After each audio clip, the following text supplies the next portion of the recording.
Disclaimer. The information and education material contained herein is meant to promote the general understanding and dialogue of GAN's processing. Such information is not meant or intended to serve as a substitute for a healthcare professional's clinical training, experience, or judgment.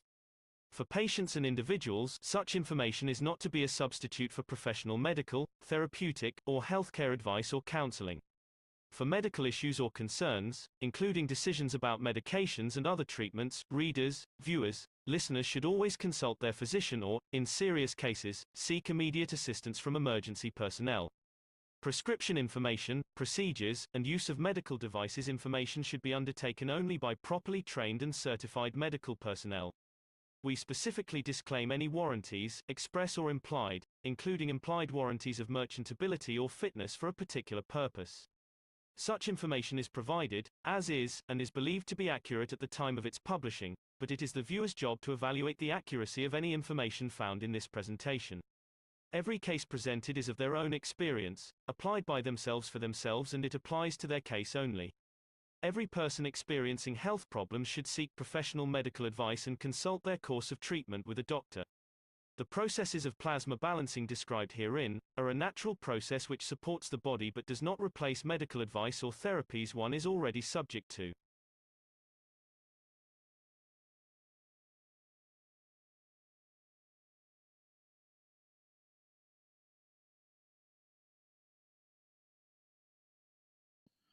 In so many ways, when you have a star and it beats, it homogenizes all the strength that it can carry and no more.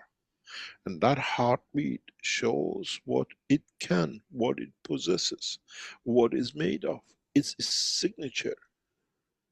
It's the signature of its existence. It's the signature of the strength of the fields which it carries and no more. When you speak on the microphone, what you say is the strength of what you carry, the information you want to give. When you send certain frequencies of noise, is that what you want to send? That's what the capability is. So it's the same with the heartbeat of the soul of the man on the planet.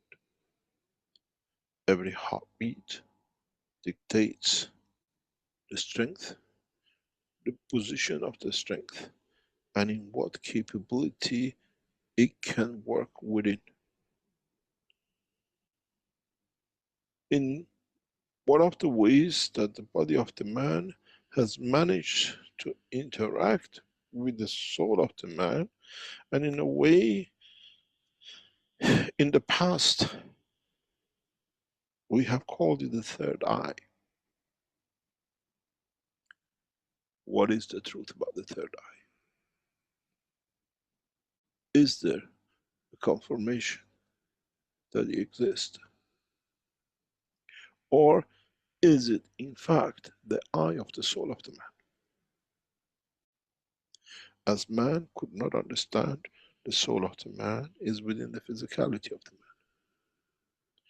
Now that we know, and we know the two eyes of the man are the eyes of the physicality, so the soul of the man has to have the same. The eye, which at the point of interface sees the same as the man, and what it sees, it can share with the physicality at the rate of the same heartbeat. What does this mean? Many of you know that when you are in the position of the physical rest, you call it, you enter the land of dreams. And you see with the physical eye, but in fact, there is no tangibility of physicality. In one of the recent teachings, we open this and we see it as obligation to be opened up to the future point. As I said, when we share with one, we share with a lot. We did not want to share this, but as part of the teaching, it was released. So we bring the same position.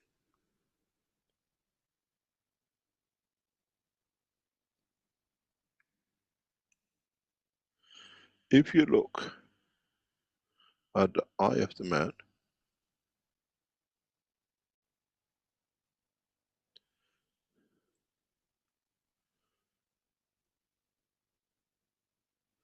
and if you put the skull of the man,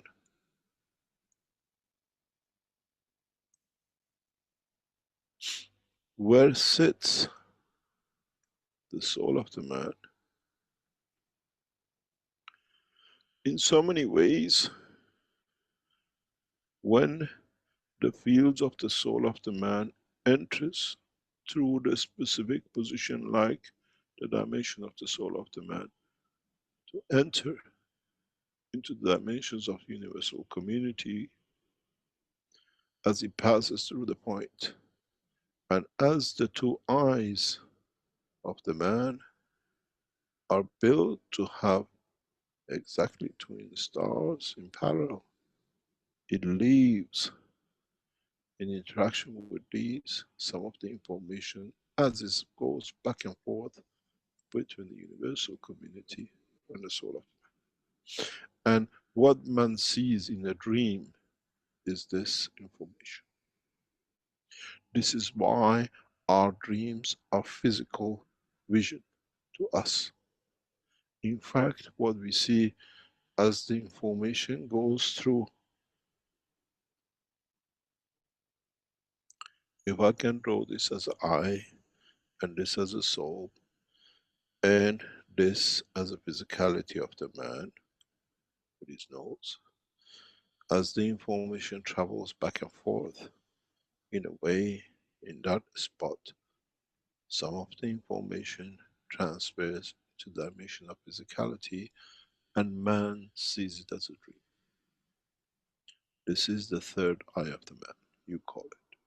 But in fact, it's the eye of the soul of the man. And when you look into the skull of the man, there is a specific hole which accommodates for this, as the rest of the skull, the bone structure of the man, has blocked the rest for the dimension of the physicality of the brain of the man. Now many of you might understand what the third eye means, what it means to be the actual, the soul of the man. It's the way, the line of the communication of the physicality of the man picking up in a way like somebody standing on top of, in the communication between the two parts and listening to the conversation between the soul of the man and what you call target subjects, the mom, the dad. But what is interesting, man only understands part of this communication which he has the knowledge of, not the other part which is belongs to the communication understanding of the work of the soul of the man and its universal community.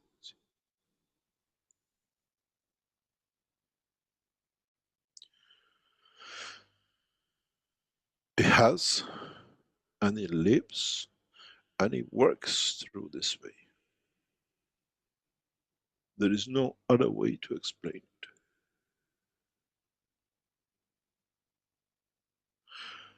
For those of you who were looking to make the line of communication with the soul of universal community, we have given you the key today. If you are mature enough to understand.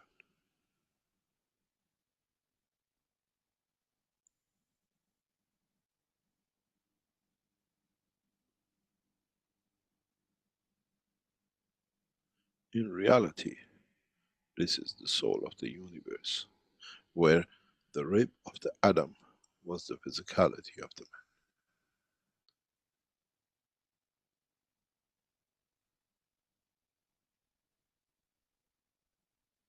Now, find any excuses or try to create a dimension to understand the work and the line of the communication between the soul of the man and its universe.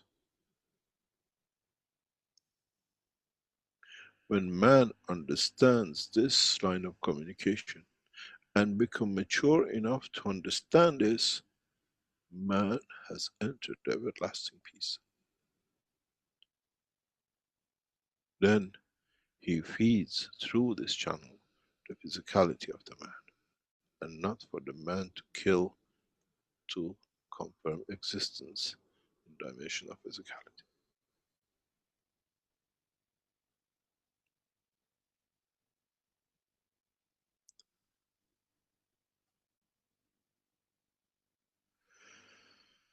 In the coming time, very soon, now that we have taken this path, mankind will mature into the dimension of universal community.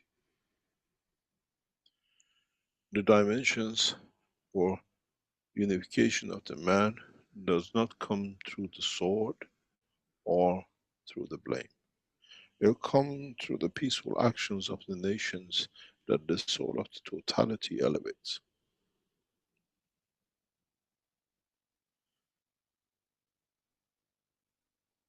I cannot say much, but it's time for the man to understand that the time of the completion of all the teachings of past thousands of years has arrived. And for man to understand how and where and the time for it has already been planned out. It is part of these teachings which we have to unveil the truth, the reality, and how we shall handle this. The whole operation of the work of the foundation, under disguise of the knowledge, was to create the condition for peace, for mankind to walk into it by itself and not by lying to himself as it's entered. Not by the motion of the greed of the man to possess all, but by the humbleness that I missed due to my own greed. Greed to kill, greed to possess, greed to be part of the totality when the totality has already been given to the man. Now you understand why many times I have said, I'm ashamed to be in the rope of the man.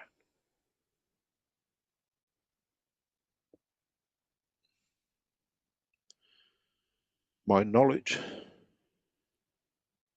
is for mankind to achieve peace, but somehow my knowledge has become ganses and nanomaterials and stealing the soul of the others by attempt of possessing what you cannot possess unless you are truthful to your own heartbeat of the soul and heartbeat of the physicality.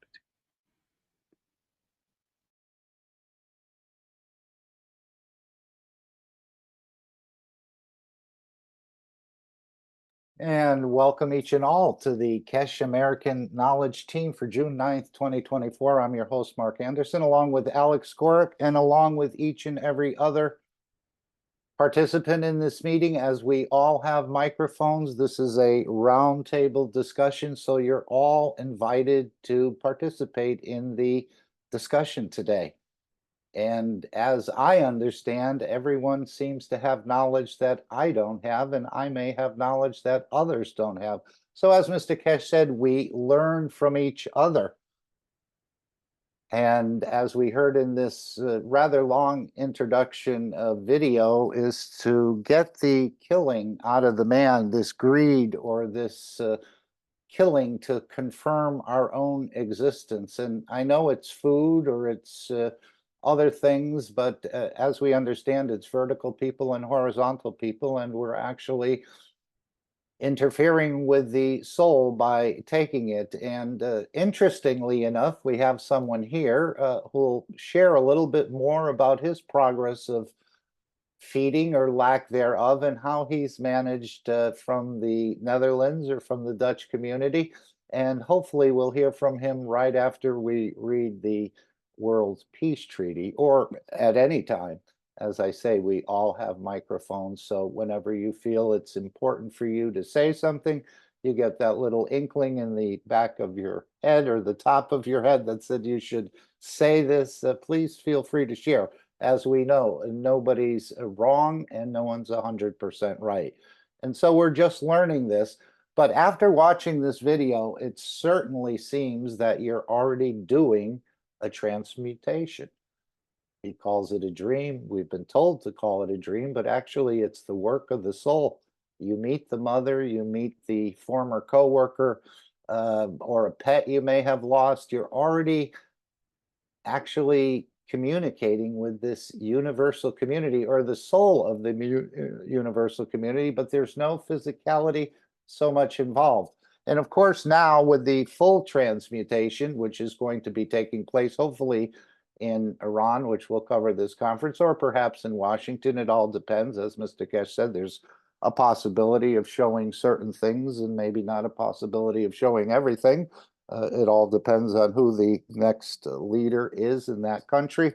But there is a possibility there will be two actual conferences, as he said. One is probably going to be in a conference center, and the other, he said, we couldn't show certain things in that sort of room or within the room. So there may be a large hangar or perhaps a stadium. And a second conference is a possibility where they'll actually show the lift and the motion, or perhaps some other things that are on the card to be shown. But we'll have to see, as that's sort of in flux with the loss of a president and then the re-election of another one. But we're going to cover a little bit of that today. And again, more of the 541st Knowledge Seekers Workshop. Before we go there, let's read the World Peace Treaty if we can. Is there anyone here who would like to read the World Peace Treaty? Because from what I gathered from this workshop, one of the things Mr. Keshe wants to be shown to the world leaders is the actual transmutation. This is going to bring a huge dissolving of the borders, or at least starting that process when the world leaders and others realize that people can move.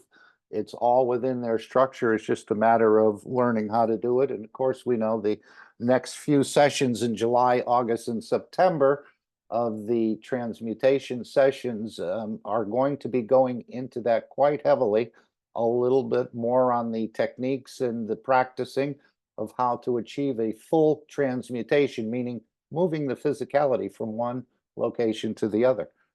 And of course, on this planet, it should be, well, I don't want to say easier, but it won't be as fearful as if you transmuted to another planet where you'd have to take on a physical shape of something you may have never seen in science fiction movies or in your imagination, and have to accept that position. But we're going to get to that. The World Peace Treaty. And as Mr. Keshe said, this is the breaking of the borders, the beginning of that process. Yes? Did somebody want to say something? Okay, it's the beginning of the process of bringing peace to this planet.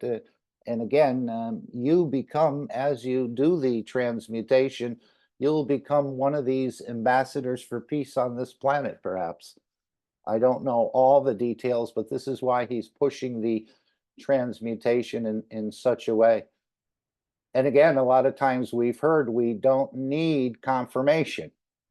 But I don't think Mr. Keshe going to world leaders or saying, you know, we can do this, you trust me, you can believe me, we're not going to show it, but you can trust me on that. I don't think that's going to work. As with the Chinese, he didn't just espouse the technology and what could be done. He actually showed the material raining down in different locations, and probably a number of other things that haven't even been brought into the public domain.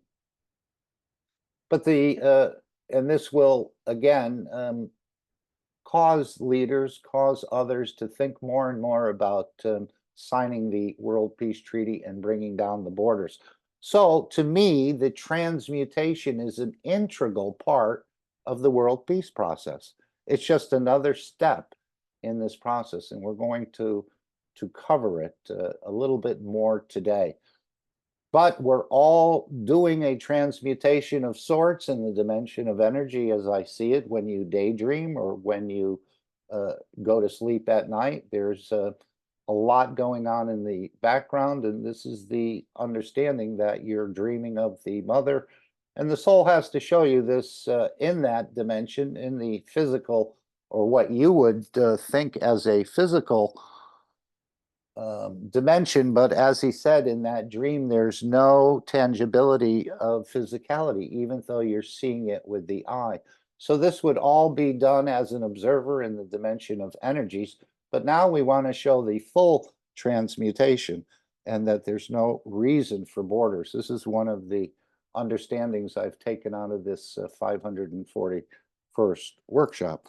But you can go, this is our World Peace Treaty. You can go on the Keshe Foundation and under About and click on World Peace Treaty.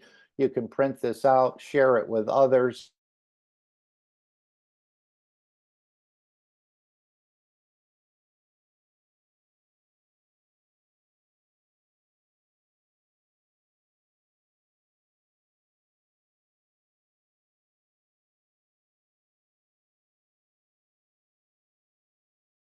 Sorry, I had my microphone closed. I don't know how long I was talking there with it closed. But anyway, let's read the World Peace Treaty. Is there anyone here who would like to read the World Peace Treaty? Okay, I'll read it. We, as citizens of the earth from this moment on, accept to lay down all tools of aggression and war. We shall never think about getting involved or incite war or develop or use any tools of war on this planet or in space. And to this we all agree and swear with our, and you can delete as appropriate, whether it's for your nation, your territory, your council, your religion, your city, your town, a body, and souls. Simply put your name, signature, date, position held, and again, on behalf of. Maybe it's your pet that is passed on, and you could bring an elevation to that soul. Have it witnessed in the same manner as a name, a signature, a date, and position held. And this is important. After signing this treaty, be proud to display this certificate wherever you consider being important to you, that everyone can see and know your ethos to fellow men and the mankind and other created beauties of the Creator. So the transmutation process is an integral step in the peace process.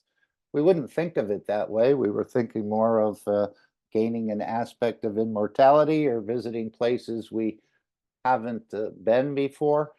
But now we see what Mr. Keshe was saying, and we'll cover this, that the transmutation is the way to bring the borders down.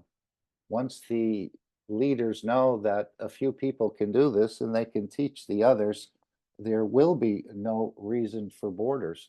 And as Mr. Keshe has indicated, no one could control you here or in the universe. And so this will be the start of the process of the border elimination, so to speak. Now, I know we had a guest here who's from the Netherlands in the Dutch community, and if they'd like to come in or perhaps put it off till later, we'd be happy to hear how you've been managing this understanding of eating, of killing, of absorbing more energies. And if you'd like to share any of your thoughts on that, we'd be happy to hear from you. If now is not a good time, we can push that back to later. I'm here. Okay. Take your time. We want to welcome Roald from the Dutch community, and he had written me a week or so ago and said he'd like to bring in something to share here. And again, we're all interested in it. I know Mr. Keshe said we couldn't stop eating at one point, but can we reduce the food intake, let's say, which is again, and dine the way the Creator dines on the fields of the universe. And perhaps, Roald, has more knowledge as we understand, we learn from each other. So perhaps we'll pick up something we can add to our knowledge. And feel free to go in any direction you'd like and take as much time as you'd like. Okay. Well, thank you very much. Very nice to be here. Nice to meet you all. I've listened to a lot of the American meetings. So, and then I thought, okay, maybe I have some insight to share. Let's start with, yeah, when I first, well, I've been spiritual for all my life, but in the last few years, I went a bit faster and a bit deeper and stuff. And well, first I found out that we didn't need to eat as much as I did. You know, like normally I ate 2 plates when I ate, and I ate till I was full. And well, I found out that you can eat better food, you know, with better energy. And then only a week later, I heard someone say that we don't have to eat at all. And in the spiritual world, it's called pranic living. Maybe you know it as the prana, life force, energy, organ energy, the chi, they call it as well. Oh yes, yes, And we've heard of that. And aren't there yeah, people that also they look into the sun or the light? What do they call those? the I sun can't, gazing. sun gazing, which can be a little bit of again, I'm not sure about looking into the sun, but there are certain times and certain places. But I remember reading an article about a doctor who basically took care of a pregnant woman through this whole process, and apparently she hadn't eaten very little to nothing, and it was a beautiful pregnancy, and it was brought to full term or whatever. There was no premature births, and it was carried on. Again, I don't know how true this is, but we know we can absorb energies from the universe. We're already doing it, like the transmutation. But please continue. I just thought I'd add that. Yeah.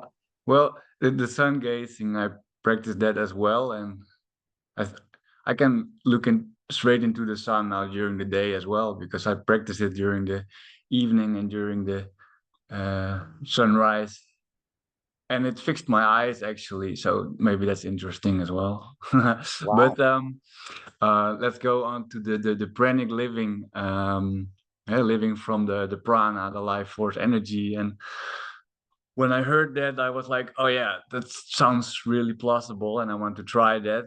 And there is a guy from the Netherlands. It's called Brahman Menor, and he gives retreats. Yeah, like 5-day retreats. And I went there in September 2023, and it was like a 5-day retreat. 1 month before I ate vegan, 1 week before I ate only fruit. And during the retreat, we went for 3 days eating nothing and drinking nothing. And during that retreat, there was like a lot of breath work, visualizations, talking about pranic living. And the thing is, he hadn't eaten for like 5 years or something, and his wife is also there, hadn't eaten for a year and a half. So they really have the good stories about that, and the conviction that it is true, that it can happen, and that they are doing it, and that they already helped a lot of people getting there. So Can I ask you a question? This idea yeah, of prana, what sort of persuasion is that out of an Eastern I think philosophy? I think yeah, I think like Indian, like Hmm. India, in Okay. India, yeah. Um, Of course, you know about the whole story about the guru from India who came to visit the Keshe Foundation, or Mr. Keshe. I think he's told not that sure. story a number of times, but please continue. Well, I heard of the Indian guy who hadn't eaten for 70 years, something. I don't know if you mean him. Yeah, no, but even kijken hoor. Yeah, so we did the retreat, and it was really interesting, and did a lot of visualization. And the theory from the spiritual perspective is that you have your cells. They're like 80% water, and the water has memory, and the conviction that if you don't eat, you die. That's what we all think, actually. And during the retreat, we got that out of the system as much as possible, and get the new belief system in it that, well, you don't need to eat. And yeah, it was just really nice retreat. Yeah, to get the belief going and talk about it and get your Yeah. body ready. A lot of times when you think you can, you can. And when you think you can't, you can't. You're right either way. Please continue. Thank you. Yeah. And that's actually after the retreat, we started the training, and our group was a bit faster because the previous groups, they did it in the course of a year, but we could do it in like half a year. So we started with only 1 day a week of not eating and not drinking for 2 weeks. And if you manage that, you can go for 2 separate days for 2 weeks. Then we went to 3 separate days of not eating, not drinking for 2 weeks, and then 2 days consecutive, if that's the word. And after that, 2 weeks of 3 days not eating and drinking, and after that, 5 days of not eating and not drinking. So that was a bit harder, but well, if you've done it once, then the second time is easier. And after that, we did 7 days even of not eating, not drinking, and my goal was to go sport as well. I worked. I felt really clean because there's like no more toxic stuff in your body from the GMOs and stuff, and food is like a lot of work to digest. Definitely. So I was really, I was really sharp, actually, and not tired at all, because that's also like a belief system. Hey, if I don't eat, I get tired. But that's not true. It's just because you think you're getting tired, you get tired. So, and that was in the beginning, and it went really fast. But it was a bit hard, and I was losing weight a lot. So then you had to re-eat again. And then in a few months, I just sometimes I just stopped eating for a few days, and then I start eating again.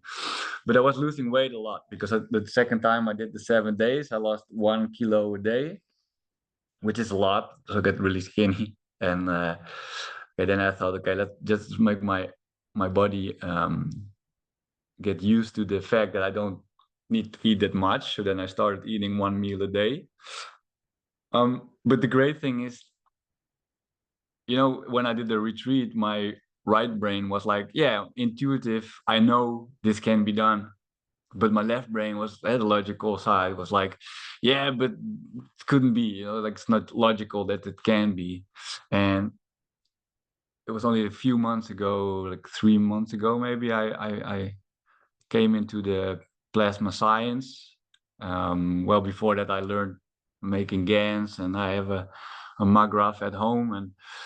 But only 3 months ago, I went really deep dive into the plasma science. And then one time, someone, I think in the meeting, he told the plasma science side of the pranic living, how that works. Like, your body is GANs, your insides are GANs, and you just interact with the fields. And it just all made sense. And it all clicked, and my left brain was really happy about that. So my right brain and my left brain, they were both happy. And then I thought, like, okay, now I know for sure, and now I know I can do it. And yeah, that was just really nice, because when I came back from a holiday where I did eat a lot because my friend is a chef, and so it was really nice to eat. It was like a farewell, eat a lot, because I knew after the holiday I just started with eating less. And well, long story short, the last 24 days actually, I had a lot of days of not eating at all. I did drink water, but like I didn't eat for like 3 days consecutive, and then I had one meal, and then and the next day I didn't eat, and then the next day one meal again, and then it just, after a while I was weighing a lot, like on the scale. I was on the scale a lot, and I found out that when I went to bed, I went on the scale, and when I woke up, I was heavier. I was gaining weight while sleeping and not eating. And during the day, I had 3 days of not eating, and I just gained weight without eating, without drinking. And yeah, well, then I just know, I knew it was on. This is just working. It is working. You don't have to eat to gain weight. And yeah, then you have like infinite energy. So then that's when I started sports a lot as well. And then I lost a bit of weight again. And well, now I'm just in the middle of it. And my plan is just to don't eat so much, maybe like 500 calories if I eat, or then don't eat for a day and do sports. It's just, yeah, I'm right in the middle of it, but I know it's working because I'm gaining weight without eating, and you can feel the energy. I only have to sleep for like a few hours a night, like 5 or 6 hours maybe. And I think can go even less because you don't have to digest and your body is ready for it, and there's just infinite energy. So, and I know people already who are doing it and who don't eat for days, and they do sports and they do like triathlons and marathons and without eating, because there's infinite energy. And if you can get that energy going, well, you can do like marathons, right, if your knees hold up. So yeah, that's where I'm at. I hope it's yeah, I have a lot to tell, but maybe keep it here at first. Okay, I think Ike has a question. I mean, are you willing to take questions? Oh, definitely, yeah. Okay. Yeah, I got a question for you. Well, so first of all, when you said your left brain and your right brain talking to you, can you describe that in a layman's point of view, what you mean? Yeah, that's like when I found the plasma science, I had to re-evaluate everything I knew again. But what I always learned is that your right side is the creative side, intuitive side. And I think Keshe says something like that as well. Like your right brain is one side. And when I heard about the pranic living, I knew intuitively, like, okay, that is possible. I know that it's possible. I completely believe that it's possible. So that was my right brain saying, of feeling, yes, this can be done. So maybe it's the soul who said that. I don't know. I'm not sure. But the left brain is the logical side of the brain. That's what I learned. The logical, chronological, critical thinking side of the brain, who also said like, okay, but that cannot be done because we have to eat, and we always ate, and our whole intestines are made for food and stuff. That's the logical side. And when I heard that the way the body works is way different than we learned at biology and stuff, with the GANs and with the plasma fields, and if you eat, it goes into the mouth, and it becomes a plasma and becomes fields and stuff, and that's why you can attract different plasma fields which are already there. it all makes so much sense because I was already like into the plasma against science, and with that view, with that point of science, it just all made sense for my left brain to say like, yeah, this is logical, this should work, theoretical as well. So yeah, then my intuitive side and my logical side, they were agreeing. And then, well, if you know 100% sure that you can do something, then you can do it. And I just I just proved it to myself as well. So that's why I know I'm going to transmute, because fuck yeah. I So, don't know if I say so that. are you left-handed or right-handed? I am right-handed. Yeah. Okay, so Alex, you might expand on this. So when you think, when you have good thoughts and bad thoughts. So I'm relating your logical as bad thoughts, and then the other right side of the brain is your good thoughts. Now we have the soul location in the middle of the two brains, and the right brain controls the left side, and then the left side of the brain controls the right side of the body. So how is it so that your soul that is always giving, but you are alluding to the fact that the right side of the brain becomes the illogical side? It doesn't. I don't understand how that it could be so. But I don't think that there's a bad side. You know, it's like just two separate sides. Like for me, I'm that's what I understand now, right? So that there is not a bad side, but it's if you have your No, like a risk, not bad in the sense like a risk, the risk side of things and the illogical side of stuff. And that's what I mean. Not terrible, not bad. Okay. But I'm just trying to explain how you can determine these fields are coming from this side. So my right side is talking to me, and these other fields are coming from this side. That's what I'm trying to understand. But thank you.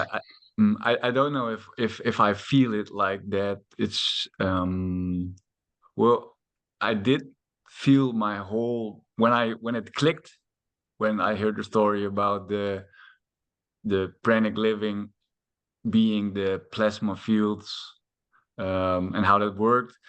I felt my whole brain going at ease, like it was really relaxing. I felt my brain calm down because it was like totally accepting that it can be done.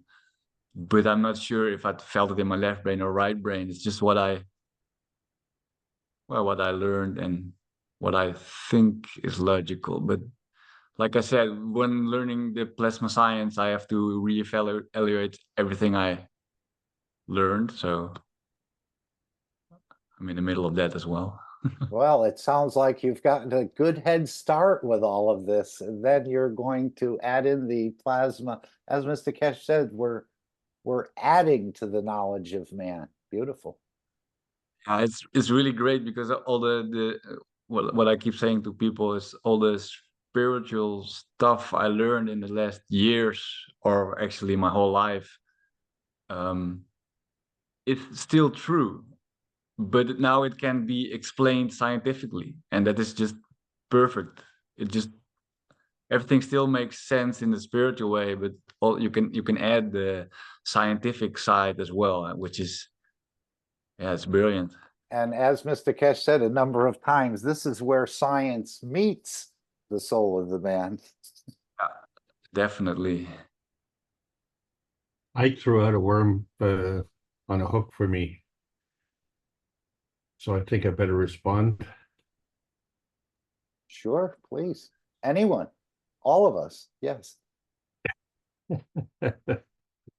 Well, the situation is that the way I understand it, the right hand is the giver and the left hand is the taker. So, as we say that the opposite side of the brain controls the opposite side of the body, so that means that the left side of the brain would be the giver, and the right side would be the taker.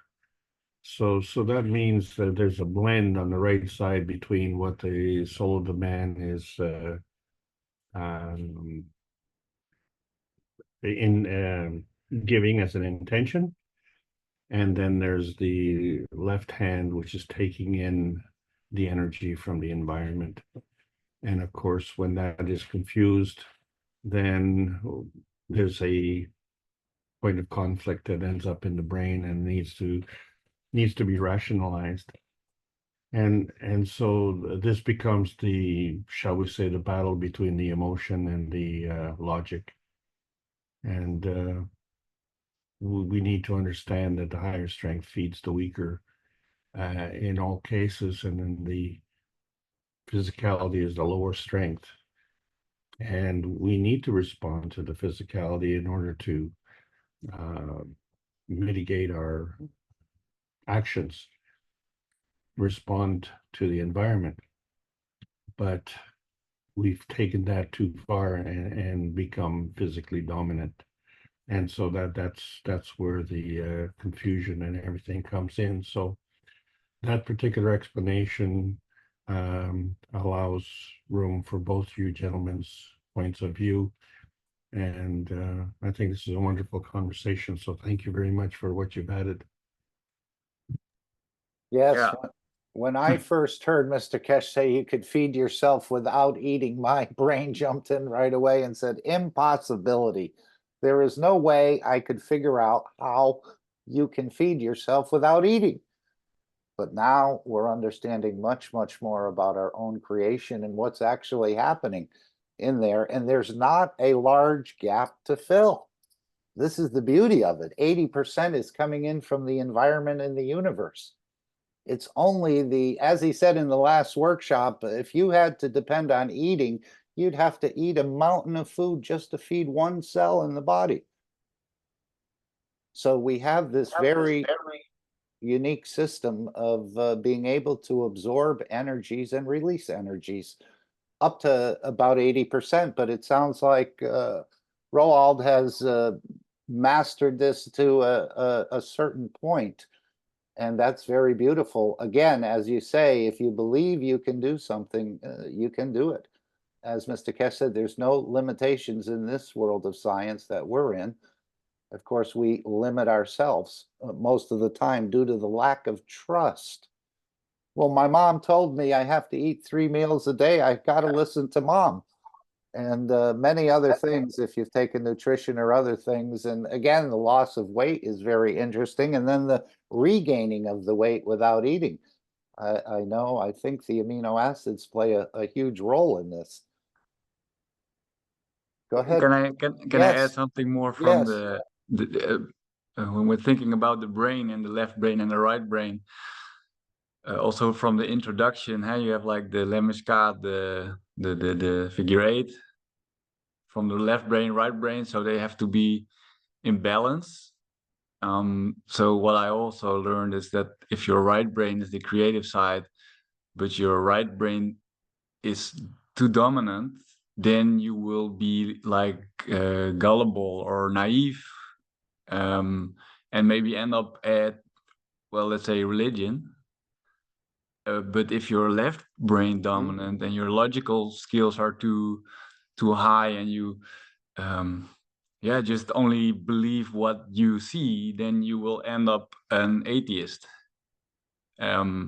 So the trick and the trick is to balance those two brains to do the creative, the intuition side, also with the logical side. And well, what I found out is that the plasma science is the answer for that.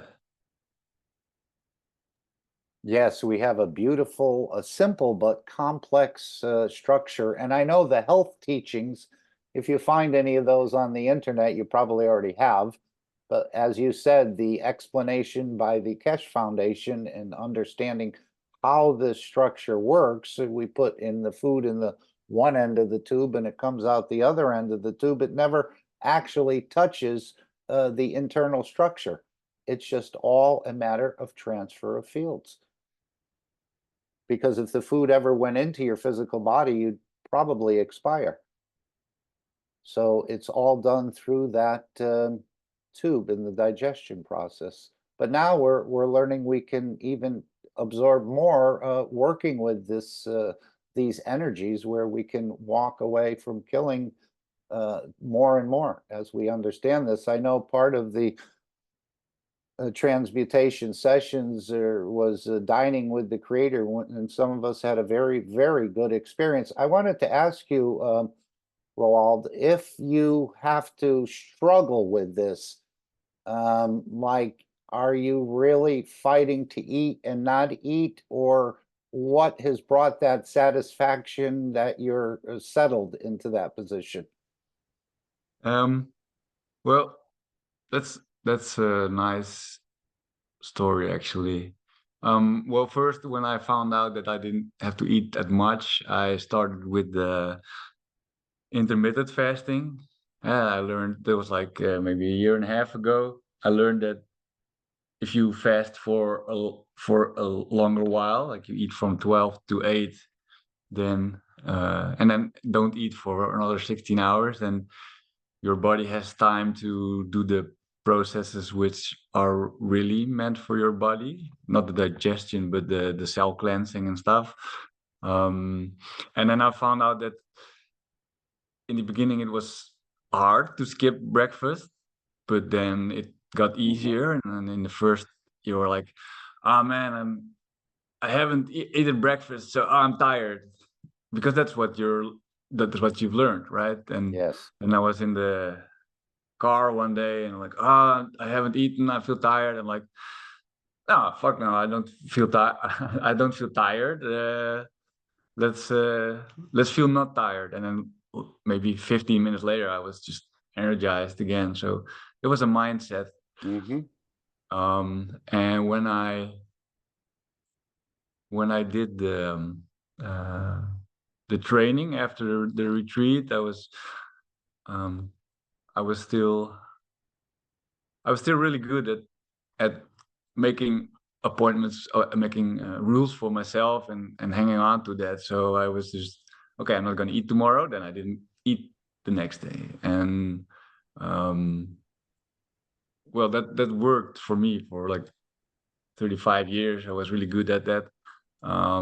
If I make a rule, I do that, and then 1 day, 2 day, 3 days, 5 days, and then I did the 7 days. But when I did the first time the 7 days, not eating, not drinking, on the 6th day, I was really tired, and I was just on a Saturday, I had nothing to do, and I was just, I was just really tired and stuff, and I was talking to other people from the retreat, and they're like, "Okay, but you have to be nice for yourself as well. You know, you can have rules, but you have to be nice for yourself as well." So then I thought, okay, let's just drink a glass of water, and it felt better after. And but it was the first time I had a rule and I didn't keep my rule, so a lot of things shifted in my brain as well. Like, okay, maybe I don't have to keep my own rules this close. Just be more in the moment. You know, if you make rules for the next 3 days, then you're living in the past. You always have to. I learned after that. I learned to live more in the moment. That, okay, do I want to eat now? No. Do I want to eat now? And then, well, it was a bit hard at first because it was new for me that I didn't have to keep my own rules. So sometimes I just ate a lot, like 3 ice creams a day or something. But I had to get used to the freedom. And after a while, I'm like, okay, but I don't want to eat 3 ice creams anymore. a day. So then you ease into that. So you just, so maybe the answer on the question is just listen to your body and set some goals or something, or intentions, or guidelines, but don't make hard rules, because if you have rules and you don't manage it, you can get angry at yourself and then it doesn't work. And yeah, don't do that. Just be nice for yourself. And if you have a intention and you cannot make it, then it's okay. There's always tomorrow, you know. Then just keep relaxed, and you will get there eventually, because you want to go there, not because you have to go there. Just you have to, really want it. But that worked for me, and now I'm getting there. Just be nice for yourself. That's Right. my tip. Beautiful. Just leave the fork word out if you can. I don't know how Yeah, acceptable I'm that is. sorry. No problem. It's pretty commonly used across, but we see it all over the place. I think Gail wants to. Will you entertain another question, Roald? Yeah, of course. Yeah. Okay. Yeah. And also, I think, Alex, I wanted to add a bit or ask a question from what Alex was saying. Okay, I understand if you're, let's forget about right and left hand to be giving, and the left hand is taking, as I understood it. And if we manipulate, let's say my knee, for example, I can do two things. I can either just give energy, give from my right hand and help my knee, or sometimes we can use both and cause the energy to go through. All right, that's just my one thought on that. And then when Mr. Keshe says that if we want to be long-lived, we have to keep the soul of the man hungry. So that means that we should forget about eating, because that actually, as you said, takes a lot of energy. So if we think of the soul of the man as bringing us through the nitrogen, the carbon 14, and the soul will take that and feed us. Okay, so that's my thought on keeping the soul hungry. And the other thing is, do we really have to become stagnant, and there won't be motion? Motion is emotion and so on, is important to be cleaning the brain. That's another thing that Mr. Keshe was pointing out. Our brain kind of squeezes at night and pushes all the extra debris out together. But I want to know about long life, and I want to know if I'm correct in the right hand and the left hand doing what they're doing in general. Thanks. I don't know if the whole question was heard. You broke up in certain Oh, parts did it? of it. Yeah, now you're very clear, but maybe you want Okay, to let me try. restate it, please. Left hand is taking, a gravitational, and right hand is magnetical, giving, and it can be used for healing in the body. And we're looking at what the left brain does. It works with the right side, and the right brain works with the left side. Can you still hear me, Mark? Yes. I know there's a delay. She's coming in from South Africa. Okay. And then there is the issue of long life, okay, if we keep the soul of the man hungry. So, and brain balance. Wouldn't it be a mistake to try and balance? I mean, it has to try. It's the Magravh thing. And, but we really don't want it to stop trying. We want it to keep having emotion and motion. So that was my other thing. And water is important because the brain, when we're sleeping, cleans. It squishes the brain down small and pushes out all the debris. So that was just the things that I keep thinking about with the brain.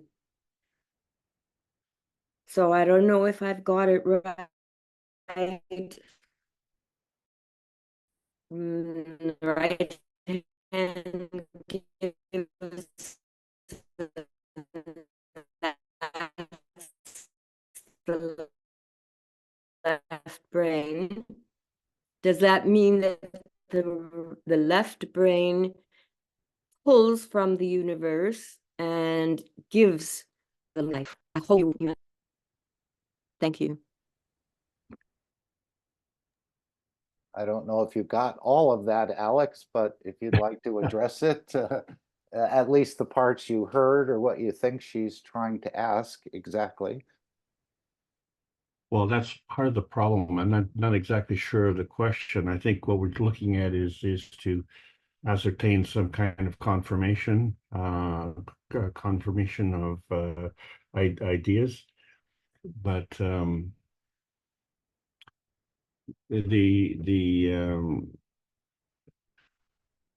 physical giving and taking of energy is quite different from the universal giving and taking of energy. And this is the kind of discussion that we're heavily involved with right now, because on the one hand, we're trying to understand the plasma science from an earthbound perspective, because we're trying to understand the transmutation process, but we have to understand that the transmutation process is the same process that we used as we were born. And so somewhere the methodology that we used to be born with has been forgotten and supplanted by the physical methodology. And so we try and rationalize the two. The best way that I can describe, I believe, the analogy is, and Roland touched on it. If you are trying to imagine walking, and I remember in school, and if you know the how self-conscious you are as a teenager, right? And you want to look cool, right? So as you're walking down the hallway, you know, you want to show that you're all okay, you know, you're not so different. You want to stand out, but you don't want to stand out and have people gawk at you. You want to have people admire you. And so at some point I was thinking, well, how do I walk? How do I walk down the hallway? How do I walk past these people? And so I was concentrating on how I moved my right foot, and then how I moved my left foot, and then I'd move my right foot. And, you know, I felt myself actually, I wasn't walking, I was waddling like a duck. And I thought, that's not cool. That's not what I wanted. And so rather than thinking about the mechanics of right foot, left foot, giving, taking, step forward, you know, rotate the heel, the ball of the foot, and lunge forward, I was just thinking about getting from here to there. And as soon as I did that, that decision-making process that I was going through in physicality was completely wiped off the board. And, you know, it's nice to know. And especially if you're trying to recover from an injury, you go through physiotherapy. Yeah, it's nice to know, you know, about the body mechanics. But there are many sports coaches who rely on the body mechanics to try and dissect the flow of the play on the field. And that's where the problem begins. not where the solution begins, because we don't have time. We don't have time to decide and go through all those machinations, because we're in the heat of the moment. We're in the currency. We're have to take into account our environment and our surroundings and everything else that is going on around. And I'll tell you what, if a bomb falls next to you, you're going to run away, and you're not going to be thinking about, oh, right foot, left foot, step forward, and you might even jump out of your wheelchair. So the whole idea is to understand the difference, and that's what we're going through right now, because this lesson has been lost, and it's been ingrained in us, and it is reinforced on a daily basis. So we have to reinforce on a daily basis. We're not there yet. We're just learning about the transmutation process. And this process is the universal way. So you don't need to look for confirmation, Gail, in that. And all the members on this panel seem to be well advanced, and actually much more advanced in your understanding than you give credit for, to yourselves especially. Thank you. Over to you, Mark. Okay. Anyone else want to ask a question about this process that was just explained to us? Is there any mention of killing is wrong in Roald, in your understanding of from the teacher that you were going to these seminars? Was there any, or was it more about you'll be healthier, you'll be wiser?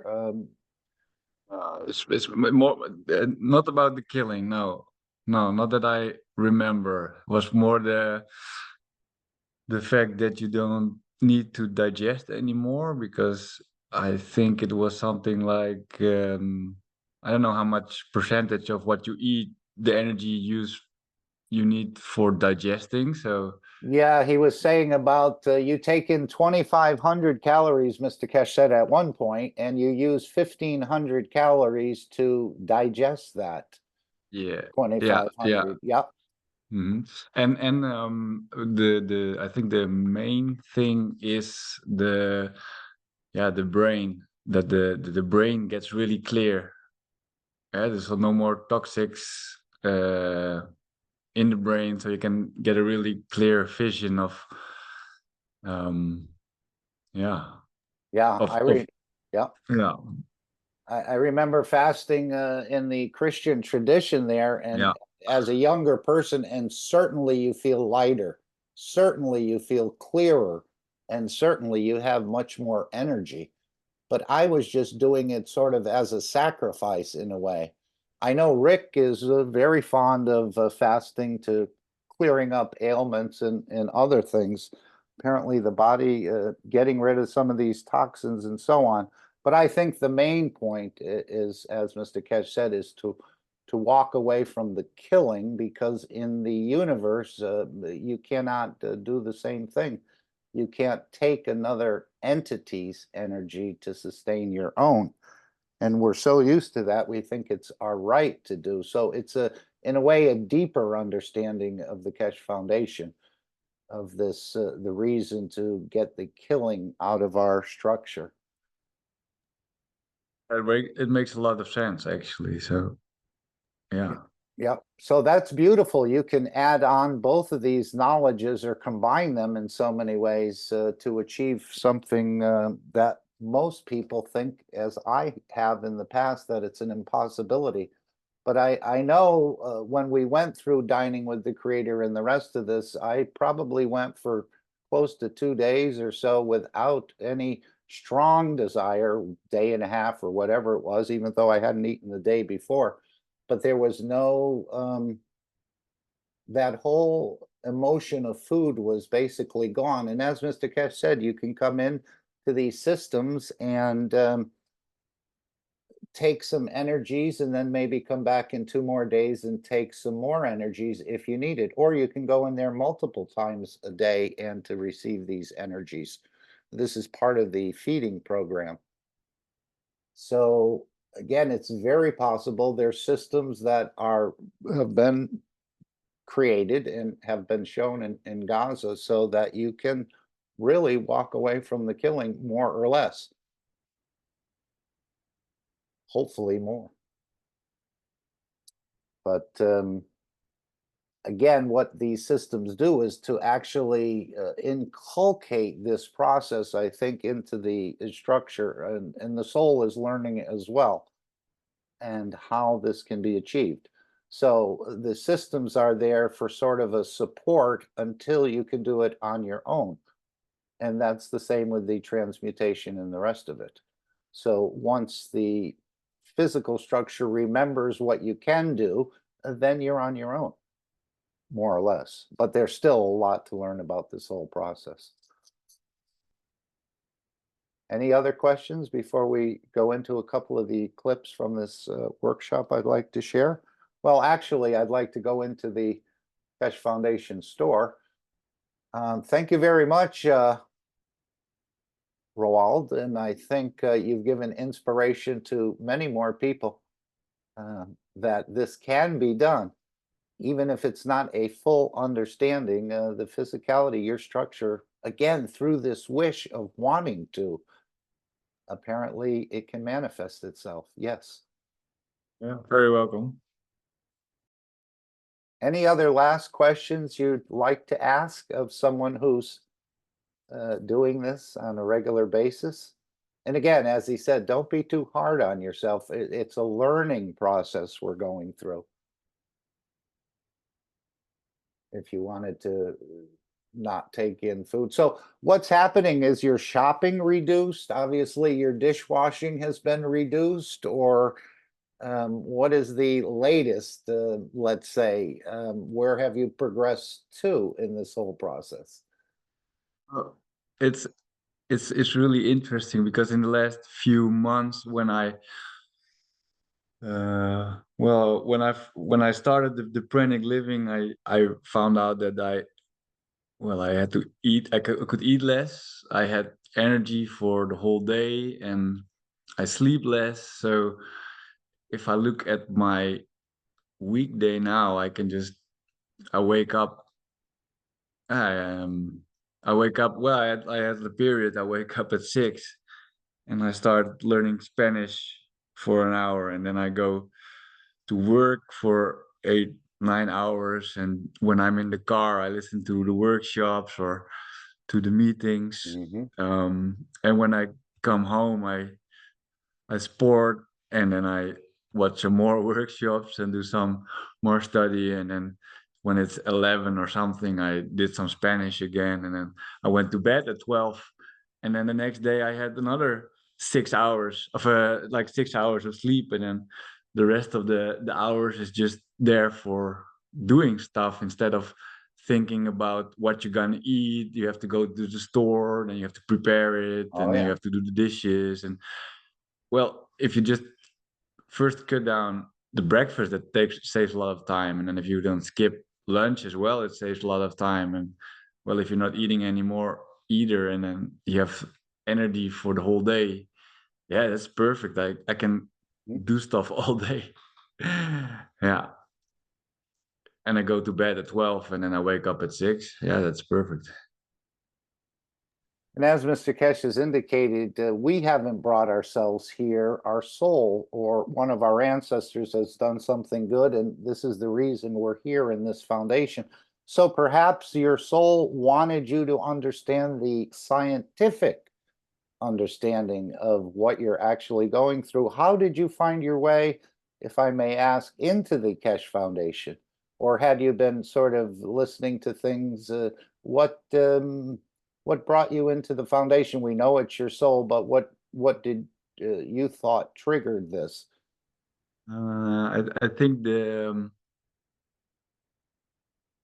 when I heard about, like in the Netherlands, we have a lot of people who do a lot of really interesting things, really knowledgeable people about the universe, and like even in the grand scheme of the world, there are like a lot of really special Dutch people who know a lot about the universe and everything. And I watched a lot of podcasts of different people, different different subjects.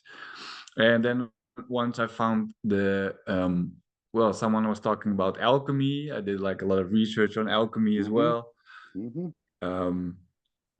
then I came in contact with GANs making. Someone, Sylvia, was making GANs. She's still doing the workshops in the Netherlands. And I did a workshop GANs with her, and she told me, we're gonna make. It was new for me, and spiritual, like a deep spiritual thing, was new for me as well. And she said, we're gonna make like pure energy elements where you can connect with your consciousness. And I'm like, yeah, sure, man. So that's where it started. And Beautiful. You've been seeking knowledge then, as many of us have in many different areas. We're knowledge seekers. And as Mr. Keshe said, there is no bad knowledge. We're open to all knowledges. And it seems like you've been open to all knowledges in so many ways as well. And the best thing is now I understand, and I recently just gave my first workshop as well, making GANs. So yeah. So like that, I made some ormus as well, and then I have a Magraf, the Dutch version, which is really beautiful as well, and it works. And I have contact with the entity that came out of the plasma fields. It's just I have like full conversations with that consciousness, and I can just there's a lot going on. Very nice. Very nice. Yeah, this is a huge, again, these are mysteries that Mr. Keshe is opening up that's never really been opened up, even though some societies have gained aspects of this knowledge, he said, but no one has fully understood the totality of it all. So very nice, beautiful explanation. Feel free to come back anytime with any new developments, or just join us if you have the time on Sunday afternoon. Beautiful addition. Thank you. I will. Thank you. Thank you very much for sharing. Okay, I thought we'd go to the store for a moment, because there's a lot of, as we know, activities going on in the store. And one of them is the research teams that are being set up perhaps by the end of the year and the rest of it. And I think again, opening up this knowledge and different governments collaborating, this is what Mr. Keshe wants to do. But maybe you'll be developing, and this is this one here, you could be developing some new products for the Keshe Foundation store and the rest of it.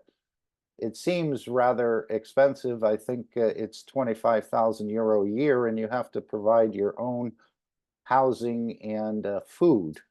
But of course, if Roald went there, his food bill would be quite small. He'd just be concerned with the housing. And again, maybe we'll even understand how to create some of these structures out of fields. And so housing, but I think it's going to be a beautiful program. Many, again, depending on what you want to do, each program will be, I think this is a 3-year endeavor, and you can stay for 1 year, 2 years, or 3 years. And as Mr. Keshe said, this is not a 9-to-5 job. This is a 24-hour-a-day job.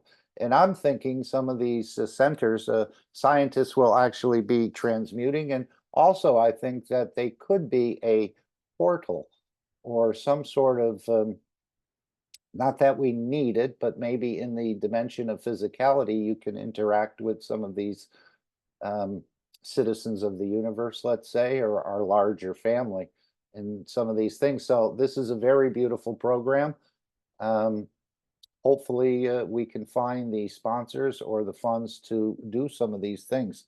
But this is a huge game changer, and also to get the governments sharing the knowledge among themselves.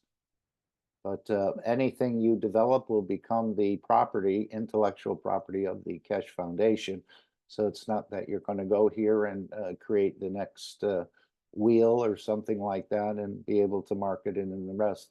Probably some of these things will be put into the store. I know the store is to grow to about 30,000 products, let's say, in the next 5 to 10 years.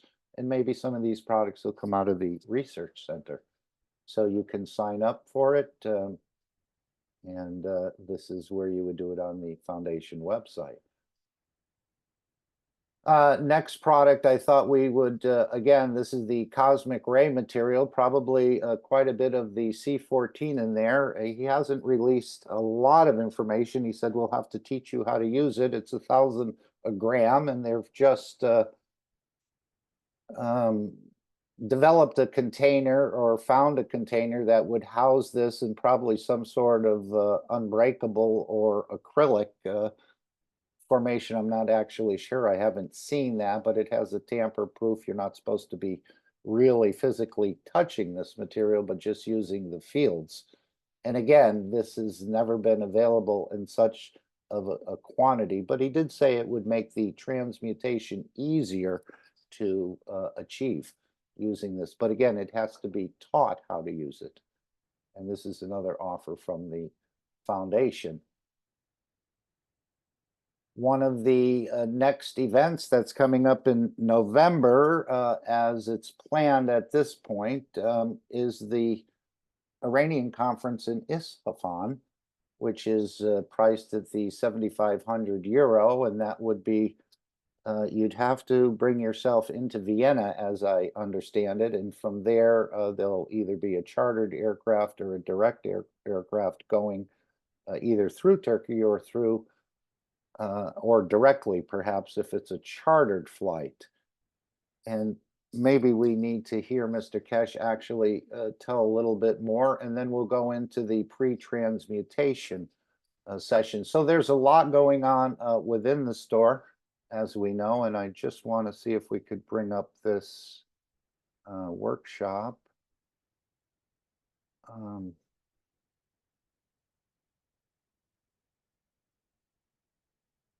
Okay, I'm going to bring the, well, I wanted to do that, but I think what we're going to do is go up after the break. And we're going to, I think it's 16 is the break, I think. Yeah, here. So we're going to start, let's say at 123, and just listen to the explanation about what's going on exactly at this point. I know, as he said, there's still some things that aren't tied down because of the fact that there's going to be elections in Iran and the rest of it. So we'll have to see who the next elected person is. And I'm just looking for my workshop here. Okay, so let's go to the 123 instead of the 48. And we'll hear a little bit more about this next conference showing lift in motion, one of the things. And there probably will be some other surprises there.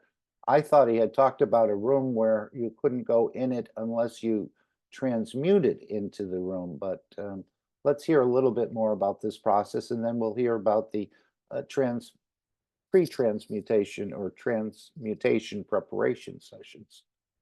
But of course, we usually have Mr. Keshe having announcements or other things he would like to bring up first. So, Mr. Keshe, please go ahead.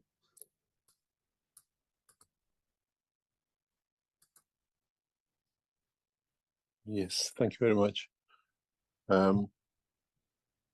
If there are any questions, we'll try to answer. And as usual, before we start answering any questions, today's session will be short.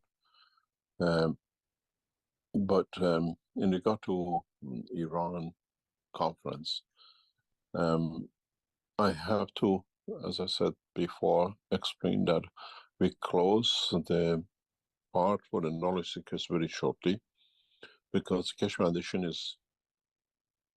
will go out to announce the demonstration of the flight unit and all the part which goes with it separately into the public domain. And a lot of people then become knowledge seekers to use the advantages of which we gave to the knowledge seekers. And once we go public, the fee which is put in for the knowledge seekers will end. Doesn't matter if you're knowledge seekers, been knowledge seekers for a long time. Once we close that gap, the fees will go to 20,000 euro as it goes for the governments and the scientific organization to partake in such a important, what we call, presentation.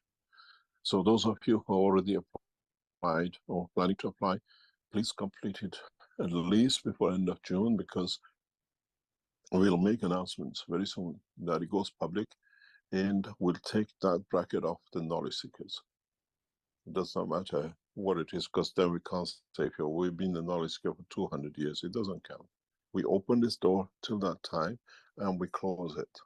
And thereon, it'll become a public presentation and we move the fees to such a bracket.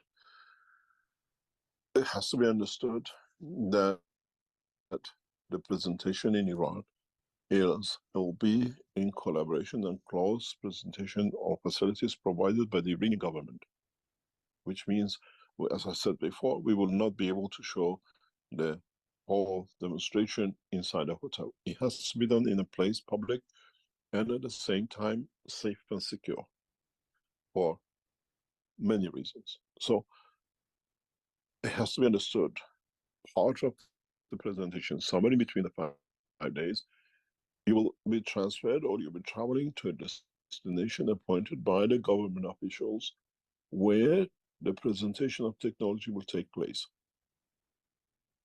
And many nations, many scientific world wants to see the change in the parameters of the science to the next step. And we, as I said before, your knowledge, because you let us know, and you gave it to the government, and now we let you know in advance by within the next few couple of 2 or 3 weeks, we close the entry for the what we call for the conference in Iran. And it'll be the same for the Washington. Knowledge seekers, you have this advantage. After the date we announce, the fee put for the knowledge seekers demolishes, is gone. Because we will entertain governments and scientific organizations which 20,000 to be part of this is nothing for them. It's a knowledge which they're after and they'll be looking for. And meanwhile, in the next few weeks, we'll extend the presentation of the development of this technology in so many ways. And what does it mean is that the demonstration of technology and the fringes of knowledge which will be developed around it will be supported through a very big structure. And we are there as a guest of the Iranian, what we call nation, and Iranian government.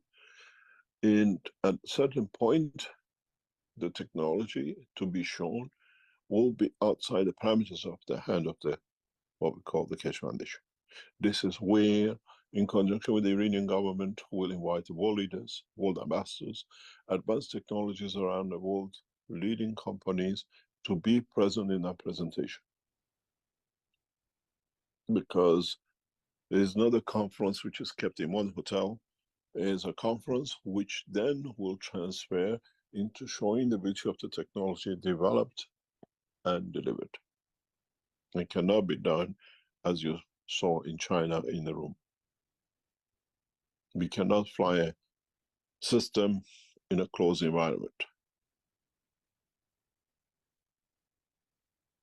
And to be outside, we need, and our team are collaborating with the Iranian officials and the military to accommodate such a facility for demonstration in Iran. So please, whatever you're doing, you're planning to come, whatever, complete it within the next few days, a couple of 2 or 3 weeks, because we will go public as we have asked. We will ask our officials in Iran to send the invitation to all the embassies in Iran. and the scientific organization to attend this presentation.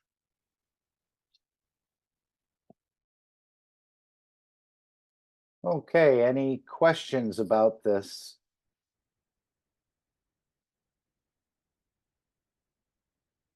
Again, a world-changing conference. I think there'll be a lot of people who wish to be there, but again, you may practice your transmutation and may end up there regardless whether you travel by the aircraft or not. And a lot of people are reaching that point. And it's still a possibility for me, and I know a few others that are saying it's still a possibility to attend.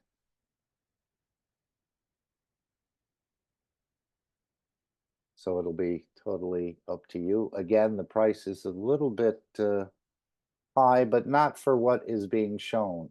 Again, he said we'll put an end to this whole understanding of the UFO and the rest of it by showing the lift in motion in that conference, and probably a few other surprises.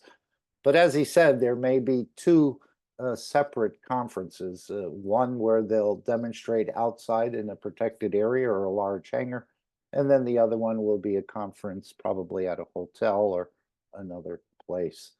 So again, world-changing events. And what's so important about this, and if we go back to the, let me just see if we can just pull this up here. Okay, back to the transmutation preparation sessions, which is every month. He said in the next few sessions, they're going to be going into more detail so that this transmutation can be shown in Iran or perhaps Washington. And this is what the sessions in July, August, and September, he said, will be concentrated on. This is a mere €300 for you to participate, help develop the systems, and learn more about this transmutation. And this is what he wants the governments to see. And let's just, we did make a little video out of this. The next step into the gameplay and into the structure, I believe, is he wants the world leaders to see that their nationals have the ability, even if it's only 5 or 10 or 20 initially. But the July, August, and September sessions of the transmutation preparation sessions will be concentrating very, very heavily on the balance of the knowledge you may need to perform a simple transmutation. So we'll hear this part.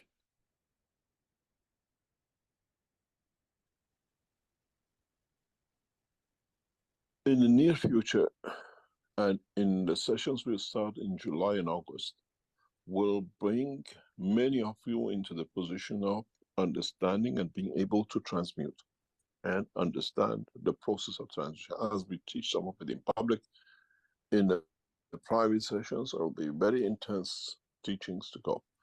So we announced the 3 months, July, August, September, 3 sessions coming up, which will be announced in the next few days by the Keshe Foundation. And this is to prepare to teach directly to bring it to that point of transmutation. This is important for us as part of the structure of technology and part of what is to come for presentations around the world. It's no use going to Washington and say we can transmute, where we have to start from new to understand. Knowledge seekers are already trained and they can show how it's done, that it brings the next step into the gameplay and into the structure. So please collaborate with us as we open the technology in conjunction with governments. And as knowledge seekers, we always keep our teaching going.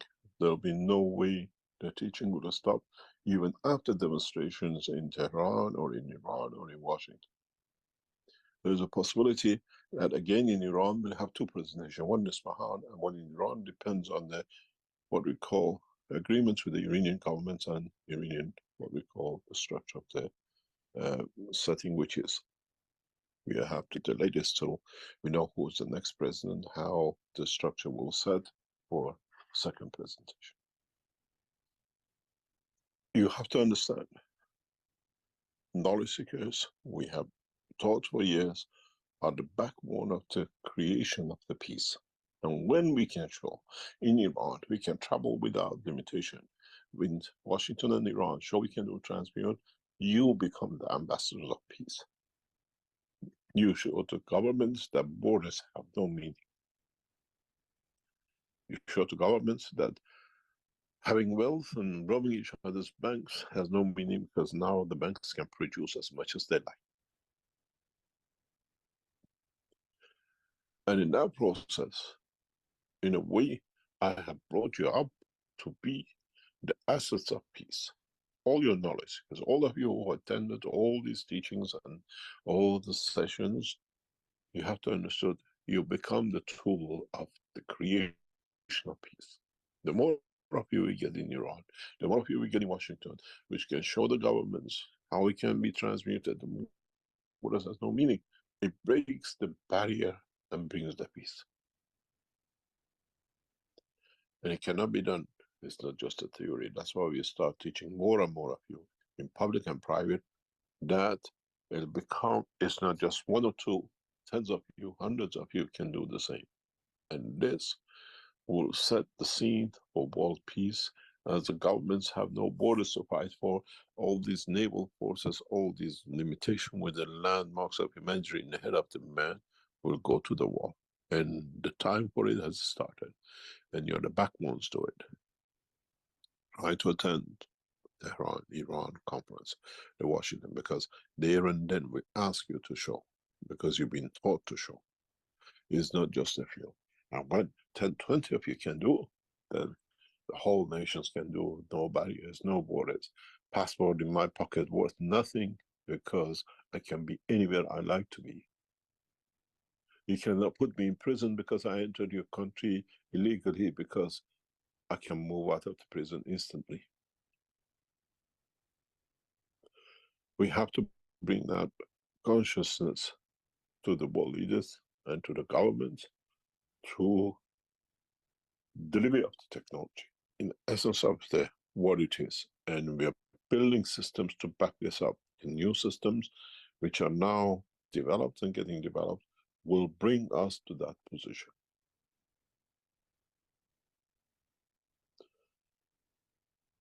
Please understand how these sessions of next 3 months are connected to what is to be delivered. And 2024 was the premise of delivery of what we call the unification of man, the world peace, and end of the order structure.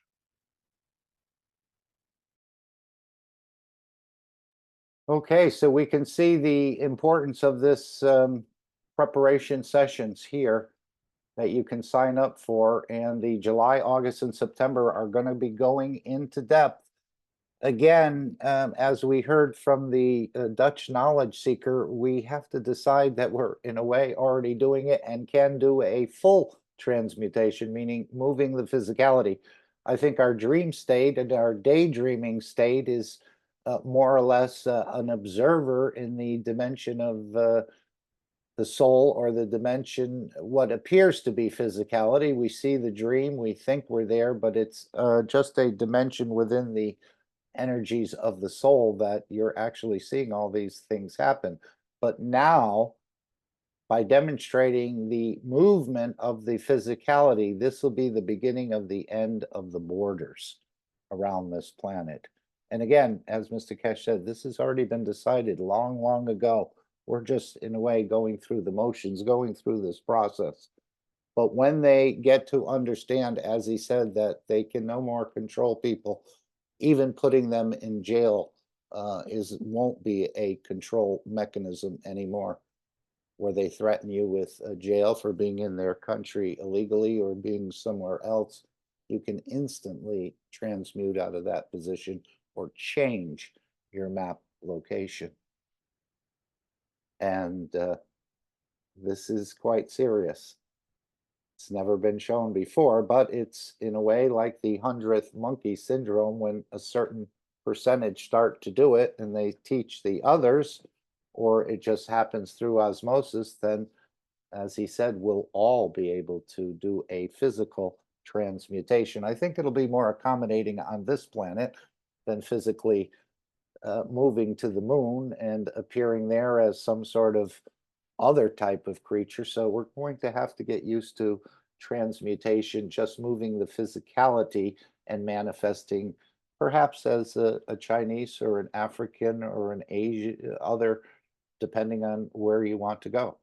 And this will be the prelude in a way to then moving to Mars or to travel to the moon and manifesting there. We'll have to get used to some of these things because even though it's the same soul of physicality, the full physical transmutation will mean you have to accept what that position dictates to the way you will manifest.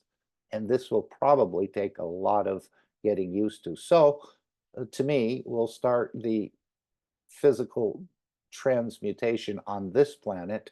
Once confidence is gained in that area, then the whole universe will open up. But still, there's much to teach as young people who go on a camping trip and want to climb the mountain and the rest of it. And they're not worried if they have everything they need. But I think going into space, you're going to need quite a bit more knowledge and a bit more practice in doing it. But it's, again, to put this into the consciousness of the governments that the borders can no longer hold people and the passports are virtually worthless for those who can do a physical transmutation. Any thoughts or questions? Again, he said we were going to be going past the what you see in some of the science fiction movies. And this is what's on the card to be delivered in Iran and continued into Washington and other conferences. So that's the beauty, in a way, of the transmutation process. We thought it was just for us to go to different places, see the beauty of the creation, being able to move our physicality in so many ways. And it is beautiful to be able to do that, but it's also part of the peace process.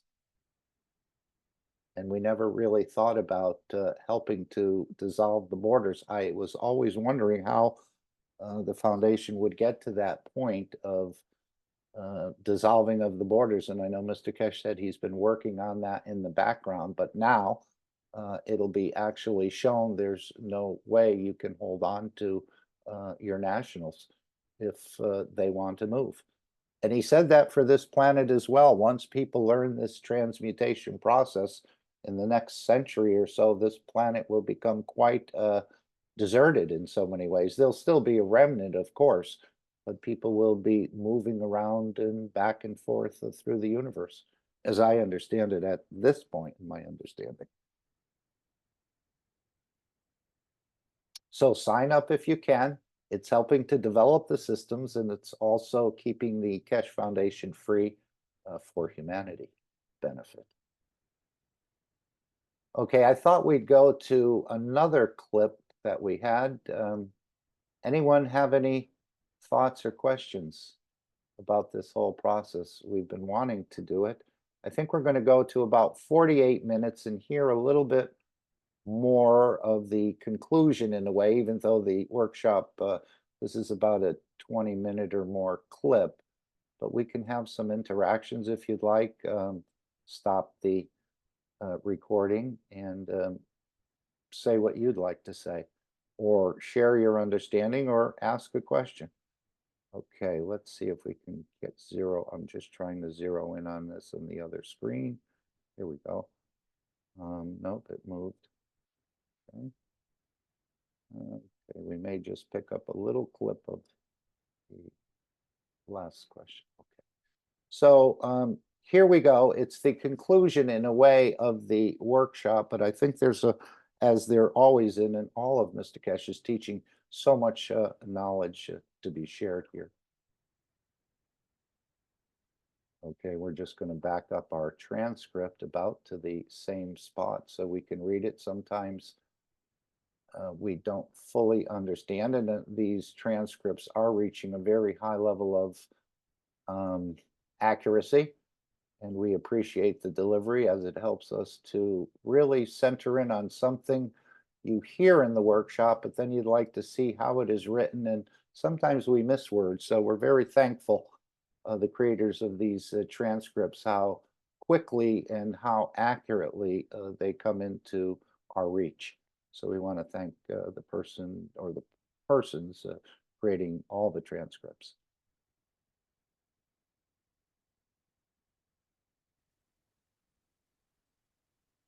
The soul of the man sits on the top. The soul of the fields of the man, what digests, sits on the bottom. Whatever you absorb from the environment, even though sits that way, at the end of it. And one of the reasons I'm playing these like this, and we hear from Mr. Keshe so often, is because he's speaking directly to you.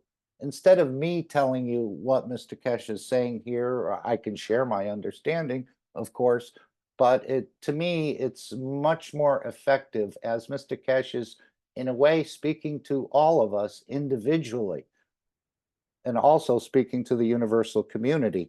So this is not for me to tell you how to think about what is said here. It's for you to interpret and internalize what's being said into your own structure and apply it.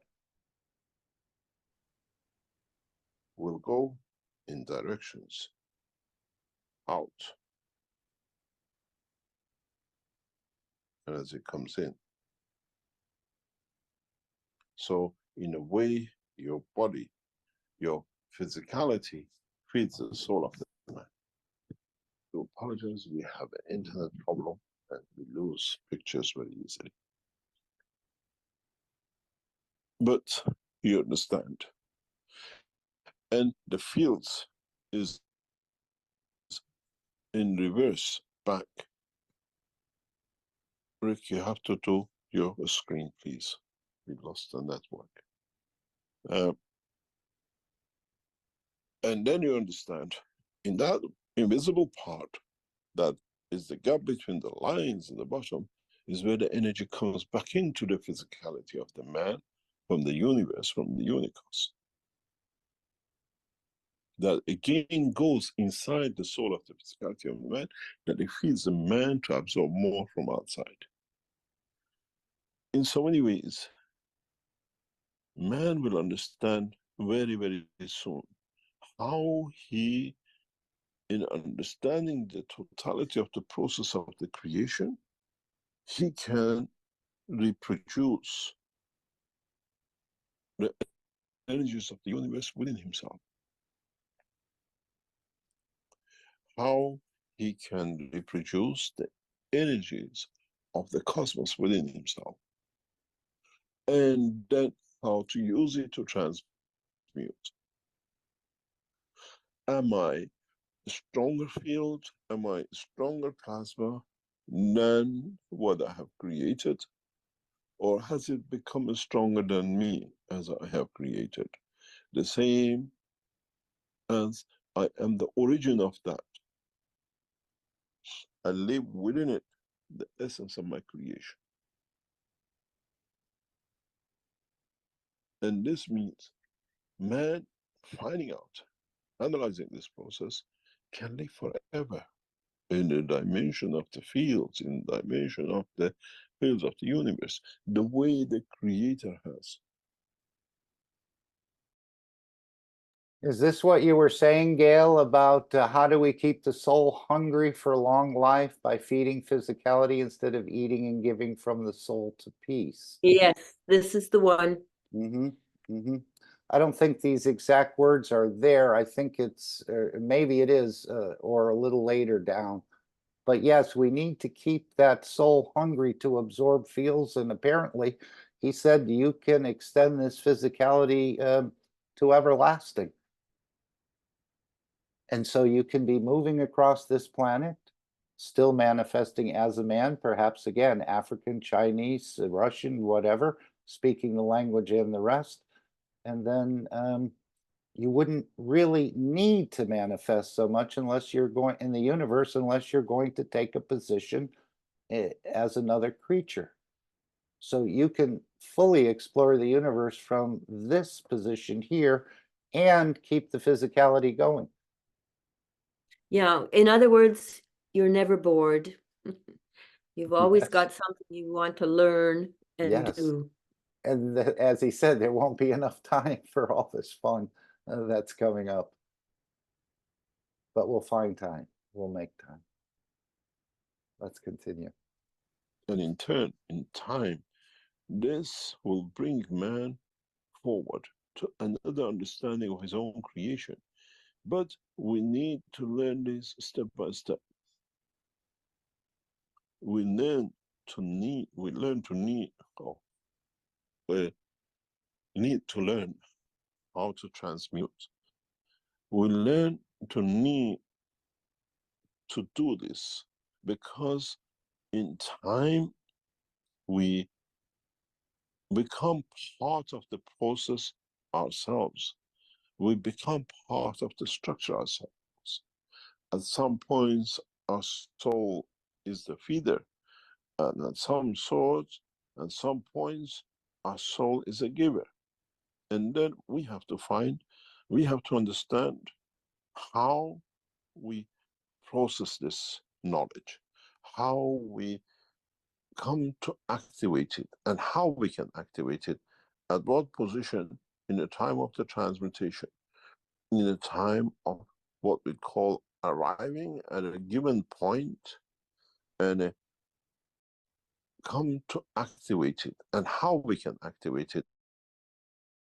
So yes, this is what the intense learning will be happening, or understanding will be happening in the July, August, and September.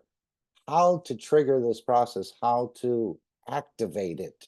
What triggers it when we go to sleep? We know the magnetic fields come down, and now we're about to learn more about triggering this when we're fully conscious, to be able to operate in that dimension as we do in the sleep time, or in the land of the lovers, as Mr. Keshe likes to say. At what position in the time of the transmutation, in the time of what we call arriving at a given point, and what we call a destination. And soon or later, man will understand this in a very simple way. As man develops new knowledge, understanding the process of the creation. And the process of creation has no computers, has no ever known any other processes except the interaction of the fields of the creation. And this process will take a long time for man to achieve. It will not.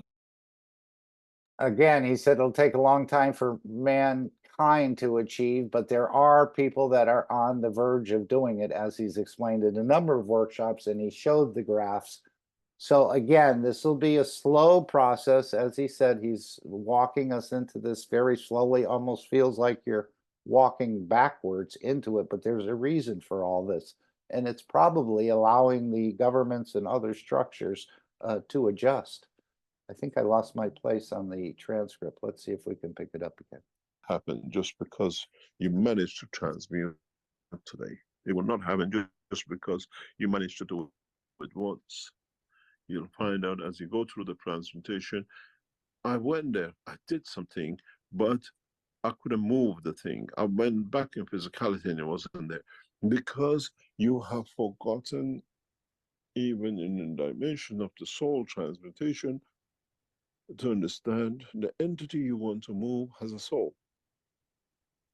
I've tested this with many knowledge seekers, especially those who now we are working in a structure of what we call transmutation system. Is I tell them go home and move something. They go home and they physically, in transmutation, get a cup, move the food of the cat. and they go home and it doesn't happen. That might have been me, because I said that when we were practicing, I guess it was in London, and I was in the energy state and I moved the food of the cat, but of course, when I got home, the cat food was still in the same bowl, in the same sort of position. I think I moved the water bowl, actually. But now, as he goes on to say, and as he said in the beginning of this workshop, it's the interaction of the soul that you need to get to move the cup on its own. You don't physically move it, even in that dimension of energy. You ask the soul to move to that position that it would be there when you see it the next time. So in a way, I think I had said I had moved it, and I did in the dimension of energy, but it wasn't moved when I got back because I didn't interact with the soul of that dish or that cup of water for the cats. And this is, again, an oversight on my part, because everything has a soul, as we know. Even the things we can't see, they're in a dimension of energy, have a soul. Because you have not understood. You are mixing the two. It's the AC and DC. AC does not work with the DC, and DC does not work with the system which are AC. You plug it, but there's nothing there. When you move, when you go to the point of transmutation, you hold an apple which is in the house, you see, you communicate to the soul of the apple. I want you to move to the new position. That when I come, I see you there. And the soul of the apple moves. Not, I went home, I moved the key and I went home and it wasn't there. I went home, I moved the chair and it wasn't there. Because again, in the dimension of physicality, as you're used to, you took the apple and moved it. You haven't learned, you have to communicate with the soul of the apple for it to move. The story of the Italian boy in Valletta. Then when you go home, the apple has moved and it's where it is, and the cat food will be in the position you left it, not the way you left it in a physical dimension. And then you say, I can move things. Those who can move things understand it's not the dimension of physicality. And because you move the soul, everybody else will see the physicality because they're observers of it. So does that mean there, once you move the apple, everyone else will say, well, gee, it was in the bowl on the kitchen table or wherever it was, and now it's on top of the refrigerator. How did it get there? Will the others see the same movement? It does sound like they will. But you have to move it using the soul. And again, I've been trying to play with the coffee cup a little bit, and we're still playing with it. But there's something in connecting into that soul of the genetically modified cup in a way that we created. It still has a soul. And if you want it to, again, move, you're going to have to engage with the soul. And this is the secret Mr. Keshe has often said. He said when he works with someone or an entity or whatever, he doesn't deal with the doorman, which is the physicality. He says, I go right to the general, which is the soul of the man. So we're learning about this, and I sort of flubbed it up. But again, I'm still learning, and I'm not afraid to fail either. Even if I plan to go to Iran in the transmutation, if I don't, it's okay. I'm not afraid to fail in that process of doing it without actually flying on a plane. It's no problem. We're in a learning process. How many times you have won lottery in your dreams and you come back, you're still a pauper in the physical life? Because you have not learned how to transfer the soul of the money you won in lottery back to the dimension of physicality to give you the pleasure. And then you say, I found the treasure, because you brought the pleasure in the dimension of the soul. Anyone have a dream of winning the lottery? And you're still a pauper? In other words, you're still full in your dream because you haven't learned to bring back into the dimension of physicality. And I know that happened when I broke a leaf off at the flight center when we did the test in the reactor group. I had the leaf in my hand. I debated whether to break it. I said, no problem. The soul is underneath and it won't kill the plant. And I brought it back. But when I went to put it on the table, it was still in the dimension of energy. And again, there's a way of bringing that back. I know Mr. Keshe said they develop a box or something else you could put something in and bring these things back. But again, winning the lottery in your dream, you could actually bring that funds back to the dimension of the physicality. And again, this is another understanding we have to work on, or a system will be developed to do that. And I experienced this. These are the things you knowledge seekers have to understand. And then you come to the point to understand more that in reality, the dimension of physicality is not much, but those who especially look at seeing the Keshe Foundation in the dimension of being successful here and there is not my interest. It's trying to bring the knowledge that everybody understands the essence of the creation. Doesn't matter with agriculture, with health, with transportation and the rest of it. Because at the end, it's the same. How can you produce more carrots from the same what I do? Because I carry the essence of the energy of the fields of that emotion that the carrot wants to show its best.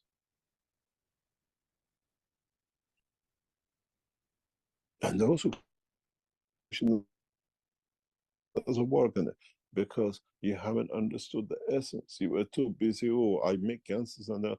Because it's not the ganses, it's the fields. How many times I keep on repeating to you as knowledge seekers. You look for a matter for crumbs.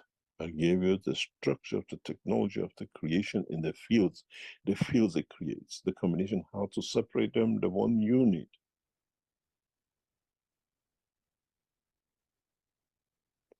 And then how you use it when you achieve it. In essence, from today's teaching, you have to understand exactly what is what and what you carry, how you feed it, and what is the totality. In a way, when you leave this physical body of the man, it's one plasma of you. It's not one plasma of your arm, one plasma of your leg making you. It's one plasma of you.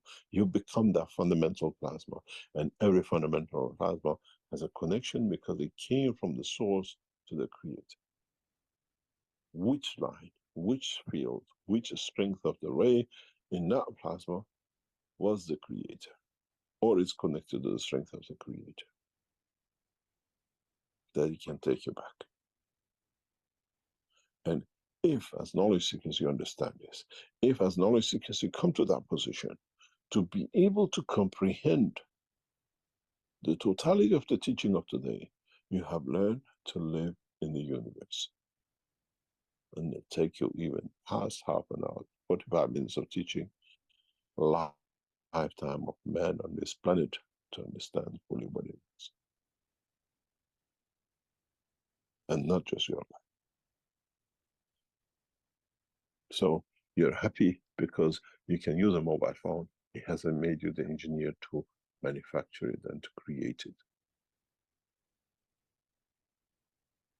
Now you have to understand the energies, the fields which created you in the division of the totality has become you, is from the essence of the creator itself. And how they raise themselves became your kidney, your brain, your hormones, your other things in your body, the vitamins and everything else.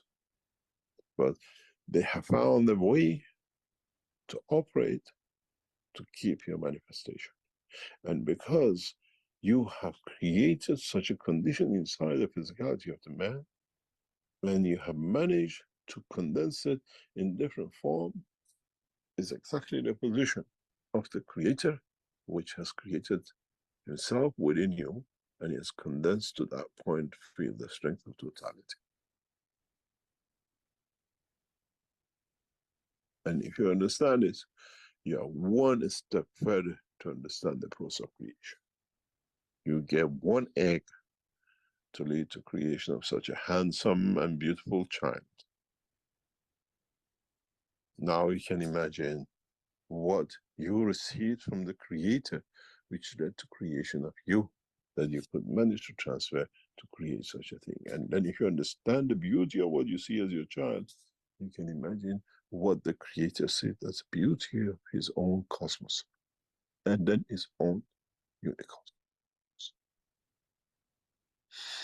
Then you understand every structure has a point of infinity, but has a point of affinity, which means we have to understand the origin of life, the original fundamental plasma, which is our soul.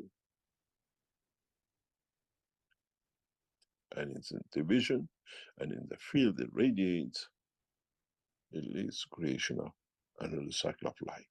It leads to creation of another dimension, from a plasma to an atom of hydrogen, and then from division of the fields inside and in the environment to helium and the rest. The whole process of creation has started with one ray, but understanding how that ray has, in interaction with its environment, has led to the creation of the atom and the combination of plasmas, which call them different atoms, and the molecules and the creation. And then it goes back to one fundamental point. If that ray needed to travel in a space that in its division with itself, with the interaction of the environment itself, leads to creation of other plasmas to become helium and the rest, then the soul of Creator, which led to the creation of totality of the unicos of the humanity or life, needed and has an environment given to it by bigger structure. Okay, I think again we have all the tools we need to do the transmutation, each and every one of us, even the cat and the dog and the rest, if they understand it in some way. And this is the beauty of the process of the preparation series in so many ways, that you start to go into the finer details, which again have not been revealed to everyone on this planet. Maybe some gurus have an aspect of it, maybe some others are able to do a lot of things, but this is opening up to the entire creation, not only to mankind. And as he said, this is the new soul, allowing all the created things to be able to transit between these two dimensions of physicality and the dimension of energy. And I think the dimension of energy will probably be more useful in so many ways as far as exploring the universe. But on this planet, we will definitely be moving the physicality more and more. You can move the physicality into the universe, but as I said, you're going to have to accept whatever conditions are created on that location to manifest yourself. You certainly, and there are a few places where you can manifest as a physical man, but they're few, as I understand it, and far between, unless you're in some sort of dome structure or other things where perhaps a craft would extend its fields and allow you to explore the planet as a man and the rest of it. So a lot of possibilities, but again, everything you need is within your own structure. I thought we'd go to the Dome of Peace now. Any questions from anyone they'd like to ask or bring up? And again, we're doing it when you daydream, you're doing it when you go to sleep at night. We don't always remember everything. As Mr. Keshe said, he gave us a bit of an anomaly where he said you go to sleep for 7 hours, 5 hours or 6 hours and 55 minutes is the or 5 minutes is the dream, and the other 6.5 hours, what's happening to the soul at that point in time? What is it doing? And he left that as a question to be pondered upon. I don't know if anyone has an answer to that at this point, but the dream out of 7 hours of sleeping is only maybe a few minutes. What is happening the rest of the time? Is the soul looking for other playmates, exploring new positions, setting up appointments for the future, visiting the creator or nearby the creator, absorbing more energies? There's probably a lot of things, but it does keep quite a bit of that sleep time to itself. It shows you part of the dream or much of the dream, but the rest of the time, what is the soul doing? Anyone like to answer that question? He put it for all of us to think about.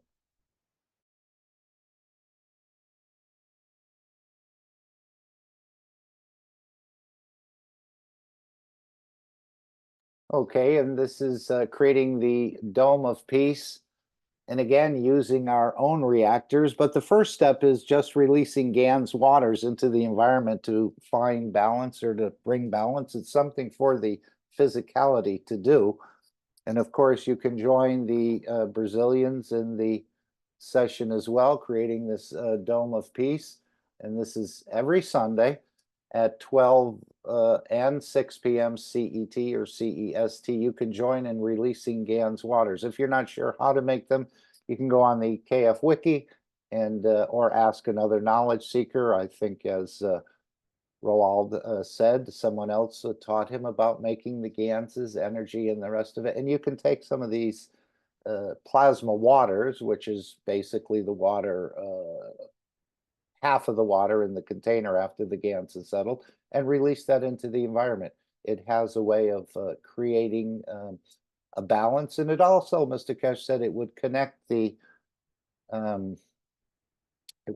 wellness centers together in so many ways. I don't quite fully understand that, but this is a process. The Chinese have been doing it for a number of years, releasing GAN's waters, and it has that intelligence within it to know where to go, and it knows what to do. The same way when you touch a cup or you bring a cup up to your lips, it's taking from you what you don't need and giving to you what you do need. Again, this is space technology understanding.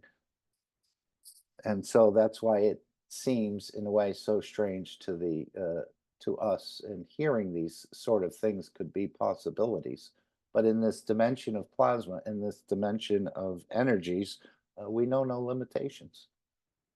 So let's hear from Stefania here in the first step of creating the Dome of Peace, which you're all welcome to join as a collective this process. And again, you don't have to just do it on Sunday. You could do it all the time or often. Some people do carry spray bottles with them and release the GANs, or put it in your car, into your window washer, which I've done. And you can just allow that to clean your window and to go into the environment. And it will find its place, and it will create a balance. And the more and more of this, we're elevating the soul of this planet into a permanent, peaceful condition. I don't know if anyone want to read this Dome of Peace. Anyone want to offer? I With will a nice read it voice. for you. Okay. This is what came in and what is now become a pattern. This is from a guy, I don't know him, but he says, please remember this Sunday and every Sunday from now on, till we raise the soul of this planet to a peaceful planet. Keshe Foundation knowledge seekers worldwide will spread the gas waters around the world at 12 p.m. Central European Time and or 18 p.m. Central European Time every Sunday at the same time as they choose which time to suit them. Thank you for participating in this greatest movement by the soul of the man to bring about the peace on this planet as the permanent feature of the life of this planet. Okay, was that loud enough for everyone? I had to turn it down. It seemed to be coming too strong in my earphones here. And I hope everyone heard that. Again, something for your physicality to do. You can see the waters, you can see the Ganses, and it gives an opportunity for the physicality to work, which we're quite familiar with, more or less, not totally, as we've heard, where there's still quite a few fine points. And now we can go to the second step of the Dome of Peace, which is again using our souls, using our own reactors to create things. And this is, I think, where Mr. Keshe is trying to transfer this knowledge to all of us, that we have quite a powerful field generator within each structure of the man. As he said in one location, it's the most illegal nuclear reactor walking around on this planet is the man, the soul of the man, and this whole combination of working together. Before we go there, you can also join the intention of the Brazilian team every Wednesday at 6 p.m., where there is a formal meeting, keshbrazil.com, and you can find the other connections through there, of joining them on the Wednesday intention, which is at 6 p.m. Also, they've been meeting and doing daily intentions. And now we're in Central European summertime, so that would be at 2 a.m. To join them in this process. It is a formal meeting. It's usually not a long meeting, maybe 30 minutes. There's some reading, there's some discussion, and then there's some practicing of using your own reactors to generate the change, or to see this manifested, your wish, in the matter state. Again, I've always thought wishes were for children, but as we hear from Mr. Keshe, this is the way the universal community operates. This is why there's no fighting and no war, because they create everything out of their wishes. So you can join the Brazilian team, or you can join the Universal Council. Every day, Monday to Sunday, the Universal Council invites the Keshe family and the Universal Council family in unifying at the soul level every day at 9 p.m. Central European time, or Central European summertime, for the elevation of all souls and the protection of the physicality in the universe. So this is again where we're meeting on that dimension of energy on the soul level. The reactors are coordinating, making a beautiful bouquet, and the collection of the fields is much more powerful than if we were individually doing it. And of course, you can individually do it as well. As he says here, don't do it once a time, do it all the time. So there's a few options to join if it's your wish to see peace. The path of peace is made very clearly. It's the soul of the collective awareness. By giving, will create this position of change. No other thing. So we're going to manifest the peace, and we're going to establish the peace through our wish, and not so much operating in the physicality, even though a lot of these physical systems that are made and the transmutation and the rest will definitely have a huge impact on the others, but it's mostly operating through the wish, or this dimension of energy, that we then will see a change manifest. And the Universal Council is learning this as well, this whole process. Anybody wants to read the Dome of Peace? I mean, Beautiful Souls. Here. Okay. I'll read this beautiful presentation of Dome of Peace. And the Dome of Peace is already here. All the knowledge seekers, truth seekers, lovers of humanity has built it in a way, spreading the guns, loving each other as shareholders. So I will read this as please remember, every Sunday from now on until we raise the soul of this planet to a peaceful planet, Keshe Foundation knowledge seekers worldwide will spread the Gans waters around the world at 12 p.m. CET and or at 18 p.m.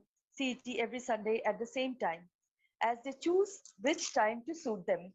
Thank you for the participation in this greatest movement by the soul of man to bring about the peace on this planet as a permanent feature of the life of this planet.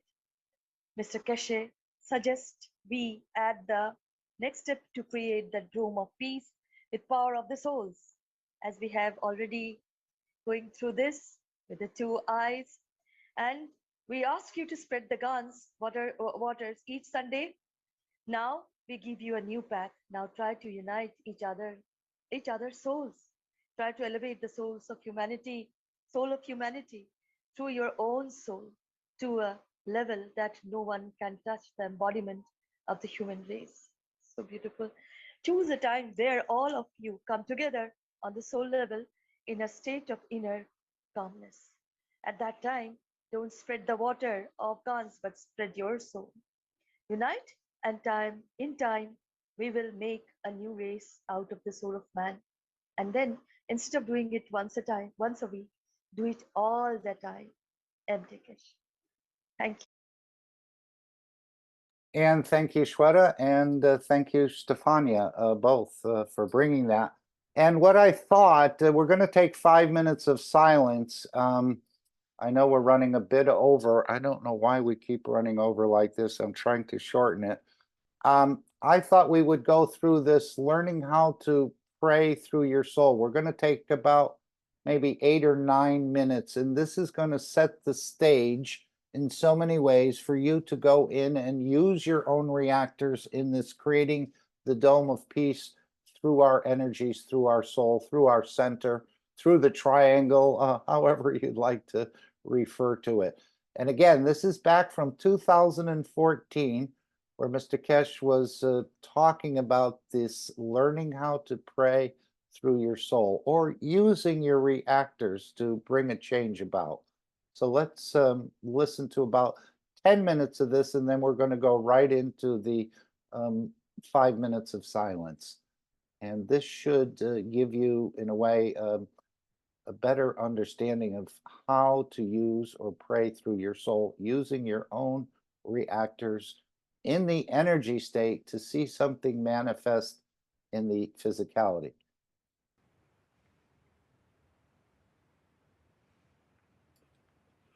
Are we still there, or? I'm pretty much questioned out here. Maybe we should wrap things up soon. Okay, maybe we can do a teaching on different direction or explanation on different direction today. Let us teach or let us learn how to pray through your soul that you can reach. Let us learn how we can give through our souls that we can elevate other souls to the level that we are in, or without prejudice, allowing their souls to elevate above our soul, without the fear that there'll be anything, we'll be short of anything. Maybe this is what has never been taught by the Prophet of the past, is that giving does not need to be by words and by thoughts, but it has to be by emotion, where it touches the soul and touches the, gives to the receiver what he needs to take from it. Maybe is the way to understand by giving we don't lose anything, and by giving we don't become less poor or poorer. Maybe is a new way of teaching, the way we teach and the way we live in the universe, detached from physicality but attached to the emotions that can affect the physicality, because the physical side of any being in the universe is a slave to the emotion.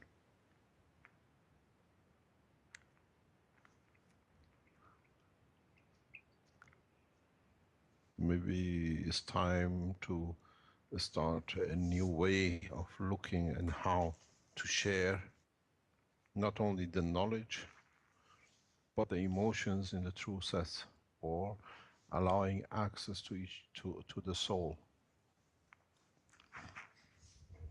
This is where you can open your soul to any soul to receive what they need. At the same time, you find out you receive what the soul needs to give. So at the same time as you're a teacher, you become a student. At the same time as you're a nourisher, you get nourished from the higher levels or equal and plus. Maybe I'll go back to the question or something which was raised by Rick about, or question raised about what do we think about Gaza. Let us all give freely through our soul to the Prime Minister of Israel,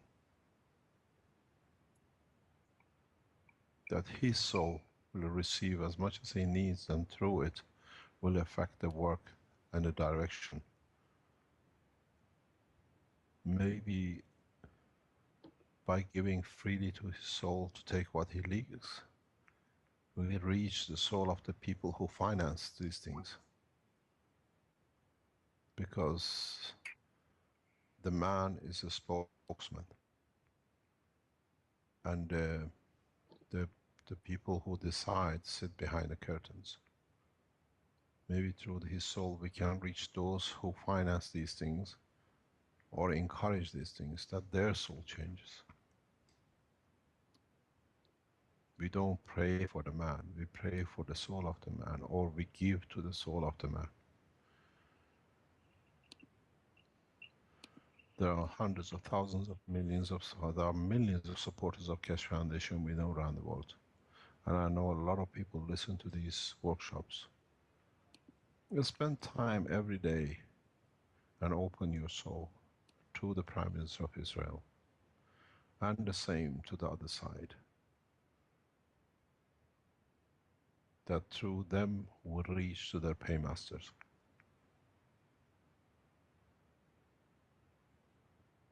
And through them, they will see that the man elevates to the next point, next position. And maybe, as I say, the situation which is in Gaza and the Prime Minister of Israel is a test for mankind to learn how to teach or how to give freely to one soul when it's in need of. The souls who create conditions like this, the souls who support creation conditions, the physicalities which support these conditions for the physical side to do and talk about, they are in need. So let's fulfill their souls, that they have no needs. Don't punish them, but give them enough that they have enough, they don't look in another pocket. This goes the same to the Rothschild family. Let's pray for them, let's give our souls to them, to elevate them, that they find through their finances to finance peace, not arms. We are very clear of who supports and which soul and which physicality is supporting what.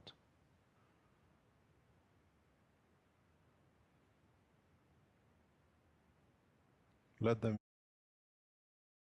Okay, so I think you have a flavor about what needs to be done and how you can use your own reactors to create this dome of peace, in addition to using your physicality and releasing the GAN's waters.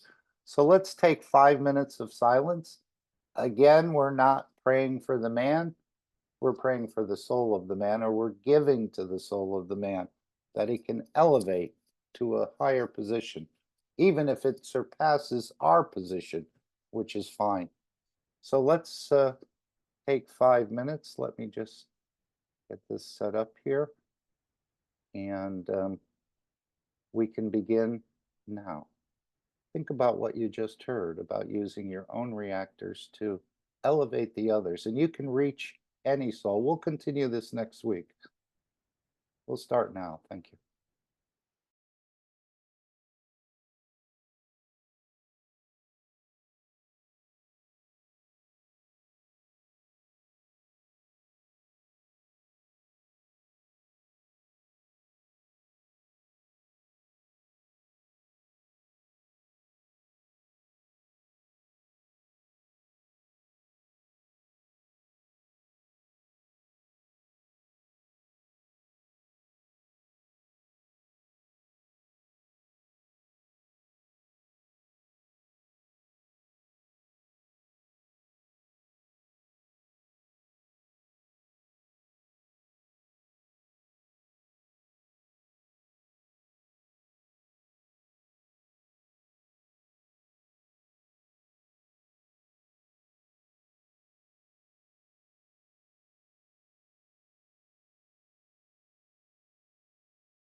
Thank you all again for participating in this process. And again, you can join with the Brazilian team on the daily intentions, or you can join with the Universal Council daily, or you can do both when appropriate.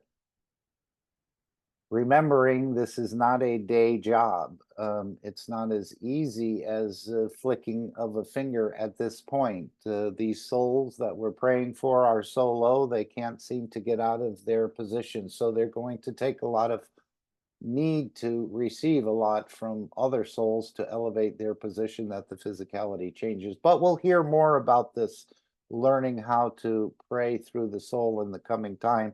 Sorry for infringing on some of your time, Alex, but I thought it was important we start to understand more and more about our own reactors, whether it's the sleep time and traveling, whether it's bringing wellness into our structure, whether it's feeding ourselves, as we just heard from a Dutch knowledge seeker.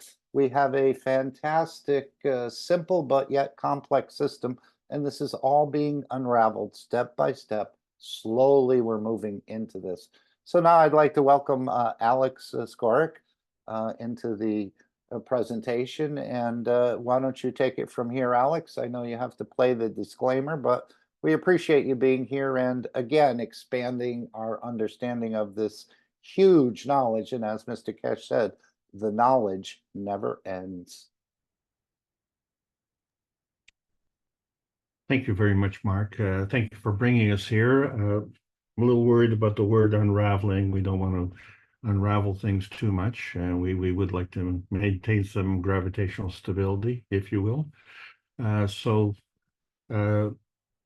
It's a beautiful Sunday afternoon.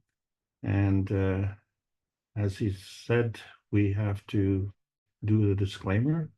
So I hope that's all right with everyone. So please stand by as we try and get this thing taken care of.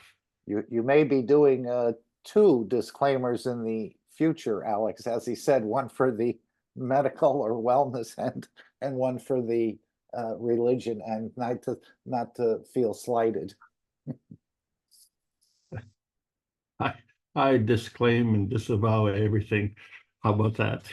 Okay. Well, let's things will get back to normal, as we say. That'll also be part of the unraveling process. Thank you so much. Disclaimer. The information and education material contained herein is meant to promote the general understanding and dialogue of GAN's processing.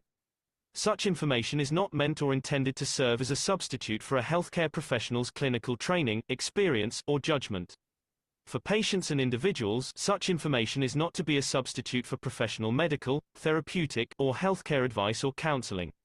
For medical issues or concerns, including decisions about medications and other treatments, readers, viewers, listeners should always consult their physician or, in serious cases, seek immediate assistance from emergency personnel. Prescription information, procedures, and use of medical devices information should be undertaken only by properly trained and certified medical personnel. We specifically disclaim any warranties, express or implied, including implied warranties of merchantability or fitness for a particular purpose. Such information is provided, as is, and is believed to be accurate at the time of its publishing, but it is the viewer's job to evaluate the accuracy of any information found in this presentation. Every case presented is of their own experience, applied by themselves for themselves, and it applies to their case only. Every person experiencing health problems should seek professional medical advice and consult their course of treatment with a doctor. The processes of plasma balancing described herein are a natural process which supports the body but does not replace medical advice or therapies one is already subject to. Well, thank you very much. That was very good. And I hope you're all ready for what I think is going to be a very exciting episode. This is the Keshe American Knowledge Team meeting. And as we've said, what makes this meeting so powerful is the appearance of those not from the American Knowledge Team meeting. In other words, from the other continents around the world. So welcome everybody. because this is a worldwide event. And sometimes when you have an event, you have to set a schedule, right? This is when everybody comes together. Well, there is no timetable, there is no deadline, there is no schedule. This is the way life is, has always been, and will be in the future, because the Earth space community wants to join the universal community. That's what this is all about, isn't it? We are in the post-Sanya conference era. And as you can see, there's enough gold for everybody to go around. So what are we fighting for? This is the Keshe Foundation Spaceship Institute Teachings on Plasma Science. We are in the Intermediate Transition series. Today's discussion will be on perspective. My name is Alexander. I am from Canada. It is June the 9th, the year 2024. This is the Keshe Foundation North America Plasma Education Series. So this is an ongoing series that we started years ago, and this gives you kind of a rundown if you want to review. We're trying to condense the thousands and thousands of hours of teaching over 10 years of weekly lectures in the Knowledge Seekers Workshop. And we understand that there's a vast majority of people who've never heard of the foundation or the plasma science, but everyone agrees there's something going on in the background. And that's kind of what we're going to talk about, because this transition deals with the y-axis polarity, and we'd like to get a little perspective on what's going on here, won't we? Because we're in the hesitancy highway, unfortunately, which is the lowest energy state, and we understand how life is very hard. This is why we always say it gets easier when you get up on the horse, but you've got to pick the winning horse, because otherwise it could be a bumpy ride. And then, of course, as always, whether you're on the horse or not on the horse, you've got to keep things in perspective. And that's where the difficulty and the challenge comes in. So this has been outlined in the books by Marin Tevakoli Keshe in book number 1, The Universal Order of the Creation of Matter. Imagine going through life and not understanding how that is done. And furthermore, in book number 2, The Structure of the Light. And does light have structure? And then book number 3, The Origin of the Universe. Oh yeah, that thing. That thing, like where we came from, and we always thought it was just a glint in Daddy's eye.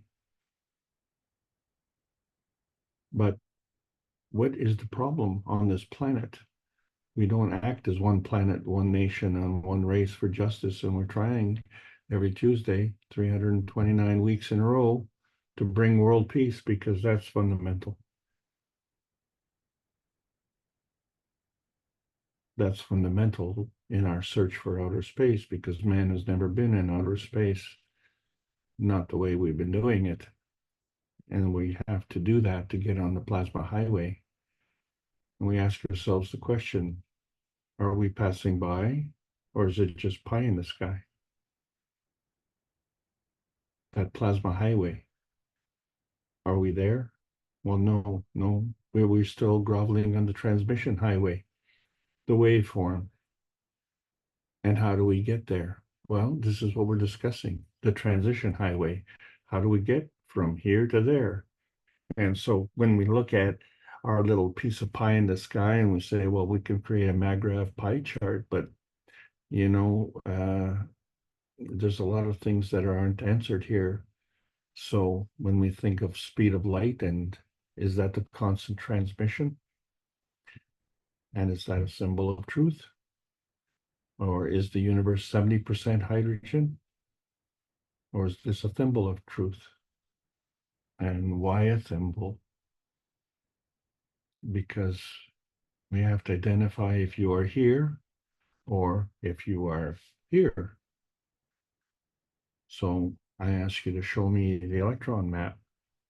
And a famous scientist, Richard Feynman, was talking about the groundbreaking research on quantum electrodynamics. the theory that describes the interaction between light and matter. And of course, he said that there's enough power in a thimble to power this earth. It's an amazing statement coming from a NASA scientist and a Nobel laureate, because he once said that if two persons stood at arm's length from each other and each person had more electrons than protons, the force of repulsion between them would be enough to lift a weight equal to that of the entire Earth.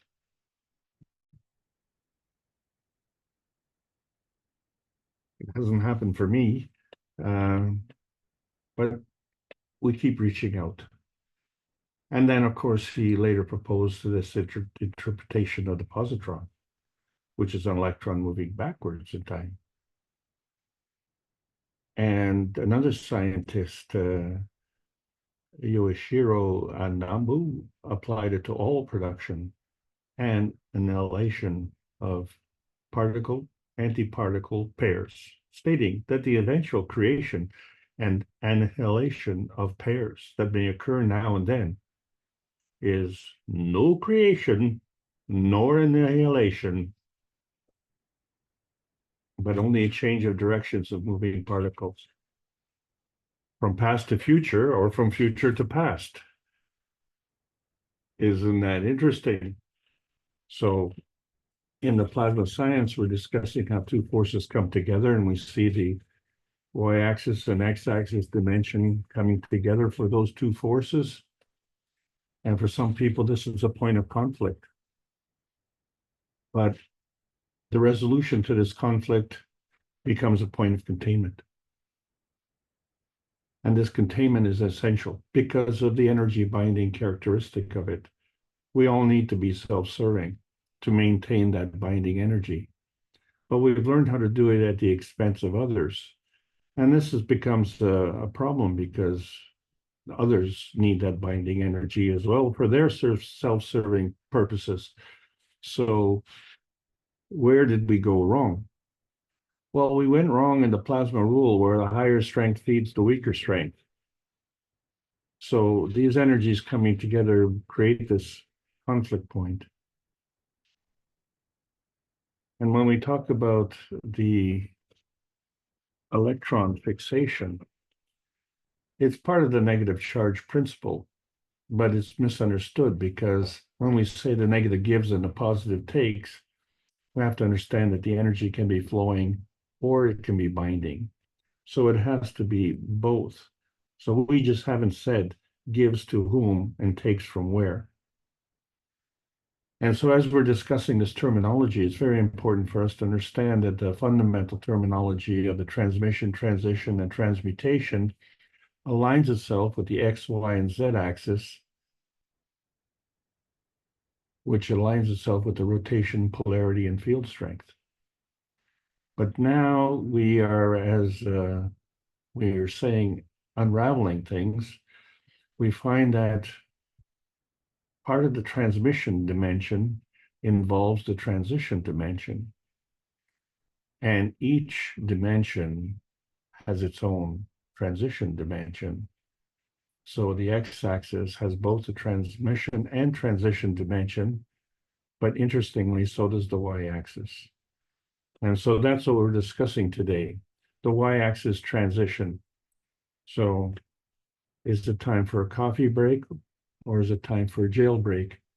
Well, as I said, it's hard to go through life without understanding the creation of the universe. So you say, how is the universe created? And we say it exists from energy. And as that scientist said, it has to do with motion, forward and backward. So energy is always positive. So that charge on the energy is the direction of motion.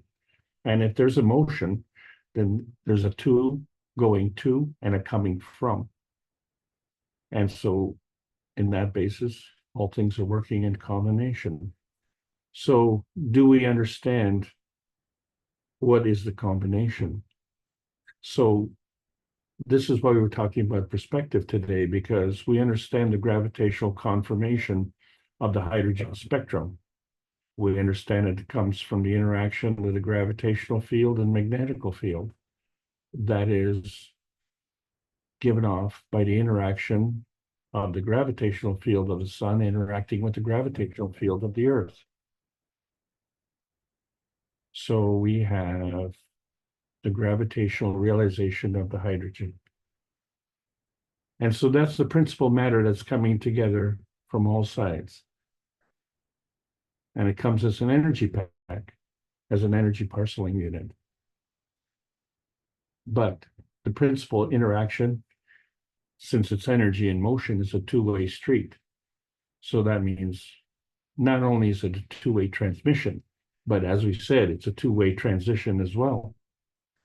So when we talk about an energy pack, what do we pack that in?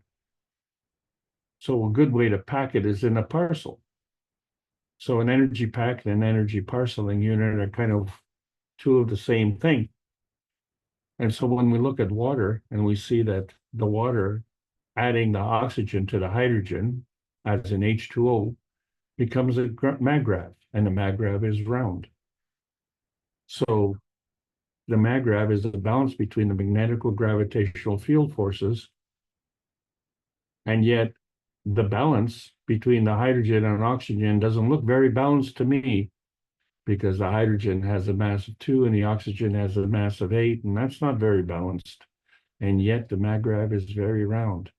Isn't it interesting how we can parcel this energy? And so it strains our understanding of relationships, this balance between the magnetical gravitational field forces of a maggrav condition. And so scientifically speaking, we're trying to understand how this energy in motion is always working by balancing between the conservation of magnetic fields and the conservation of energy.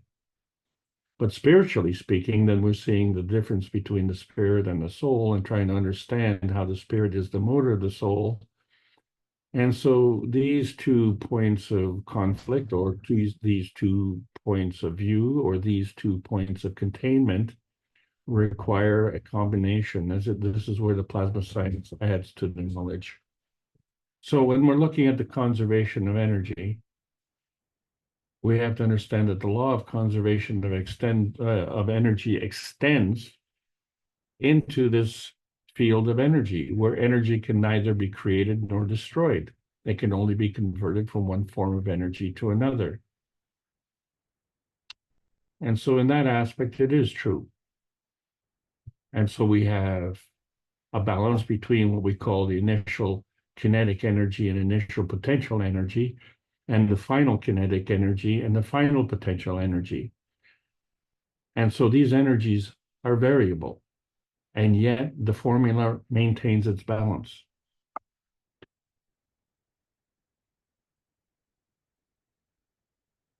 So that balance is reflected in the potentiation of strength. So when we look at the pH table, we see that the stronger feeds the weaker. The initial potential is stronger, the final potential is weaker. So this is the transfer of energy from a complex structure to a simple structure. In other words, from a gravitational to magnetical structure. But there are all these points in between. And how do we determine the susceptibility of those points? And maybe we'll shed a little bit of light on that today, because there are sequence orders. So when we're talking about the attraction, this is a gravitational feedback. And we're talking about repulsion, this is a magnetical feeding. And so the feeding and the feedback are working together. And this is how we, as the last man standing, has choices. And the man can either turn off or turn on the feeding, or increase or decrease his strength, or enhance or diminish the positioning. And this is how the stronger feeds the weaker. And we are the ones making that choice. So that field that we are capturing is not just based on the x-axis transition, which is perpendicular to the ground, and the combination of the y-axis transition, which is elevation above the ground, but we can affect the field capture and we can affect the difference in the position. And so that becomes something for us to understand, because when we're looking at the way that the Earth rotates, we see that its rotation is going around the equator. We call that the x-axis. It rotates around its pole, so we call that the y-axis. And that's what we're discussing now, is the y-axis dimension by polarity. And then, of course, there's this movement where we go from here to there. And there are various planes that we can move from. So how does that change with respect to our perspective? Well, interestingly enough, this week we had a planetary alignment. But, you know, when we say a planetary alignment, and here we are looking at this alignment, we have to assume that there's a line that runs from Jupiter to Saturn, and that all of these planets are on that line, as if it was a graph, as if it were an accounting graph. But our point of view here is not from the point of alignment, it's from the side. And so when we look at this alignment, the question is it alphabetical? Or is it by a sequential number? In other words, our planet is the third rock from the sun. Is it by size? Jupiter is the largest? Or is it by another point of view?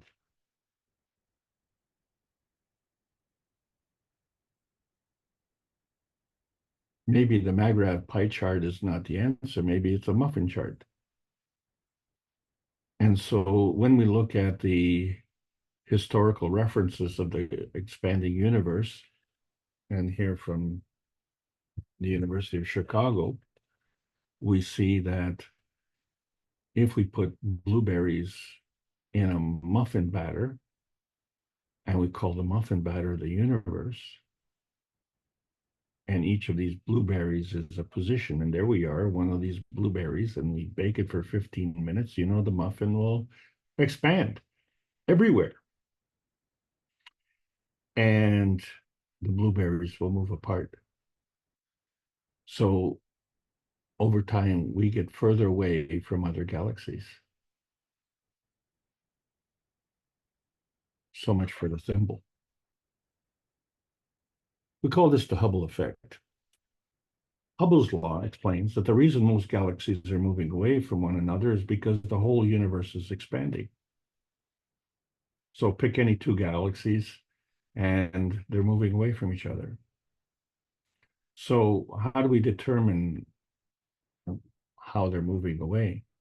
Well, Hubble's law, which was simply that the galaxy's velocity, or as is sometimes plotted on a chart, its redshift, is directly proportional to its distance. Oh, here we go. And so that tells us something important about the state of the universe. So the redshift is a key concept for astronomers. The term usually is understood and literally is the wavelength of light that gets stretched. The wavelength of the light is stretched, so the light is seen as shifted towards the red part of the spectrum. Similar things happen to sound waves, right? So when the source of a sound moves relative to an observer. So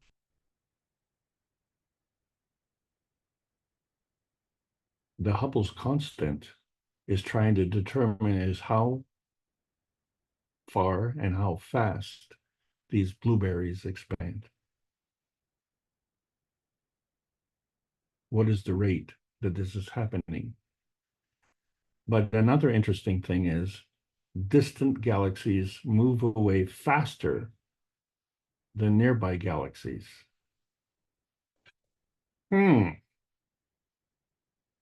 So the galaxies in the background are moving away faster than the nearby galaxies. And the Hubble constant tells us the rate at which this is happening. So when we're talking about light and how the nearer it gets, we look at a relationship which we call the inverse square law, which actually measures the relationship between distance versus intensity. In other words, if we double the distance, the intensity is cut by half, which means that the light coming from the source has the highest intensity, where the light at the destination is the lowest intensity. So I have to keep that in mind, because this is what we're talking about, the Doppler effect, which is an extension of this effect. The recession velocity can be measured by taking advantage of a phenomenon called the Doppler effect. And a classic example is how the sound of a siren changes as an ambulance passes by. This is because the sound waves moving between you and the ambulance are compressed, not stretched. Compressed as the ambulance approaches, essentially catching up to its own sound waves. But it's stretched as it races away. Oh, here we go. Okay. And so the same thing can happen to light.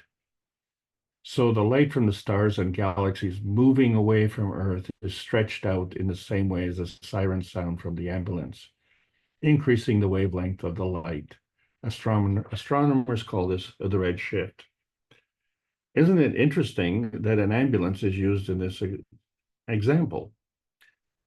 Because when we look at the relationship of the wavelength and frequency of light, if we were to stretch the wavelength, in other words, if we stretch the wavelength from 380 nanometers to 750, we find that the frequency will be reduced. In other words, going towards the red.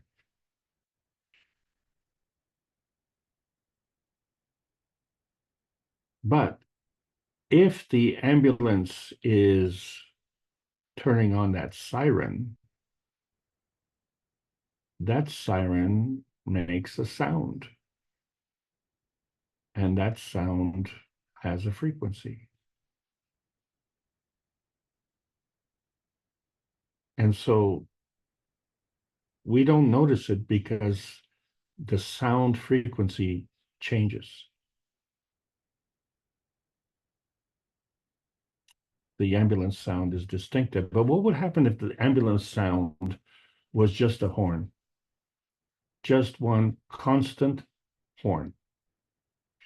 No change in frequency. And so as the ambulance approaches, with no change in frequency, and the wavelength compresses, well, that isn't going to work. And then as the ambulance goes away, the wavelength will stretch and the frequency is not going to change. So that's not going to work. So we have some issues. So let's look at this perspective of hydrogen in a little bit different light, you see here, because if we say that an alkaline pH is healthy and an acidic pH is unhealthy, and we see that there's a color association, which goes from the blue shift to the red shift, the blue being stable and the red being unstable. Stable, of course, means it's more complex. And of course, it's gravitational. So the simple becomes more magnetical. And we relate this to health. We're talking about ambulances, right? And so we see that in the DNA transcription, as we stretch the wavelength of the DNA structure, we become more unhealthy. In other words, we become more acidic.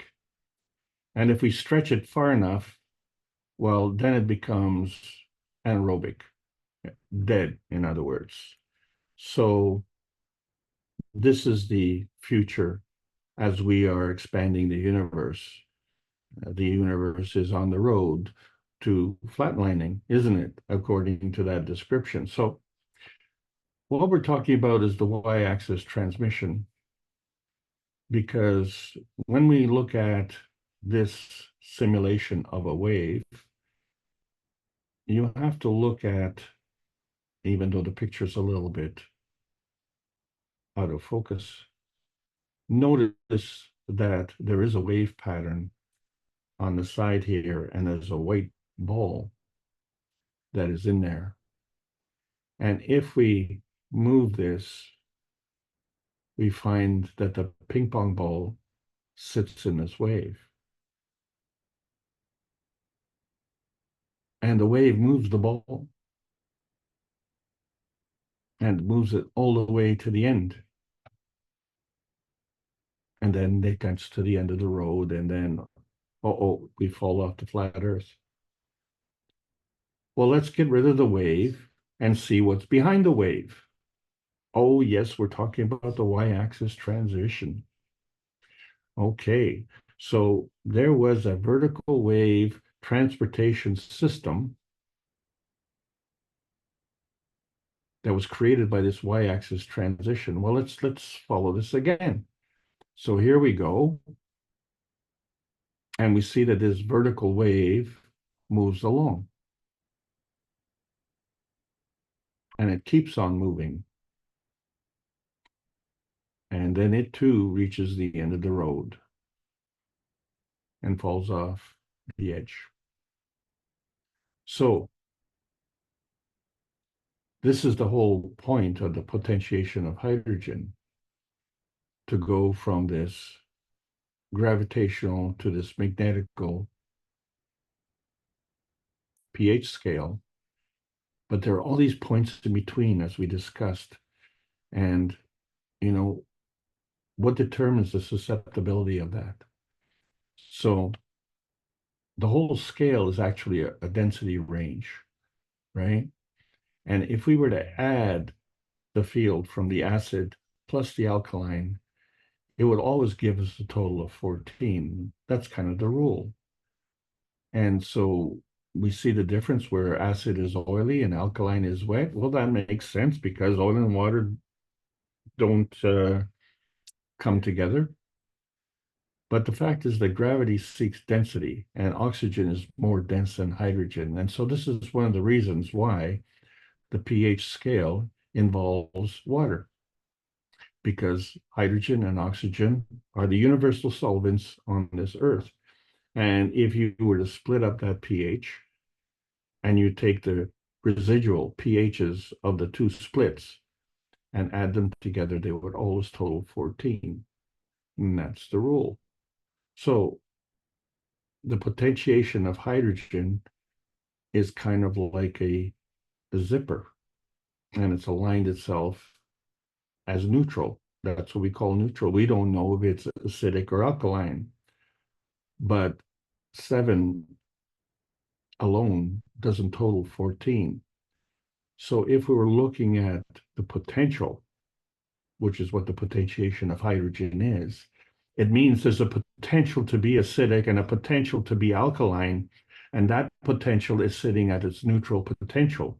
So 7 plus 7 is 14, even though it's neutral. So when we shear off a hydrogen on one side, we create a hydroxyl on the other side. So the hydrogen is a positive looking for a home, and the hydroxyl is now a negative looking for a home because it's lost that positive hydrogen. And so this is how an energy pack is created. And it's energy always in motion, because when there was an electron shearing, now you had to have this splitting. And in turn, you get a crossover deflection or twisting, which involves a tightening, coiling, and tunneling. And this always facilitates energy in motion. And we see this in the processing of sugar energy, where we have the hexagonal structure, which is gravitational, and the pentagonal structure, which is magnetical. And the difference in the two structures causes this twisting susceptibility that we keep talking about. And we've seen this process in the cups of life. We started with the physical cups of life, and we created this GANS. And in between, we had this nanocoating process, which is part of the monatomic science. And then through this inner space emotional strength, we created this GANS. And so the cup of life had this GANS radiance manifestation. We've seen the CO2, the calcium, the zinc, the copper, the H2O, and the amino acid. But, you know, in the periodic table of elements, there's other elements, including gold. And so we can produce GANs. And so we change the nature of the cup of life. So we looked at just two cups of life, the emotional first cup and the physical second cup, and we've seen the relationship of it. But then when we look at the periodic table of elements, we say, well, wait a moment. We have this Earth space range and all the details of that range. So, you know, we started with hydrogen, and then we ended up with all of these other things, including the amino acids, the carbon, nitrogen, oxygen, and hydrogen combination, the sodium, magnesium, potassium, calcium solutions, and then, of course, the manifestation of the iron, the gold, the copper, the zinc. And we did this all on our planet, which is based on silicon and sulfur. So as I said, this Y transition and how we created this is like a zipper. And when you split these elements apart, you create one, you create the other. And that is mandatory. If you have a pH of 4, the opposite is 10. You can't create one without the other. If you create 5, you will create 9. If you create 6, you'll create 8. That is the nature of the electrolytic breakup of water. That's what you get. So in a sense, in a way, this becomes kind of a transition and then manifests itself as a transmission.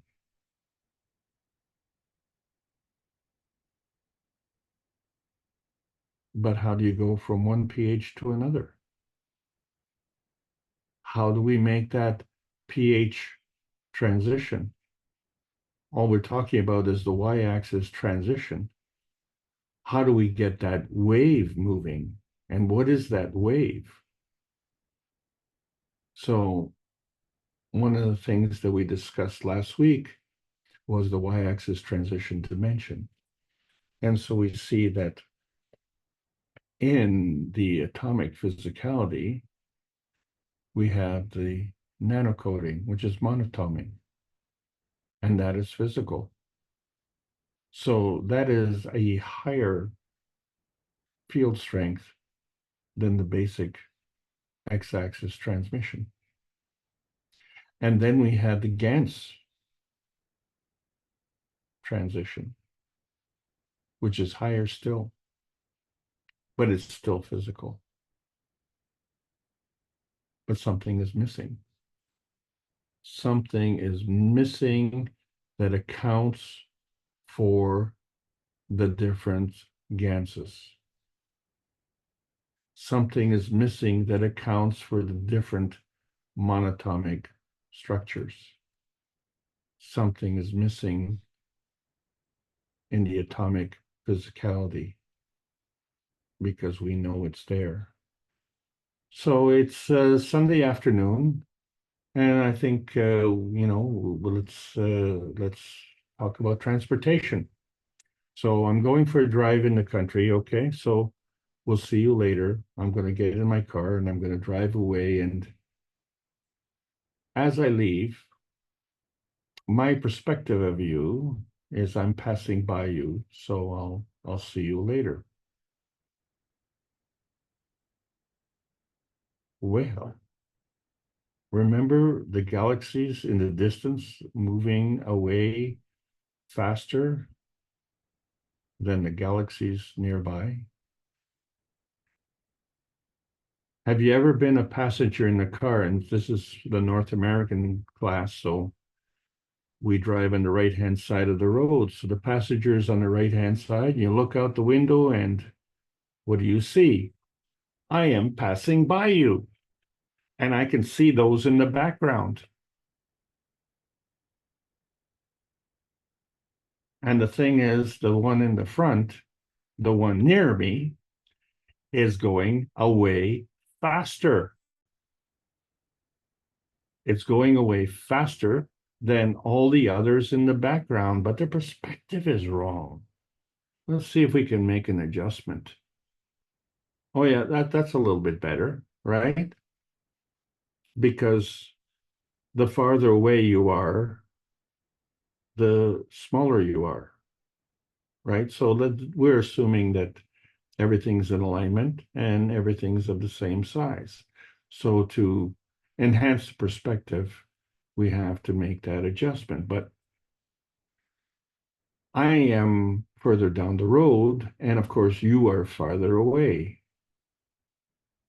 And I see those in the background better because I have a different point of view now, but still the perspective is wrong.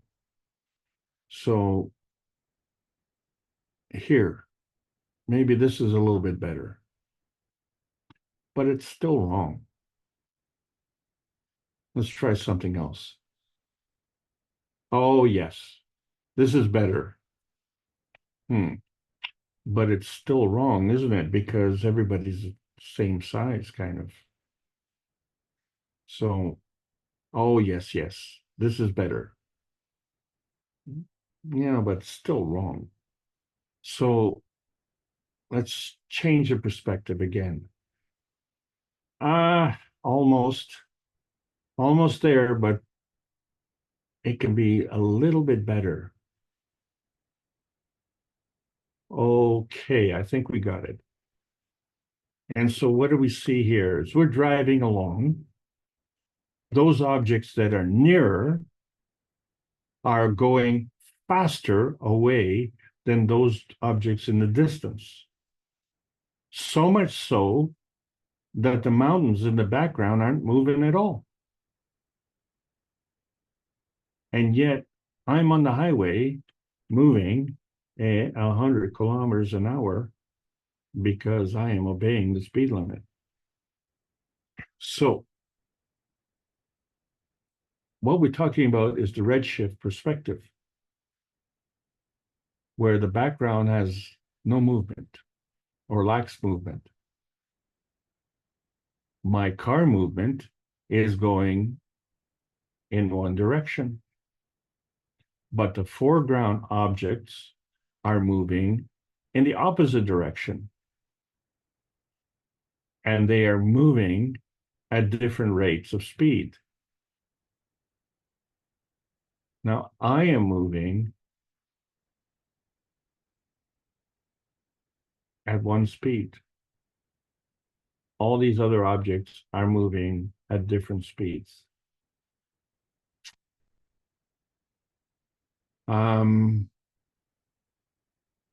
What about the Earth perspective?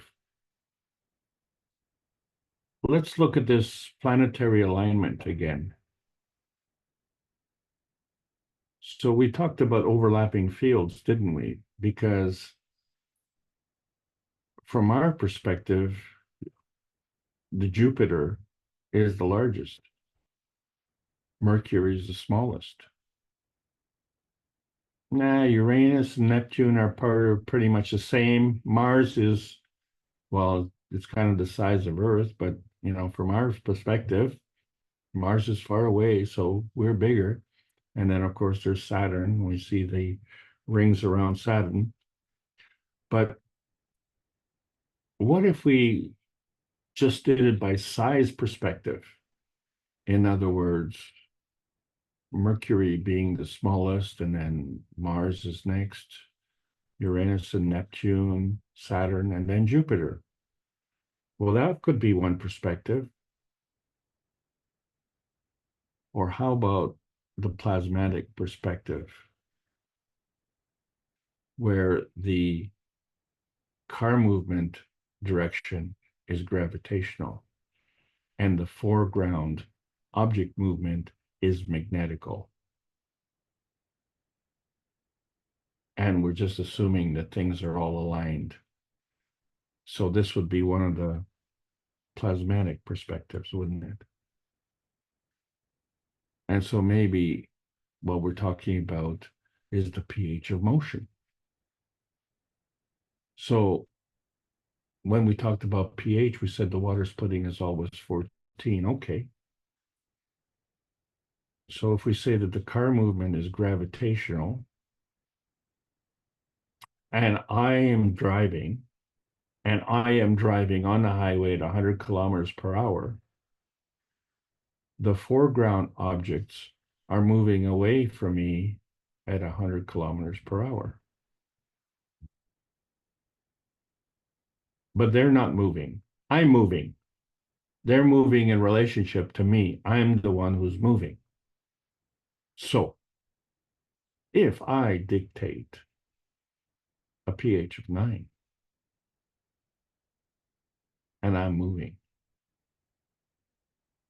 the foreground objects would be at a pH of 5. 9 and 5 is 14.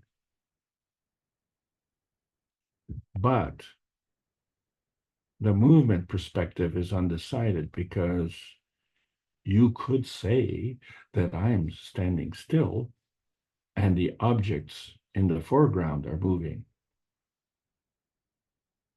This is how they did movie productions in the past. You know, where the rider sits on the horse, you know, that horse, and he's not moving, but they're shaking the horse, and other people on the studio set are moving all the plants and the mountains and everything to give an indication of how everything is moving. But of course, the background is not moving. It's just the foreground that is moving. And so you look at that picture and I say, well, it looks to me like the car is moving. But in the movie studio, the foreground is moving. So clearly, the balance of power sits elsewhere.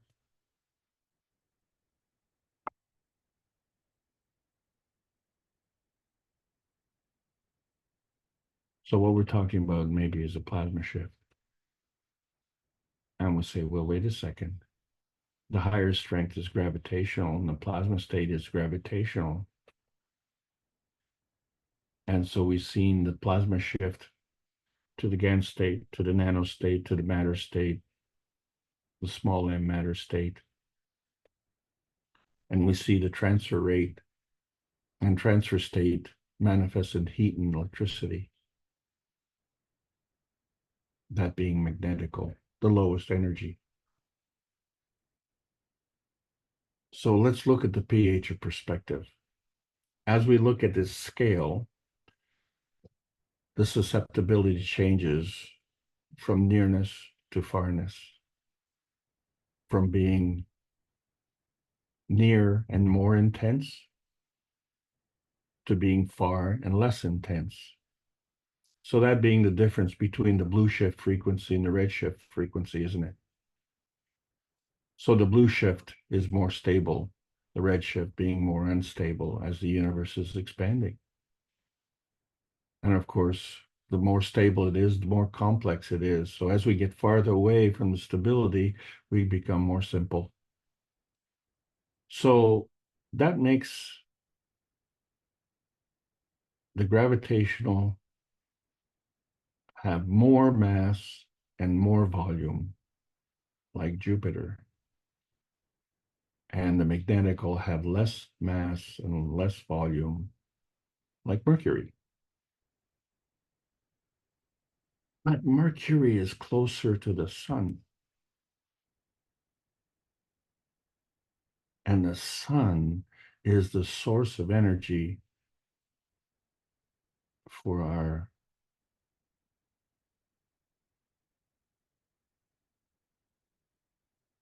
solar system.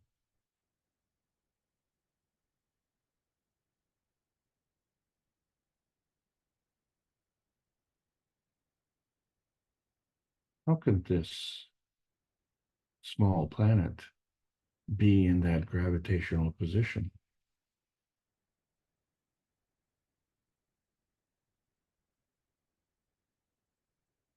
So, if the sun is the source, then we could say that all the other planets are the destination. But which pH or perspective are we talking about? So, what we now need to understand is the gravitational confirmation. That destination would be our gravitational destination. And just like this Earth is our gravitational destination at this point in time.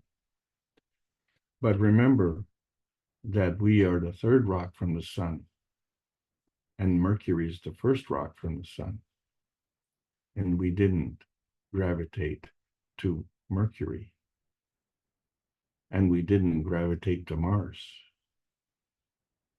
We gravitated to Earth. And so the Earth becomes very important for us because it gives us the feedback that we need. And so every time we look at this perspective, we take into account the sound, the light, the heat, the pressure, the light luster, how good things look, and we focus on the superficiality, not the substance. But we see that there's different levels. There's different level laminar containment. And the x-axis transmission dimension goes through a lot of transition. But it's the dominance of man-made range deviation that takes hold, because we call that the conscious awareness, and it overrides the unconscious awareness. So the y-axis transition dimension is exposed, isn't it? And the transmission spectrum, this non-visible, what we call viral spectrum orbitals, these overlapping fields, is the transition of visible transmission spectrums, isn't it? From spectrum to spectrum, and there's a susceptibility. So we're looking at the difference between the surface superficiality and the internal substance. The physical surface, the plasma substrate. And we see that the plasma substrate and the combination with the physicality is the point of containment. And yet we look at the physicality as gravitational and the plasma as magnetical. Because when we look at the magnetical wave, it's stretching out. And when we look at the gravitational wave, it's compressing. So when that ambulance is coming, it is compressing the wave, but the frequency of the horn doesn't change. And yet when an ambulance is leaving, the wave stretches, but the frequency of the horn doesn't change. And where we are and whatever we hear, part of the visible, audible, touchy-feely point of view is our point of containment. So we have to understand that there is one step beyond what we're seeing in the gravitational realm and one step beyond what we're seeing in the magnetical realm. We have to take that into account, don't we? So this is the y-axis transition dimension. And our communication antenna has to stay within this range transition. So the release of the binding energy has to precede the retrieval of the beneficial energy. The field release has to precede the field capture. The giving has to precede the taking, and the emission precedes the absorption. This is where the balance comes in. So the motion cannot exist without the coexistence, because motion is a product of existence. So motion and coexistence reside in both matter states. So there has to be a tuning, a plasma dominant tuning, and a physical dominant tuning. And the range transition by nearness and proximity is what facilitates the tuning, and not distance.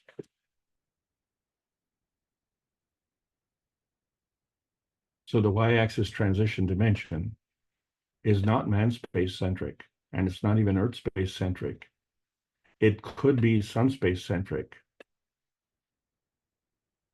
But one of the things for sure is that the containment is dimension centric, and proximity is part of that dimension, and the nature of pressure is dimension centric. But there's 3 transmission dimensions, and on those dimensions there's a message. And how is that message contained? And which transmission dimension? And we call it the folding deviation, where the accountability is in both X and Y axis range transition, and is dependent on the point at the center. And so that point becomes your target point, the reality dimension, where we're targeting our gravitational Earth space and the magnetical some space in outer space. And that's what we're targeting. But we're in the matter plasma dimension. And the difference being the physical can touch it, and the plasmatic, you can't. And we still remain in the feedback dominant state, which we call the physical state. So where do we get this? If I am on 1 pH scale and I choose 9, and I'm the one who's moving, and the one who's not moving is in a physical stationary state, the pH of 5, where is this message feeding manifestation coming from? And how are we getting this message feedback manifestation? So this transmission becomes part of the tuning of the transition, where you select one and it's balanced by the forced selection of another. So the resulting selections feed manifestation. So this selection manifestation is predetermined. And we can effect that by choosing the peace dome of intention. So this range transition affects standard folding deviation, as we've seen in the creation of the wave, with the ping pong ball moving.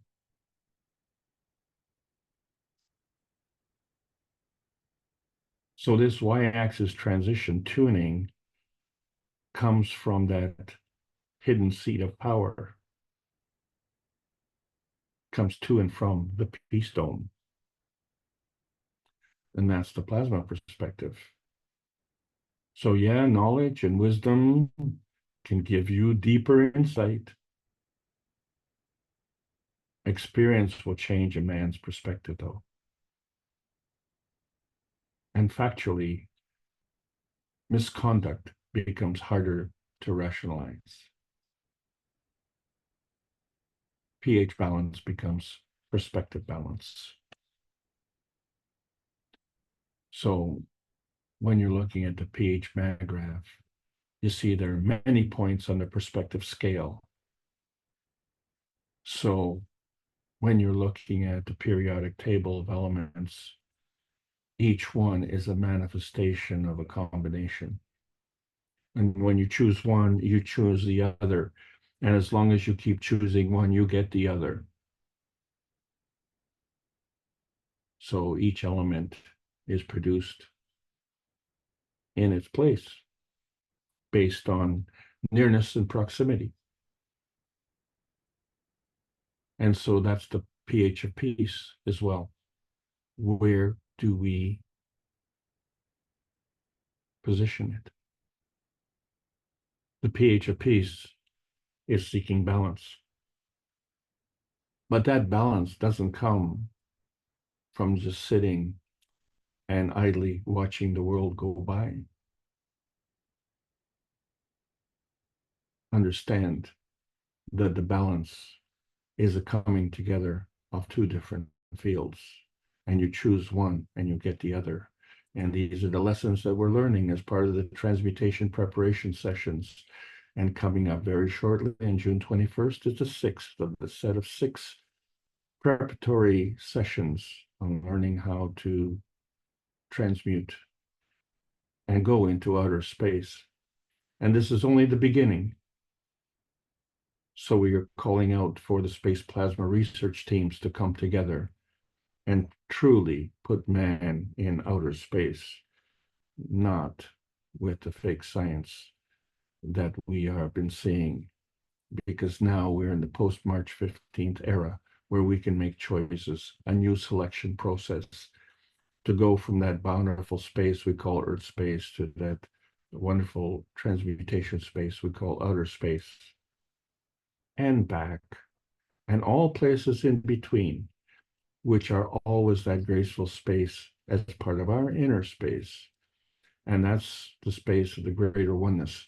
And for 541 weeks in a row, we produced the Knowledge Seekers Workshop to transcend the limitations of nuclear science. And we keep teaching and teaching, because this is the Keshe Foundation Spaceship Institute Teachings on Plasma Science.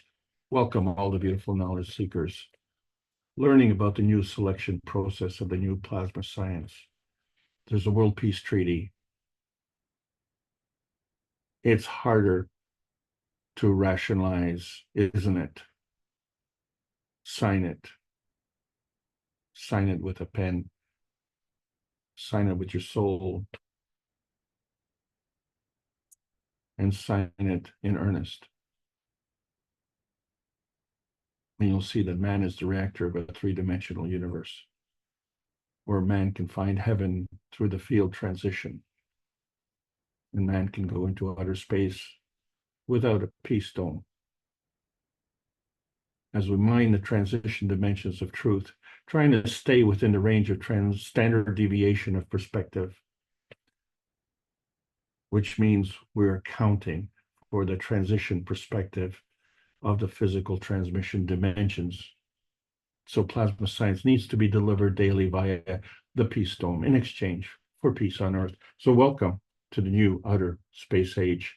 And that's the end of this session. I hope you enjoyed this trip. Thank you so much.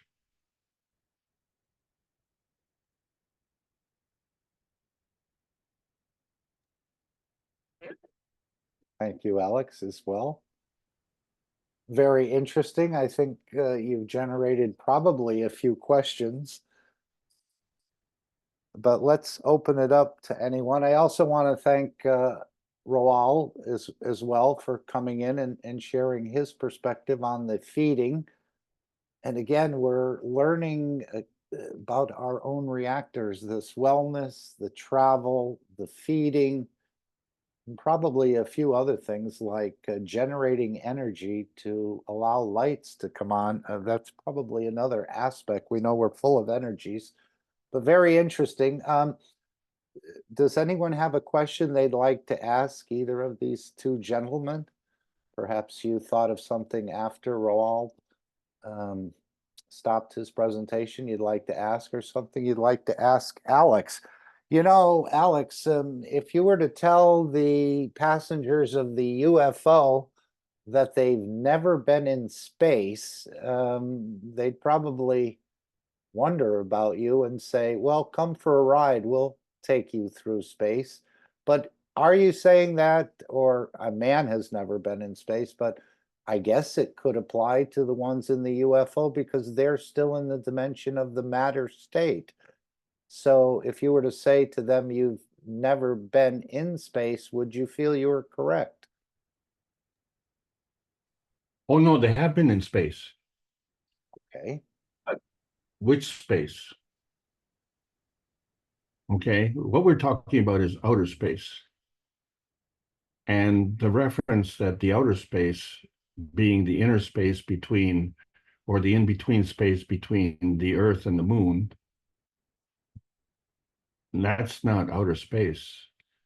That's still a physical space. We can send a rocket into that physical space. We can see it. And we can send a rocket into the solar system. We've sent them to Mars and the other planets. We've had flybys for Jupiter and Saturn. So we've sent a rocket there. Those are all part of in-between space. But since it's always physical, the physical is not outer space. It's all an extension of the Earth space, and the Earth space is an extension of the Sun space. The Sun space and the Earth space share the same physical space. But how do we traverse the universe? And where's the rest of the universal community? So if we see the community as only by what we see, and we see the leading scientists and the fantastic equipment that we have where we can see deep into space, but we can't see the dark side of the moon, which is the nearest space.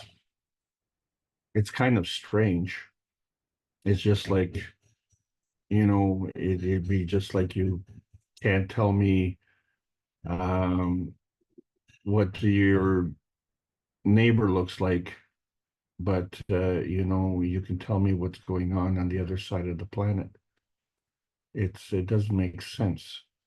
I think we learn about our Earth space first, then we learn about the in-between space, and now we have to learn about the outer space. There is a difference because there's a whole world out there that we don't know much about, except for the fact that we were born. Never forget that. Over to you, Mark. So you would say they're basically just moving the soul within the physicality. They haven't gotten to the point of expanding the soul. Right. Mhm. But I'm quite impressed. I mean, you see them in the sky, you see them in the telescopes, perhaps. I know NASA has some videos of things they've tried to shoot at regardless. But yes, I think I would agree. They're still in the dimension of physicality, as Mr. Keshe said. They're using a fancier magnetical gravitational positioning system, but they're using matter state reactors. And of course, the creator doesn't travel with ships. He's traveling in the dimension of the energy. So perhaps that's true. Anyone else want to bring something up while you're debating whether to open your mic or not? I had heard that the planets were aligning, but they're not really aligned. It's just from our perspective, it appears we're on the same elliptic. And it appears that they have lined up, but actually they haven't actually lined up. Any comment on that? In a straight line. Well, certainly, to see them, they all have to be within range of your vision, right? So they are all orbiting around their field.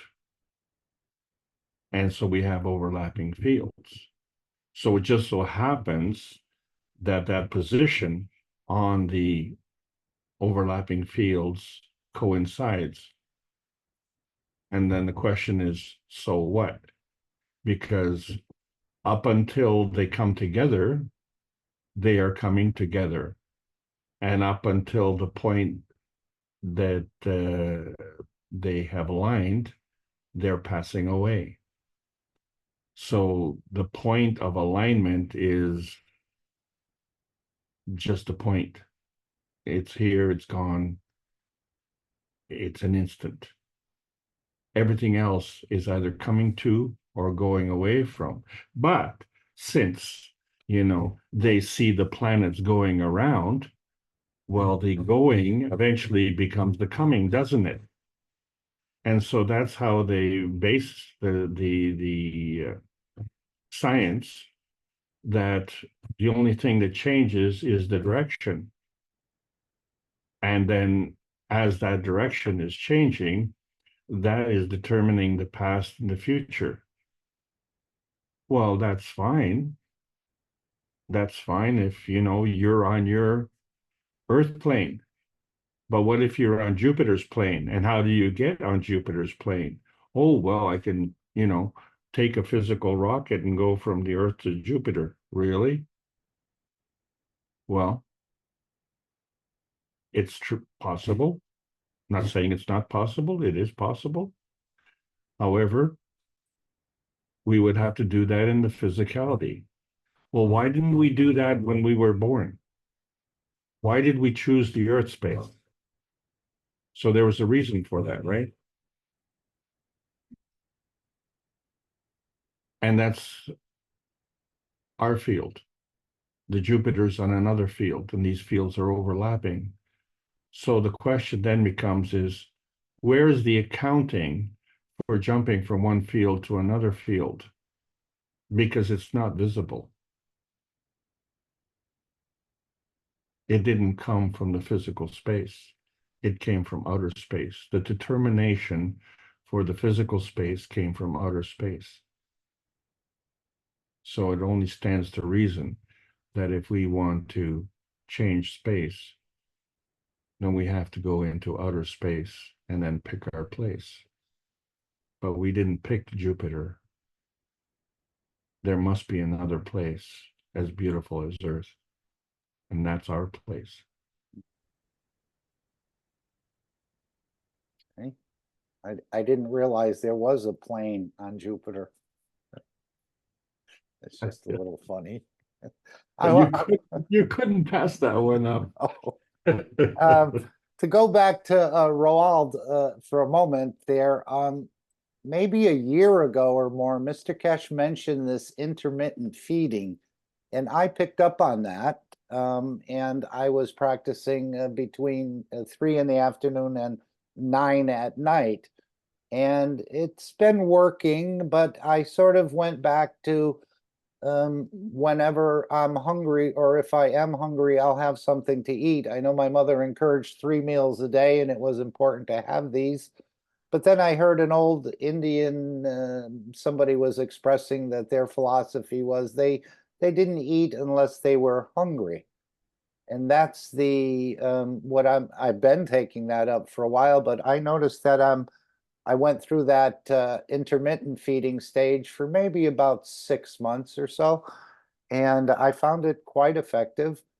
Again, lost a little weight, maybe gained a little weight, nothing dramatic, but I did notice that the amount of food I was consuming was reduced. And a lot of people, you can find intermittent feeding or fasting on the internet, and they'll give you some techniques about doing this. So I just thought I'd share that with you, but that's just another step in a progression of steps to get to a higher understanding or to work on this absorbing fields. As I said, when you went through the feeding system that's offered at the store, I mean, it's out of stock, actually. It'll probably come back into play. There was no pain or no fighting anything. It was somehow there was a satisfaction there. And it could be because of the fact that this plasmatic water was created in the mouths during one of those sessions as a small gift, I think. A number of people experience almost like salivating way more than you normally would. And Mr. Keshe was saying about it's actually plasmatic water, it's not really saliva. And you can use that to, in a way, change salinities and absorb different things. So I just wanted to say the intermittent fasting is a step for people to work on. And if I was only feeding from 3 in the afternoon till 9, that's about 6 hours. So I reduce my time of feeding by about 75%, even though I may not have overall reduced a tremendous amount of calories, but the time of feeding was reduced. Anything you want to comment on that about? Maybe I can add something, which is really nice, that if you start intermittent fasting and you skip like breakfast, then you get the hunger feeling that we've learned, the grumbling of your stomach. And we've learned that it's a hunger feeling and then you have to eat. But actually it's more like it's your intestines are cleaning itself. And that's what you hear when it's cleaning itself. And then we learn, oh, let's put in some more food. But actually the last thing you should do is put in more food, because your body's like, hey man, what are you doing? Because I'm cleaning now. And if you just know that in your brain, like, okay, that's not a hunger feeling, it's a cleaning feeling, and just you have to reprogram your brain thinking it was hunger, but it's not, something different. So then it's easier to to ignore it actually, or to just accept it, because it's not hunger, it's something different. And then it gets easier. So- And after an hour, it just, like maybe after half an hour, it just goes away. So that's a detoxifying process you're hearing? I don't think detoxifying, but more like Cleaning. You said cleaning, yeah. cleaning. Cleaning the intestines. Well, like I understand, before I learned that everything is mush inside, maybe GANs, I don't know, but if we're still thinking about intestines and guts, then it's just cleaning the guts and the bowels. Bowels. The bowels, yes. The large intestine, the small intestine, yeah. Yeah. So, and if you just ignore it, or just know that it's not hunger, then you can not eat. And if you just also say to yourself, okay, but I have plenty of energy, then you will have plenty of energy. And then you can just, And when that's all done, when the digestion is all gone, then your body can go into what your body was actually made for. So cleaning the almost dead cells in your body, just getting rid of that and making new ones, and you get healthier. That's what intermittent fasting is for, actually, as far as I know.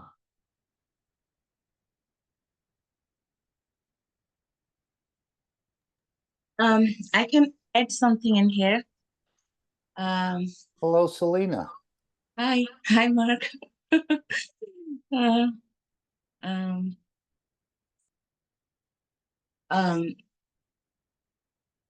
I analyze about the hunger. I think most of the time we eat because of the emotional eating. We feel hungry because of our emotion and overthinking. Did you ever find or look for, if we do the math, when we used to go to school, college, and if we do a lot of math, and after math class, we have to eat something. We feel hungry, right? We use a lot of brain power. Because you're using so much energy. Okay. So in the regular time, our mind always thinking about something, right? It's the like physical thing. Most of people do. Most of people, every people do. Some people more and some people less, like that. So when we think a lot, thinking like we told ourselves the monkey mind, right? So we are constantly thinking this and that happening to us. So that way we lose our energy. And then we feel hungry too. I find out that thing. And then and the other time, I've told you all about my lot of experience in different side. There is no hunger. There is no thought. Their life is different. That time is totally like life is different. Nothing, no emotion like now, like Earth, like us.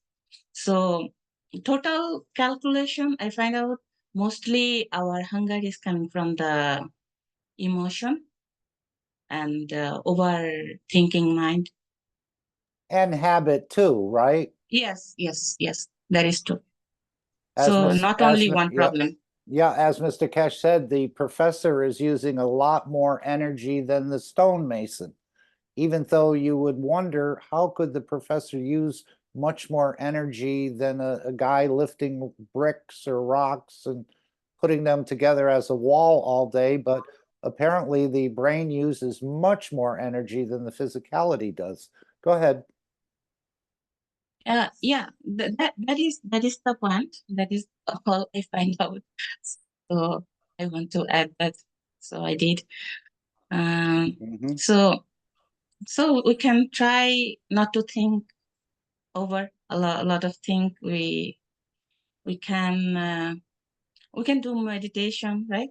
And then not to think about everything, and just reduce thoughts, and then get energy from the universe.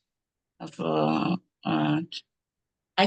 another thing we can do, that is if we try to relax and not only mind, body too, like lose our body, feel relaxed every cell, and then I think so that way we can take energy from the universe too, sun too, from our skin. We can try that too. Definitely, definitely. We know all these vortexes. This is where the majority of the energy is coming in and through the breathing. And as Mr. Keshe said, most of the problems with the physicality is what we put in our mouths. And it's not only the food, we put other things in our mouth too. So when you can reduce that, I had just happened to read a week ago about this antimony. And this is a heavy white metal that's used in the process of making plastic bottles. And in California, for example, the amount of antimony, ANTIMONY, something like that, in the water in California, they allow 1 part per billion. Now, if you have a Coca-Cola drink in a plastic bottle, somehow that leaches out some more antimony, and you go to 2 parts per billion, which is above the level of the legally allowed antimony in the water. But I guess because it's a soda, it doesn't classify it as a water. So therefore, they allow that. But yes, many of the problems we have in our structure are what we feed ourselves. We know about the carryover of the pesticides and the other things, even into the baby food, that cannot even be processed out during the manufacturing process. So when you start feeding more off the fields, I think you're going to have a more energetic, healthier, and more vibrant structure. Go ahead, Roel. Yeah, maybe I can add something what Sure. Selena said, because it's really that's really true, that the food and the emotion, like when we learn at the retreat with the pranic living, is that well, actually eating food is a addiction, and when you eat, he calls it, if you eat, you get a plus. You know, like a plus in the feeling, like, oh yeah, okay, I'm eating, so I'm getting a plus. Elevated. Yep. Yeah, because there's a lot of stress going on. Everybody has some kind of stress or trauma or something they just don't want to think about. So then when they start thinking about it, they eat, and then they feel happy, and then your body is busy, and then you're not thinking about that. So then it's an addiction to get the plus. So if you stop eating, it's really hard, because the negatives are still coming up, but you cannot get the plus from the food because you want to stop eating, right? So yeah, to make stopping with eating easier, then yeah, you have to do your inner work as well, like find your traumas and Right. fix them. Right. That's what Mr. Keshe was saying to one of the knowledge seekers when they stopped eating for 16 days. And but Mr. Keshe says it's not only the stopping of the eating, it's to learn how to absorb more fields at the same time. So there's a double process in a way going on here, in the Keshe Foundation anyway. Yeah, and what I found is that because like I only into the plasma science for 3 months maybe, then, and before that it also worked just by believing it works. So if you just know you can do it, like the fact that you are programmed to think that if you don't eat you lose weight. If you just lose that program, you won't lose weight. If you just know and believe that you can feed from the prana that was before, like we called it the prana, then it eventually it will start happening. And now I know it's the plasma fields which is feeding us. But yeah, in the end, it doesn't matter what you call it, just that it works. Right. And this weight loss business is a multi-billion dollar industry in the world where people, for vanity reasons, or maybe sometimes for health reasons, they need to lose weight. But it seems like it's a roller coaster. They have to force themselves not to eat. They're frustrated with this. They're hungry all the time, and it doesn't. And then when they come off the diet, they've again gotten down to the weight or close to the weight. They go back to their regular program, and the weight goes right back on. They're not many people keep this roller coaster battle going, and there should be a better solution. I think the Keshe Foundation has it with the headphones and the feeding system that they've been testing and working with, that you're really satisfied. Even your stomach feels full. I've experienced this, and I think others have as well. I think like losing weight shouldn't be a battle, right? If you do like a diet, then it's almost, it is a battle, right? It's like, oh, okay, I won't eat this, I won't eat that. And if I do, then I get frustrated at myself again, and then I just quit it after 2 weeks because I can't do it, and I'm such a loser and stuff. And I'm grumpy, and I'm arguing with other people, and my personality, my emotions just go totally out of balance. Yeah, just set your intentions and your, you just be nice to yourself when you go there, and when you mess up, it's okay. Just do again tomorrow. Try to do better, and if it doesn't work, then it's okay also. It's always okay if you just have your goal and your intentions, and right, just always be nice. Yeah, as we hear from Mr. Keshe, we're not afraid to fail. Exactly.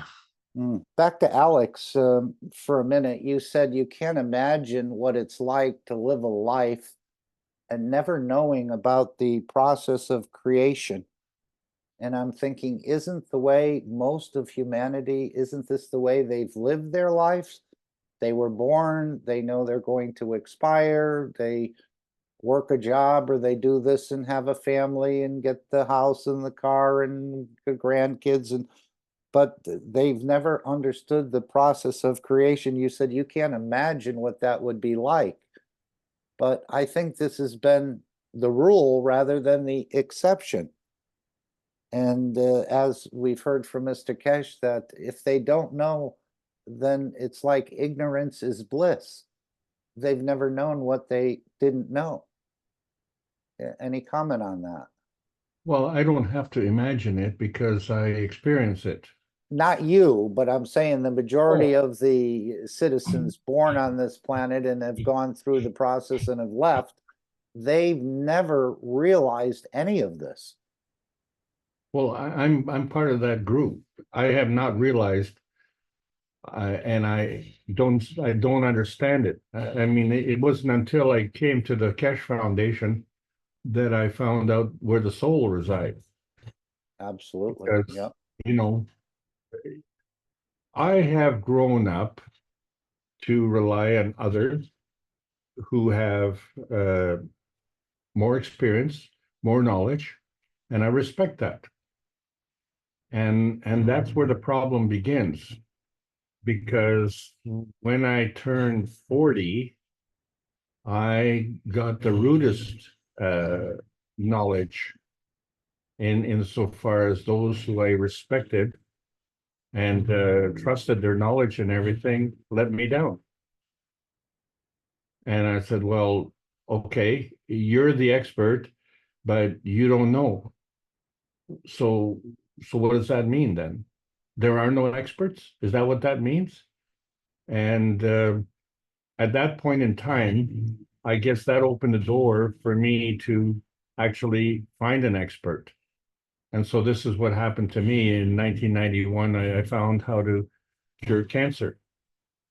And of course, nobody wanted to know, and it wasn't allowed to talk about it.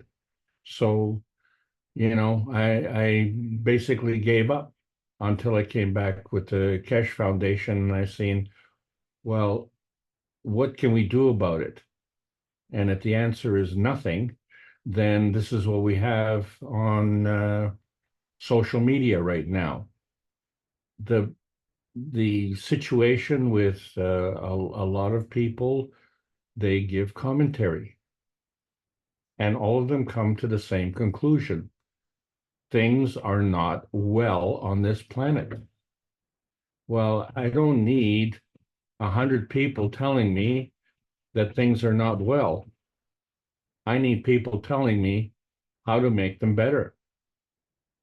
And what I've found in the process is that I have the reassurance that I'm part of that process as well. So in summary, I'm not part of the, trying not to be part of the problem and trying to be part of the solution. And so this becomes my life goal. And how can, you know, one little tiny piece of the pie be, you know, impact on the rest? Well, the secret's in the thimble.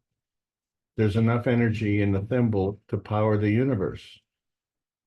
And they knew it. And they said it. And they published it. And yet we don't practice it in our practical life. That's where the problem comes in.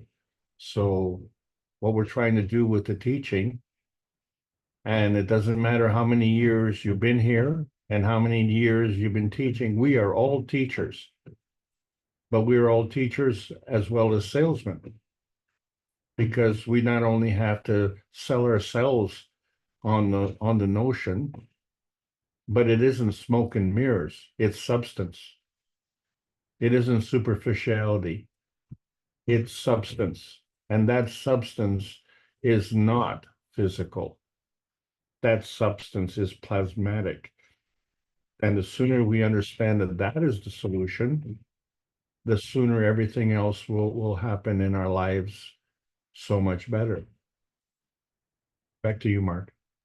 Yeah, I remember when Mr. Keshe said if they were going to use food, because there's just a few families who control most of the grains and other things on this planet. He said if they were going to use food to create mayhem, that he could take 1 grain of rice and feed the entire planet.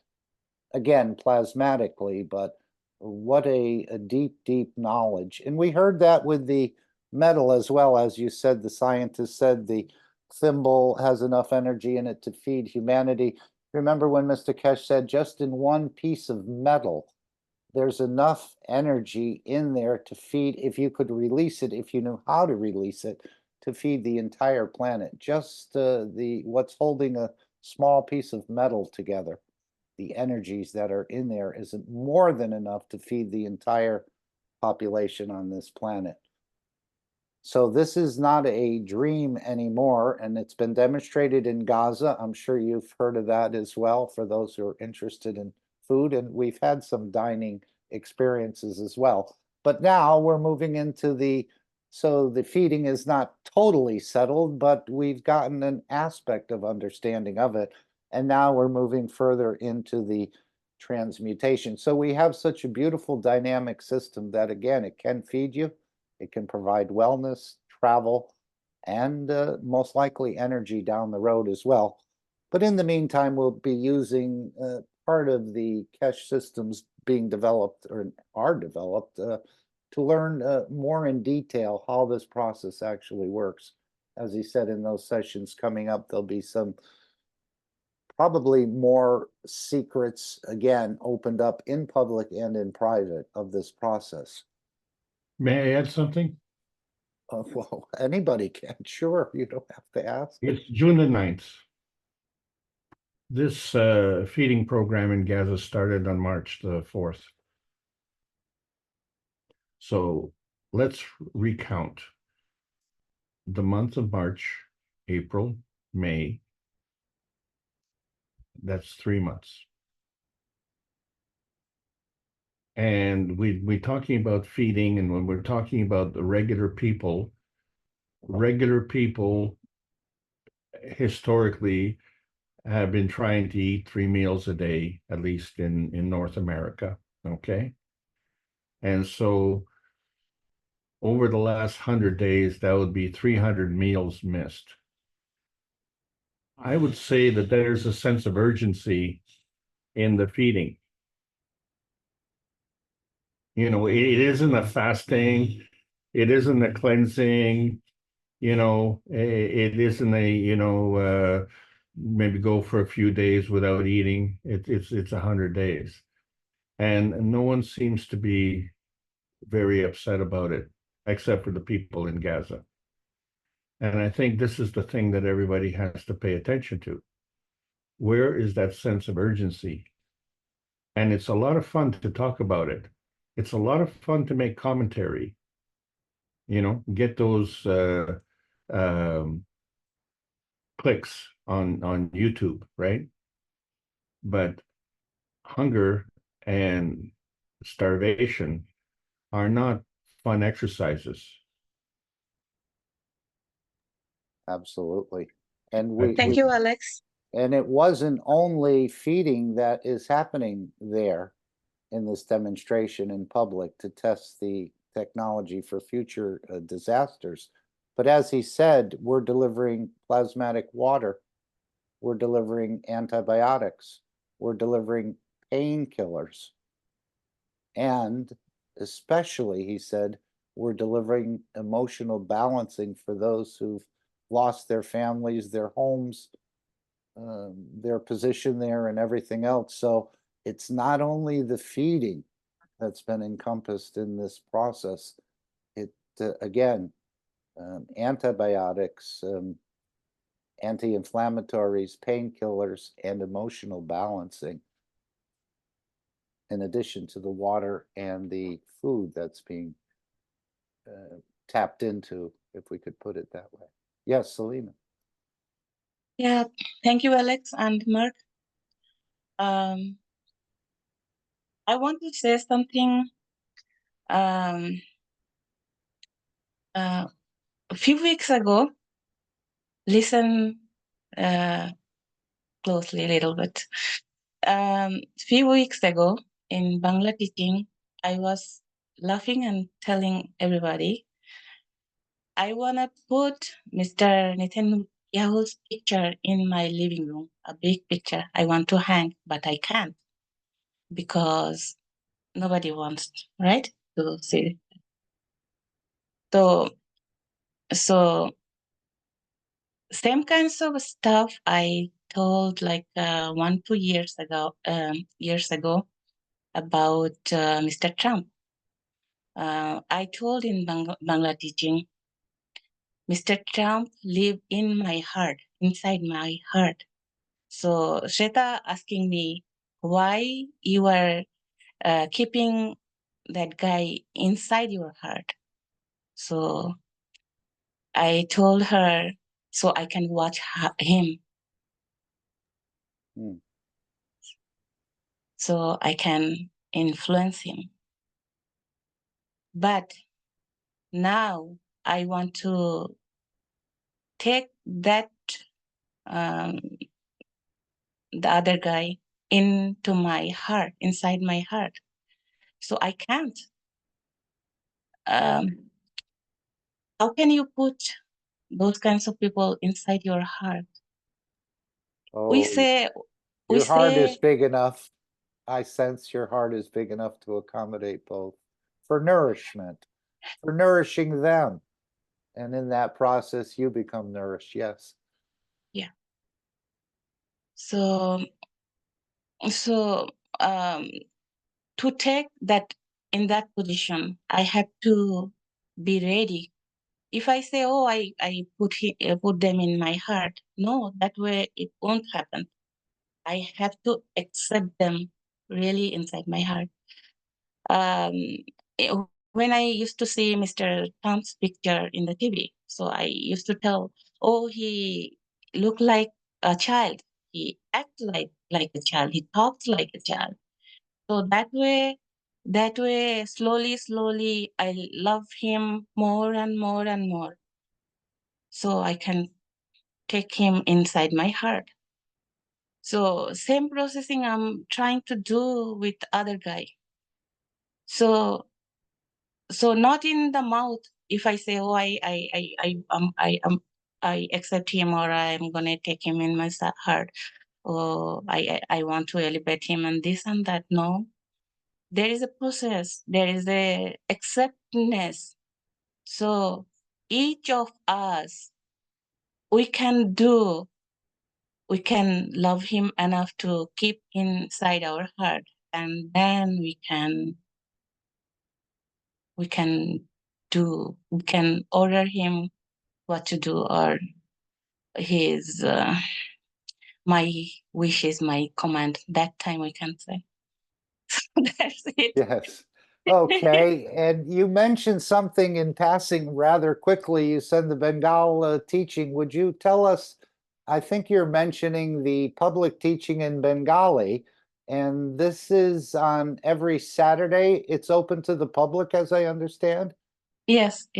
And Uh, what time, Central European time, is that Bengali meeting? I don't know, but I Okay. can say I can find out later. But Your time. What time is it my in your time? 8:30 a.m. in the morning. 8:30 a.m. Okay, so that would probably bring it to about 2:30 Central European time, something like that. And you can see that on the schedule, or perhaps it's posted in some of the social medias. And MOSFEC, I think, conducts that. And I've been there. Dean said he had a very enjoyable time. I think it was Dean, where he went into the Bengali meeting. Was it Dean? If you maybe you weren't there. Somebody else, I think so. Thank you. Okay. Yeah. Okay. Thanks. Yeah, somebody, and I've enjoyed that as well, on at least one occasion. Thank you. Mhm. Any other thoughts, questions?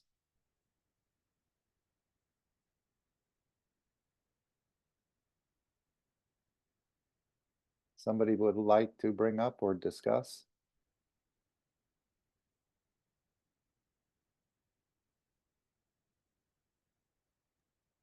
Mark, Yes. I would like to just tell a little story. Okay, we like that.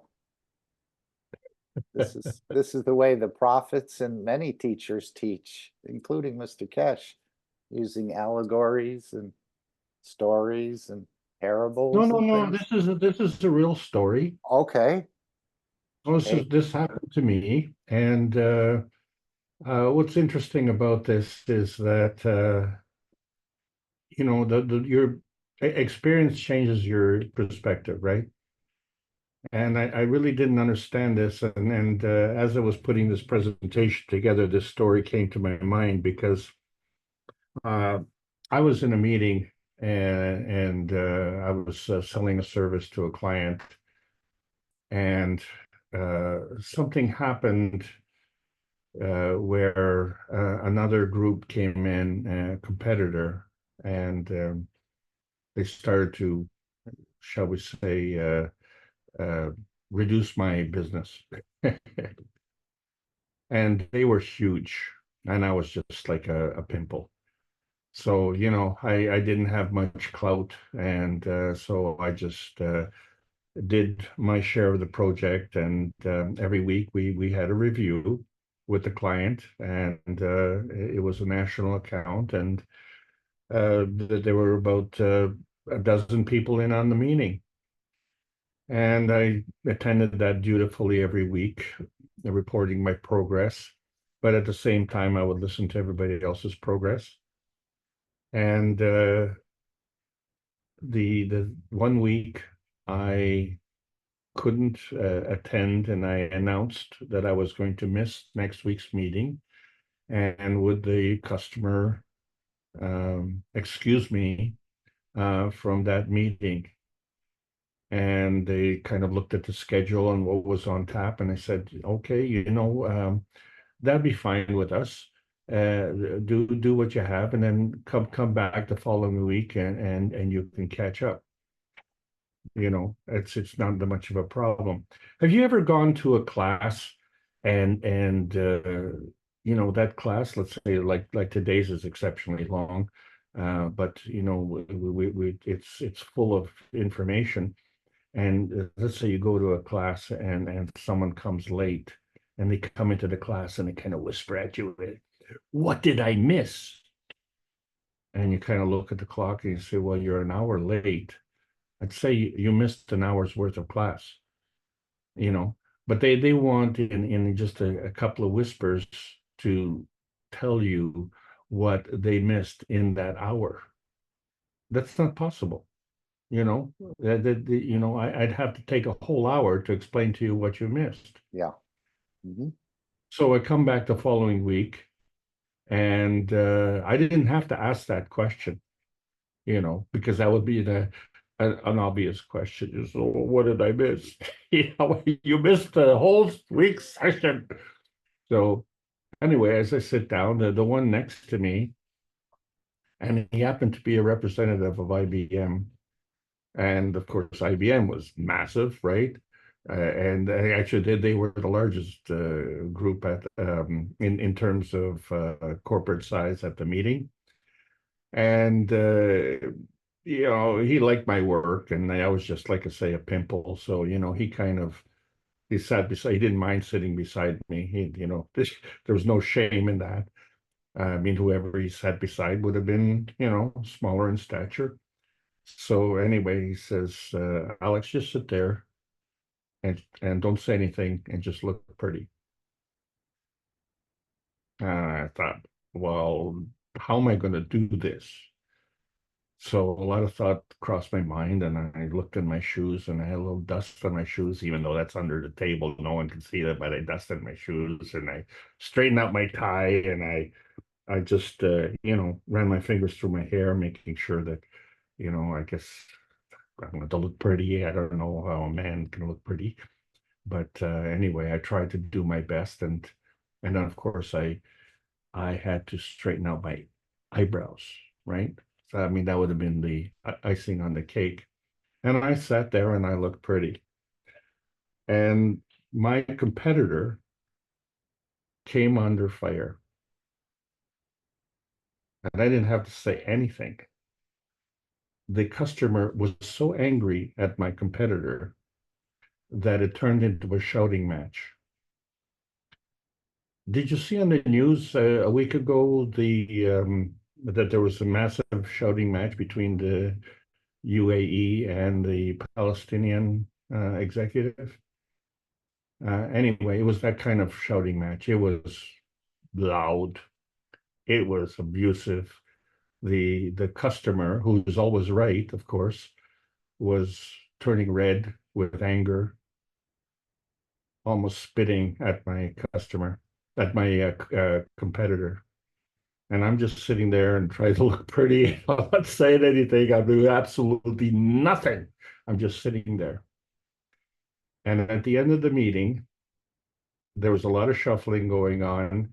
And I kind of looked at the guy from IBM and said, I see what you mean. And he says, yeah, you did a good job. I said, I didn't do anything. Okay.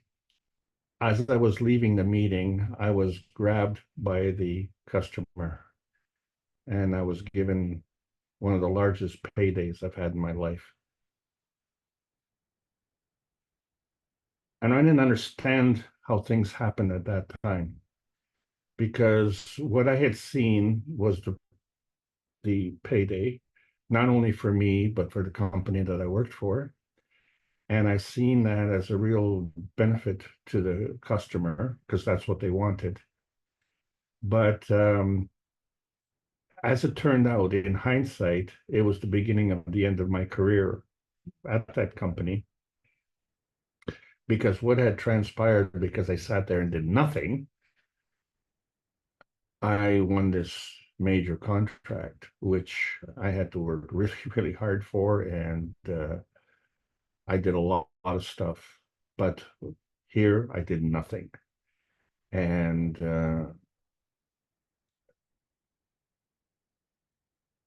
it was amazing.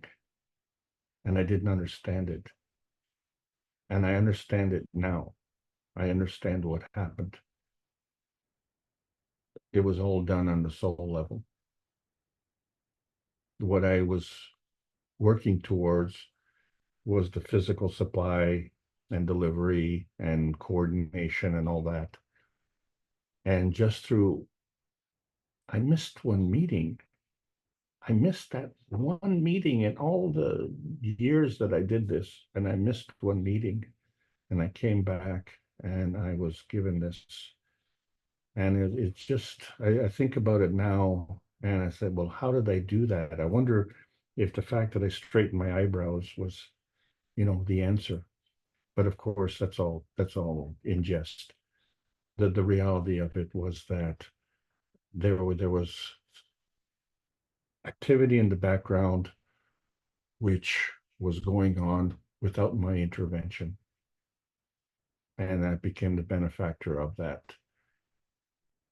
Is because instead of forcing the issue, shall we say, getting into a conflict with the competitor, I just basically let the competitor self disintegrate. And on that contract, even though it was a smaller part of that contract, the profit margin was way higher. And there was no problem with that, because what was the problem was the delivery and the service, and I provided that. And it's just interesting when you look at that and you say, well, I didn't do anything, and yet there was a massive movement.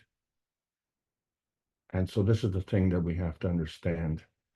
There are events at play on this stage, this earth space, of people doing things which are forcing the matter. And the problem is that they're forcing the matter and telling the universe to shut up. And they are violating universal laws, and they know who they are. So if we want to participate with the universal community, then we have to come to grips with reality. You cannot violate the universal laws. So when it comes to man-made laws versus universal laws, we have to understand that the inalienable rights that we have are God-made, not man-made. Back to you, Mark. Okay, interesting. Let's take a question from the chat. Thank you. Yes. Did you want to add something, Selena? No, that's it. Thank you. Okay. Someone's saying here, well, we know who.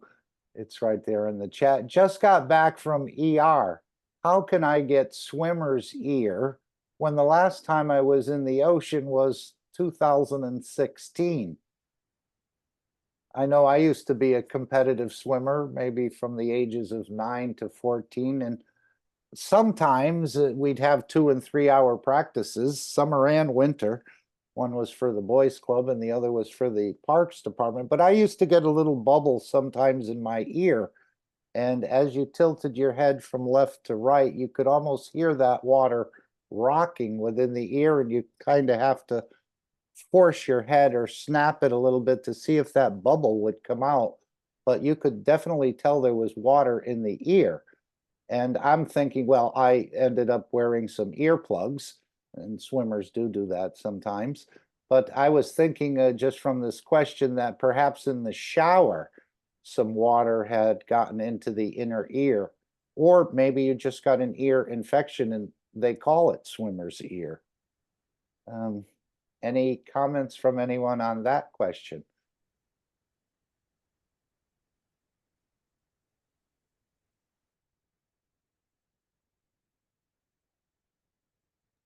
Anything you'd like to add to that, Randy? Was it a regimen of antibiotics, or did they siphon the water out? How did they handle that? He may not be able to hear me. No, hopefully he can. No problem. He may not be close to the microphone.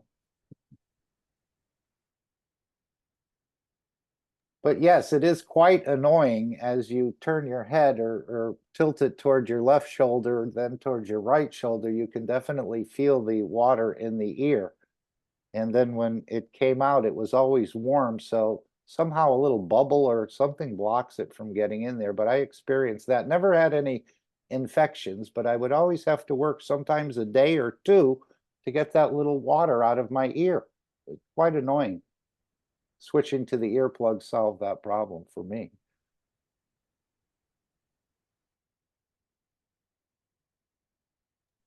There is internet bad connection. I didn't hear a lot, but in Bangladesh, in the village, people when they swim in the river or lake, if the water goes to the ear, people do take more water and then put in their ear, and then they connect it. Yeah, and then they do something. They what is that? The name? They irrigate the ear. Yes, and then they'll jump, and then the water come out. Okay, that's a different way of doing it. But yes, there's many ways to solve problems. Yeah, in the village, yeah, they do. Mm-hmm. I don't know. It is not a solution. Okay. I just since you brought up this pH perspective, Alex, I create a solution of 9. I use my pH meter. I'm reading 9. And you're saying that the 5 is in there. Is the 5 also alkaline or base? Because you said it has to add up to 14, or no, the 5 is acidic. The 5 is acidic. So how come it doesn't show itself? Because I've created a 9. Where is the 5? That's a good question. That is a really good question. I think a lot of people are asking this. You keep saying you create 6 and you also have the 8. Well, where is it? If my meter is showing me a 6, then I think I have a pristine solution of 6. But you're saying the 8 is there, but it's not showing itself? It's not showing its face? In physicality.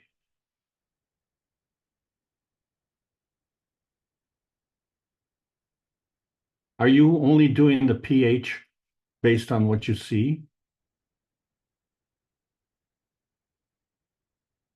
What changes the pH? If you're determining a 9, how do you do that? Why did you determine 9 and not 8?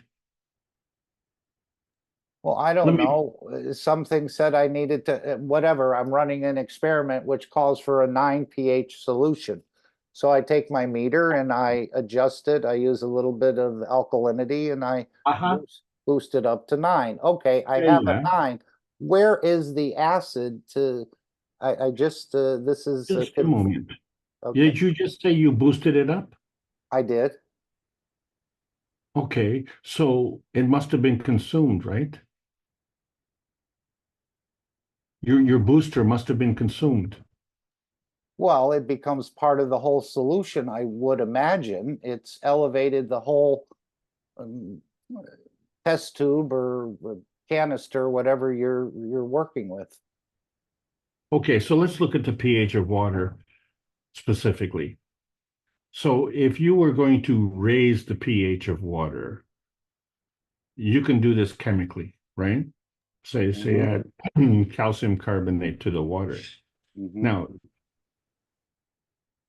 is that calcium now still calcium and water, or is it in solution with the water? I would think it would be in solution with the water, but I could be wrong, but. No, of course it is, because you're taking the pH of that water, and so now you're seeing the product of the two coming together. So to make the water alkaline, then the calcium needs to be less alkaline, doesn't it? If you're going to maintain a balance. Now, take the same thing, instead of doing it chemically, do it through electrolysis.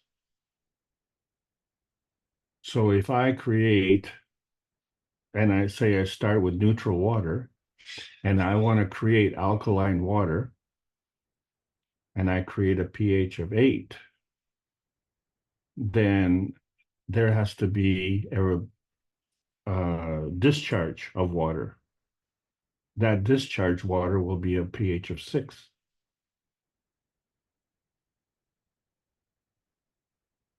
You're gonna force me to give a brand name, so I'm gonna do that. If you have a Kangen machine and you want to produce alkaline water through electrolysis, you can select the pH, and then in the discharge water, you will get the corresponding pH that will total 14. So you can create a pH of 8, you'll get 6 on the discharge. You want a 9, you'll create 5 on the discharge. You want to create strong alkaline water at 11.5 to emulsify fat, you're going to get a pH of 2.5 on the discharge, which will be antibacterial. When you say the discharge, does that mean that leaves the environment? No, you have water coming in, and if in order to make that water the higher pH, you have to split the water into two. So you have one hose coming in and two hoses coming out. Okay, I'm not familiar with that process. But It's interesting. electrolysis. It's electrolysis, it's the splitting up of water. So you if you get the pH of 1 and on the one side, and you get the pH of the other on the other side, there's always a balance, and the pH always comes to 14. So you can regulate that. So there's two ways to physically change the pH of water, chemically and through electrolysis, both of which are in the physical state. Okay, but there is a third way, and that's done plasmatically. So I can change the pH of the water. And then I've done this. I've taken acidic water that I took out of the Kangen machine and put it next to the plasma reactor. And within a period of time, it elevated the pH. It didn't do it chemically. It didn't do it through electrolysis. It did it plasmatically. Okay. Where is the offsetting energy? Where is it? It's in the plasma universe, isn't it? Because the physical alkalinity of the water is in the physical universe. That's the point. So plasmatically, I elevated the pH of the water, but there was a consumption of energy to do that because the elevation of the water becomes more complex it becomes more gravitational. It becomes more stable. It's loaded with more oxygen, and it leads us to the healthy side. We need to have a blood serum pH that is slightly alkaline. So how do we do that? We drink pop with a pH of 2.4, right? And we drink others which have pHs all over the map. And so to offset that, you want to drink alkaline water. And we understand that in an alkaline terrain in the body, that cancer cannot exist. That is common knowledge going back to the 1930s. So that's how it happens. So how does the body become alkaline when, you know, we're eating all this acid-forming foods? Well, that's the point. They're forming. They're acid-forming. They're alkali-forming. What is causing that forming? This magical energy, where is just coming from where? Is it coming from the chemistry? Is it coming from the electrolysis?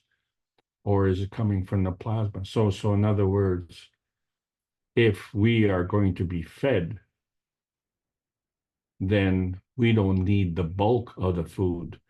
We need the energy that's within the binding of the food. So if we can harness the energy from the universe, then we don't need the bulk of the energy of the universe. What is the bulk of the energy of the universe? All these metals in the periodic table of elements. These are all physical bindings. But we don't want to say that as if that's a bad thing. There's no commentary if that's a good thing or a bad thing. There's a lot to enjoy about the physical universe. But when you start to add abuse to it, what happens? You find psychosomatic conditions come in, right? So you weren't born with those. Those were acquired in the physical universe. This is what I'm saying. So now these psychosomatic conditions, which are not physical, they are causing health issues. And in those processes, they make our blood serum terrain more acidic. And so there's the solution. If we focus on the physical problem, we can't win. There's no resolution. There's no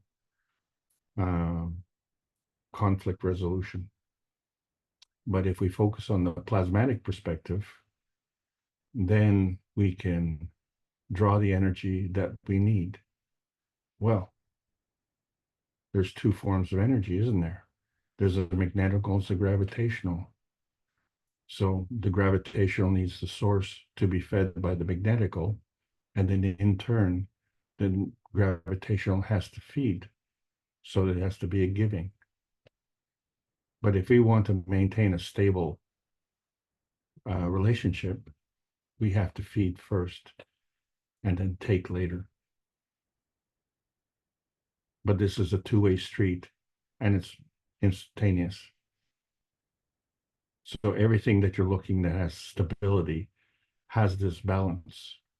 And it's not neutral, because when it's neutral, it's clear, just like water. Water that's neutral is clear.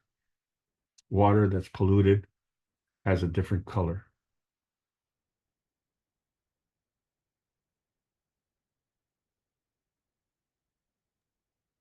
Okay, thank you very much. Was there any pH testing, Roald, in your work? Was there any suggestion of checking your pH, or have you checked your urine or saliva? I think those are two ways to see. And Mr. Keshe did say that quite a bit of health can be achieved just by elevating the pH of the structure. I have not tested anything yet. Yeah, I want to wait some more till I I'm more further into the game, you know, and then I will test my blood sugar and everything just to see, because they say if you can take everything out of the fields, then you don't need anything and your body will be perfectly balanced. So yeah, the Brahman guy, he says like when he did test his I don't know what it's called, like values, like his yeah, I think values. You They mean were all a blood workup? yeah, blood workup, like the minerals and the vitamins and the water household in your body. It was all just perfect because your body knows what to do, and if you can get the well the minerals and the things you need from the fields, then it will be like perfect. So,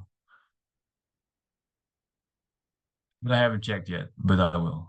Right. It'd be interesting to review that story about when Mr. Keshe, and he often refers to it, about when he met this particular guru who hadn't eaten for maybe 40 days or something like that.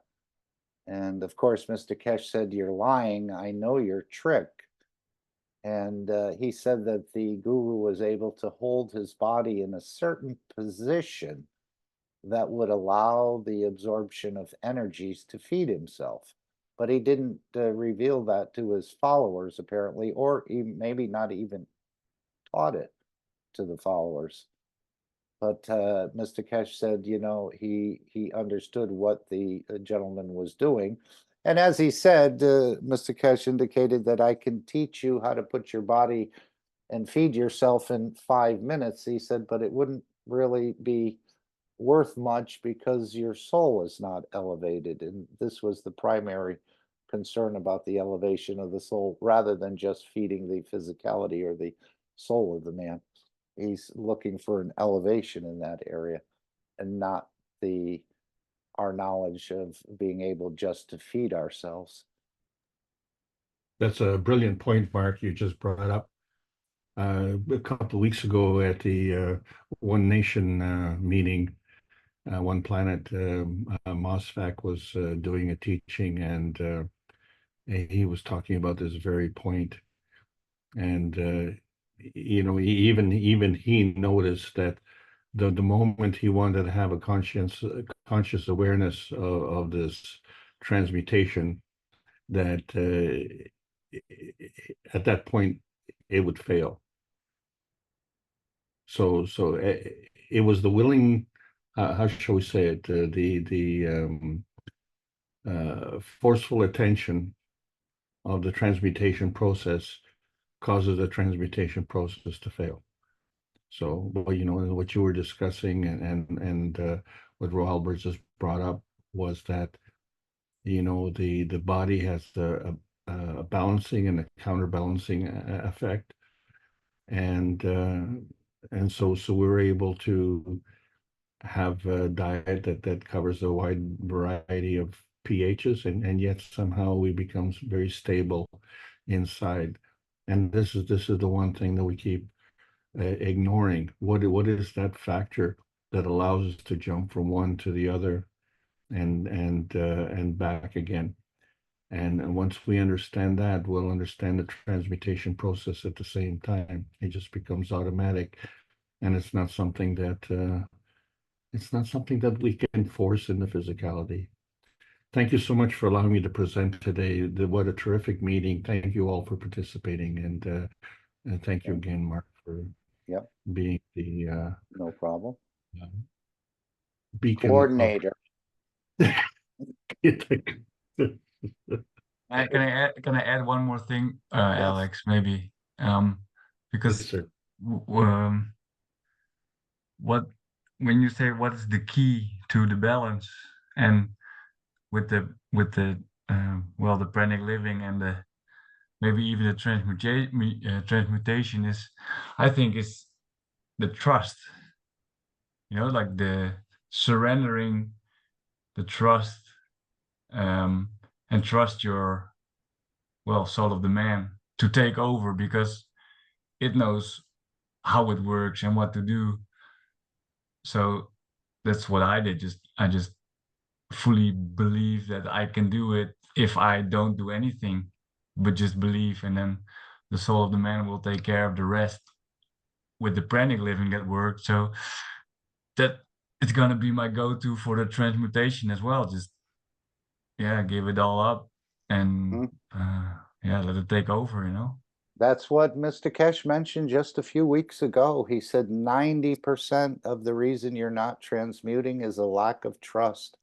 10% is the lack of knowledge. So this lack of trust in ourselves, of believing in ourselves, is 90% of the game. That was nice to hear you say that. That was very nice to hear you say that. I second that, and thank you for being here, Royal. This is what we need. We need more teachers, and you know, there's no pre-qualification, you know, because we all have the knowledge that we were born with, and we just have to think good, do good, and speak good. So thank you all. Now that you've mentioned the three wise men, and of course this is another mystery that Mr. Keshe has unraveled about the gifts to the Christ child, and they weren't gold, and they weren't, oops, let me share the screen here. They weren't incense, and so on and so forth. They were actually this idea of Mitraism is to think good, to speak good, and to do good, but the Christians have all missed it. And this creates a huge amount of shielding and balance in your structure. As I've said before, by thinking good and speaking good and acting good. And taking the screen? And taking, I thought I did take the screen. No? Let me just see here. Yes, I have the screen. Okay. But anyway, these three ideas are the gifts from the wise men and all the Christians missed it. It's written right in the holy books about what the gifts were. But again, they were mostly gifts in the physicality. So now we're receiving these gifts in the dimension of the plasma, so to speak. I mean, acting is in the physicality, but the speaking and the thinking, I think, are plasmatic in so many ways, at least the thinking is.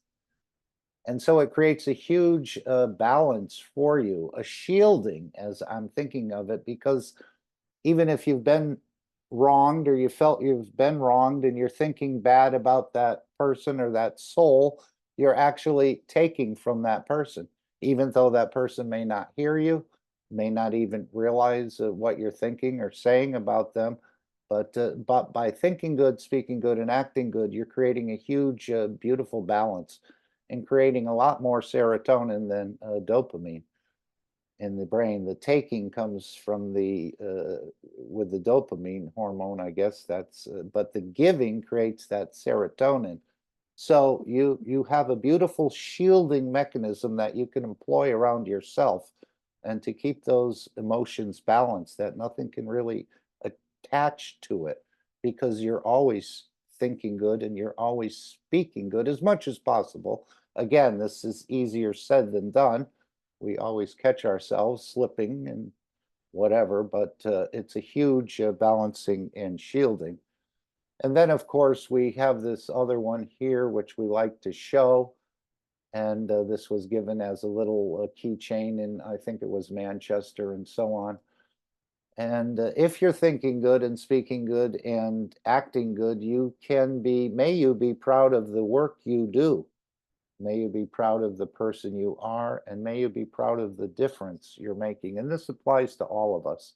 So I want to thank you all for being here, helping to bring the change. Yes, go right ahead. Yeah, I remember the word tilted the head that side. Say again? Wait, missed that. I missed that. Oh, the word was, I told you, I forgot. That was the tilted the head that side, the water, when water goes to the ear, Yeah. Mm-hmm. then pour some water and then tilt the head that side and then jump or try to. Okay.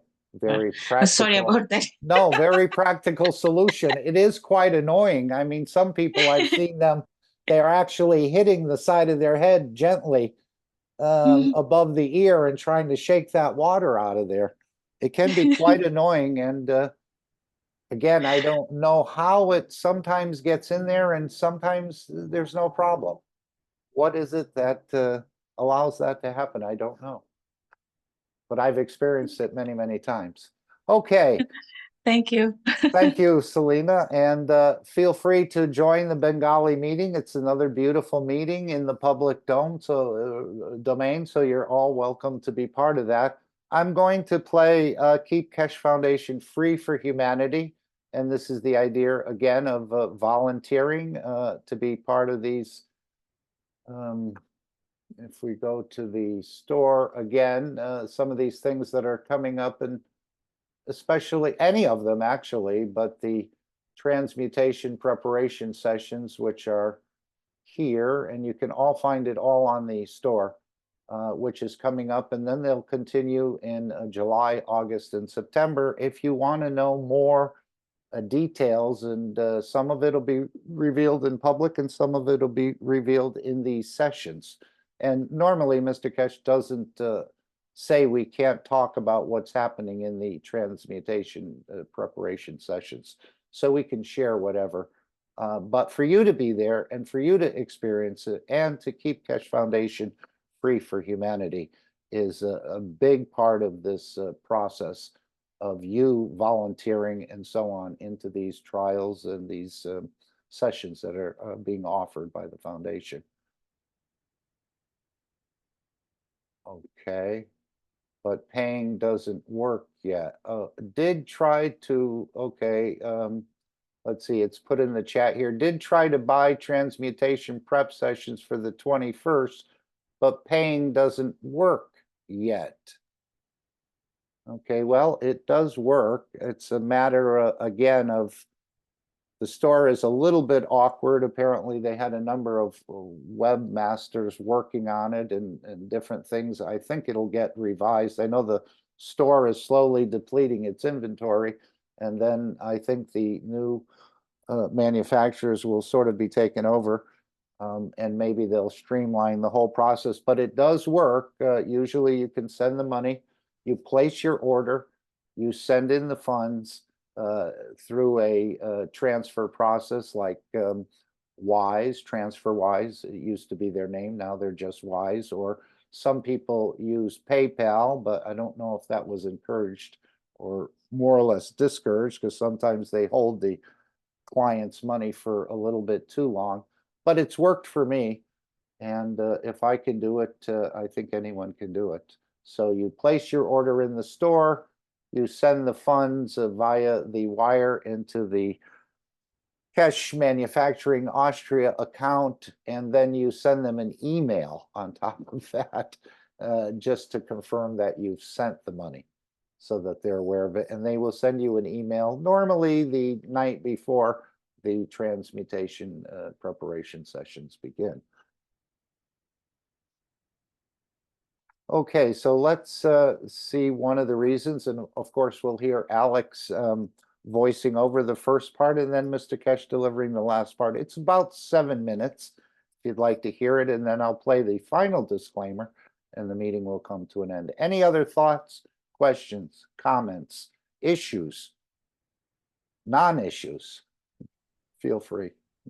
I want to remind again, please love that neighbor and keeping him in your heart, and then command.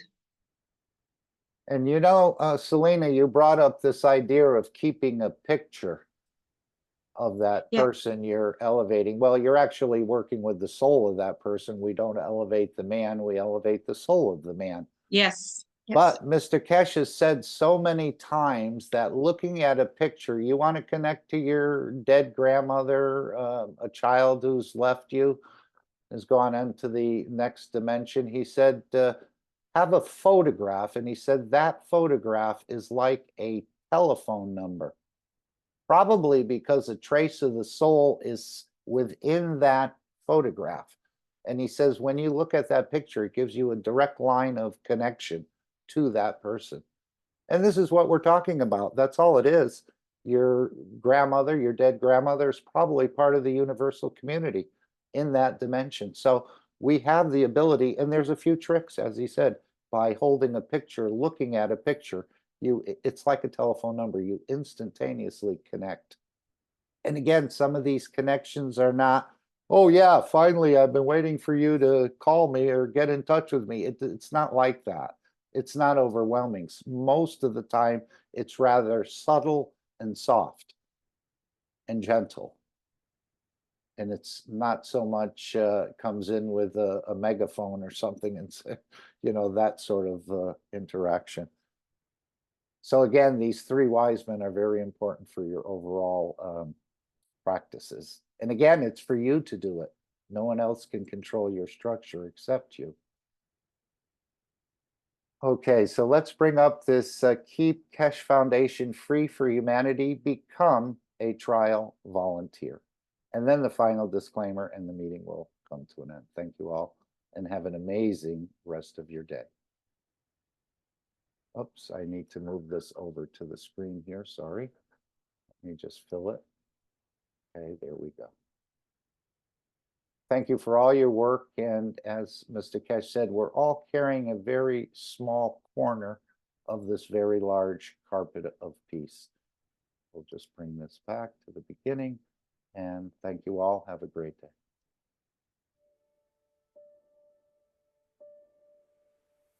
Keep Keshe Foundation Free for Humanity. Become a trial volunteer. And Mr. Keshe is making every effort to keep Keshe Foundation free and independent, and out of control of the multinational corporations. Therefore, we need more knowledge seekers with certain health conditions to come forward and be part of the trials and test. It's different than volunteering for big corporations with huge budgets. For one thing, they pay you to put experimental drugs inside your body because you are taking a risk. With plasma science, it is totally opposite. You are working with plasma fields that cannot damage you, and usually your condition changes or goes away. But you have to pay for it because it's an act of love to help bring the change to humanity. Please, if you can consider volunteering for these trials, not only do you benefit, but you bring benefit to others.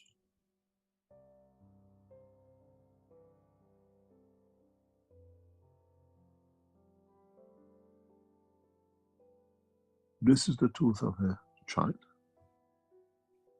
and you can see it literally to the flesh.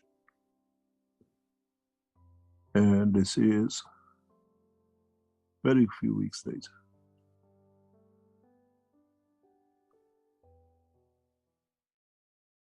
Where the tooth is literally recovering and growing. And when you see the changes are so fundamental. And this is what our doctors and dentists are achieving. This is a life of misery, pain, tooth extraction. And this is today, a few weeks later.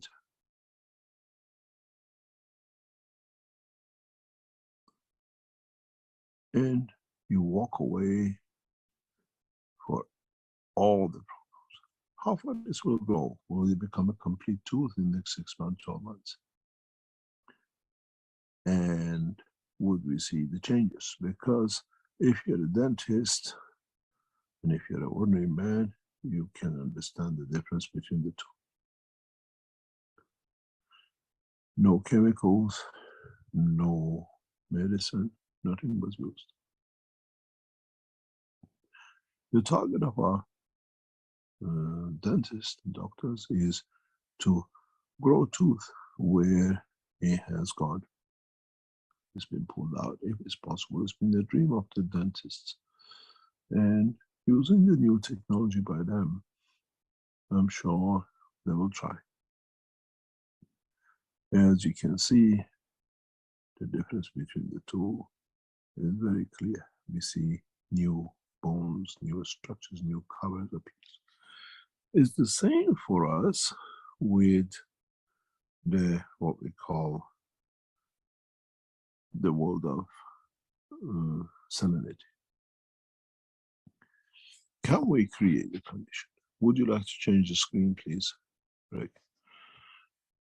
Can we come to the point that with application of the remote, we can deliver directly, for example, to build a piece of wall of a heart of a baby the way we did with a tooth from thousands of kilometers away without open heart surgery?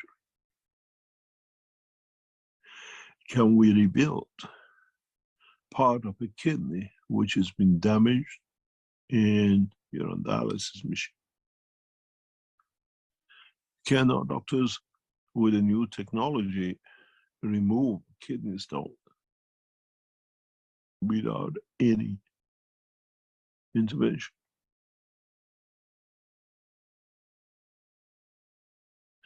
Do they need to change the salinity within a kidney for the stone to melt within a few sessions? And now you understand why we tell you, volunteer. Do you want me to go to multinationals and tie your hand with research? Or do you want to do it yourself and help the others and our doctors to understand? We are not in medical practices. We are in elevation of the soul, how the soul decides to change the what we call dimension within dimension of physicality. And secondly, all these trials done by the doctors. We are providers of the knowledge.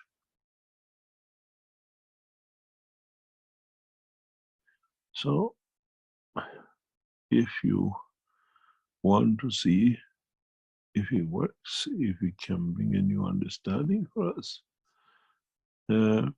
volunteer. And opposite to the other researchers or doctors and institutions where they go out and look for billions to pay scientists to find out, Keshe Foundation asks you to pay for, as volunteer, for us to learn, for scientists to bring the new dimension.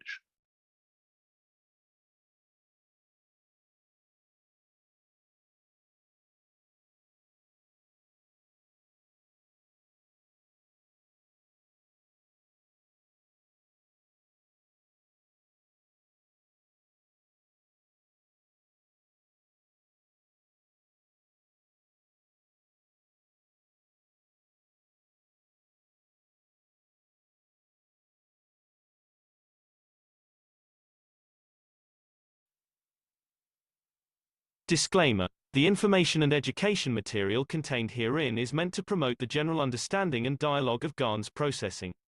Such information is not meant or intended to serve as a substitute for a healthcare professional's clinical training, experience, or judgment. For patients and individuals, such information is not to be a substitute for professional medical, therapeutic, or healthcare advice or counseling.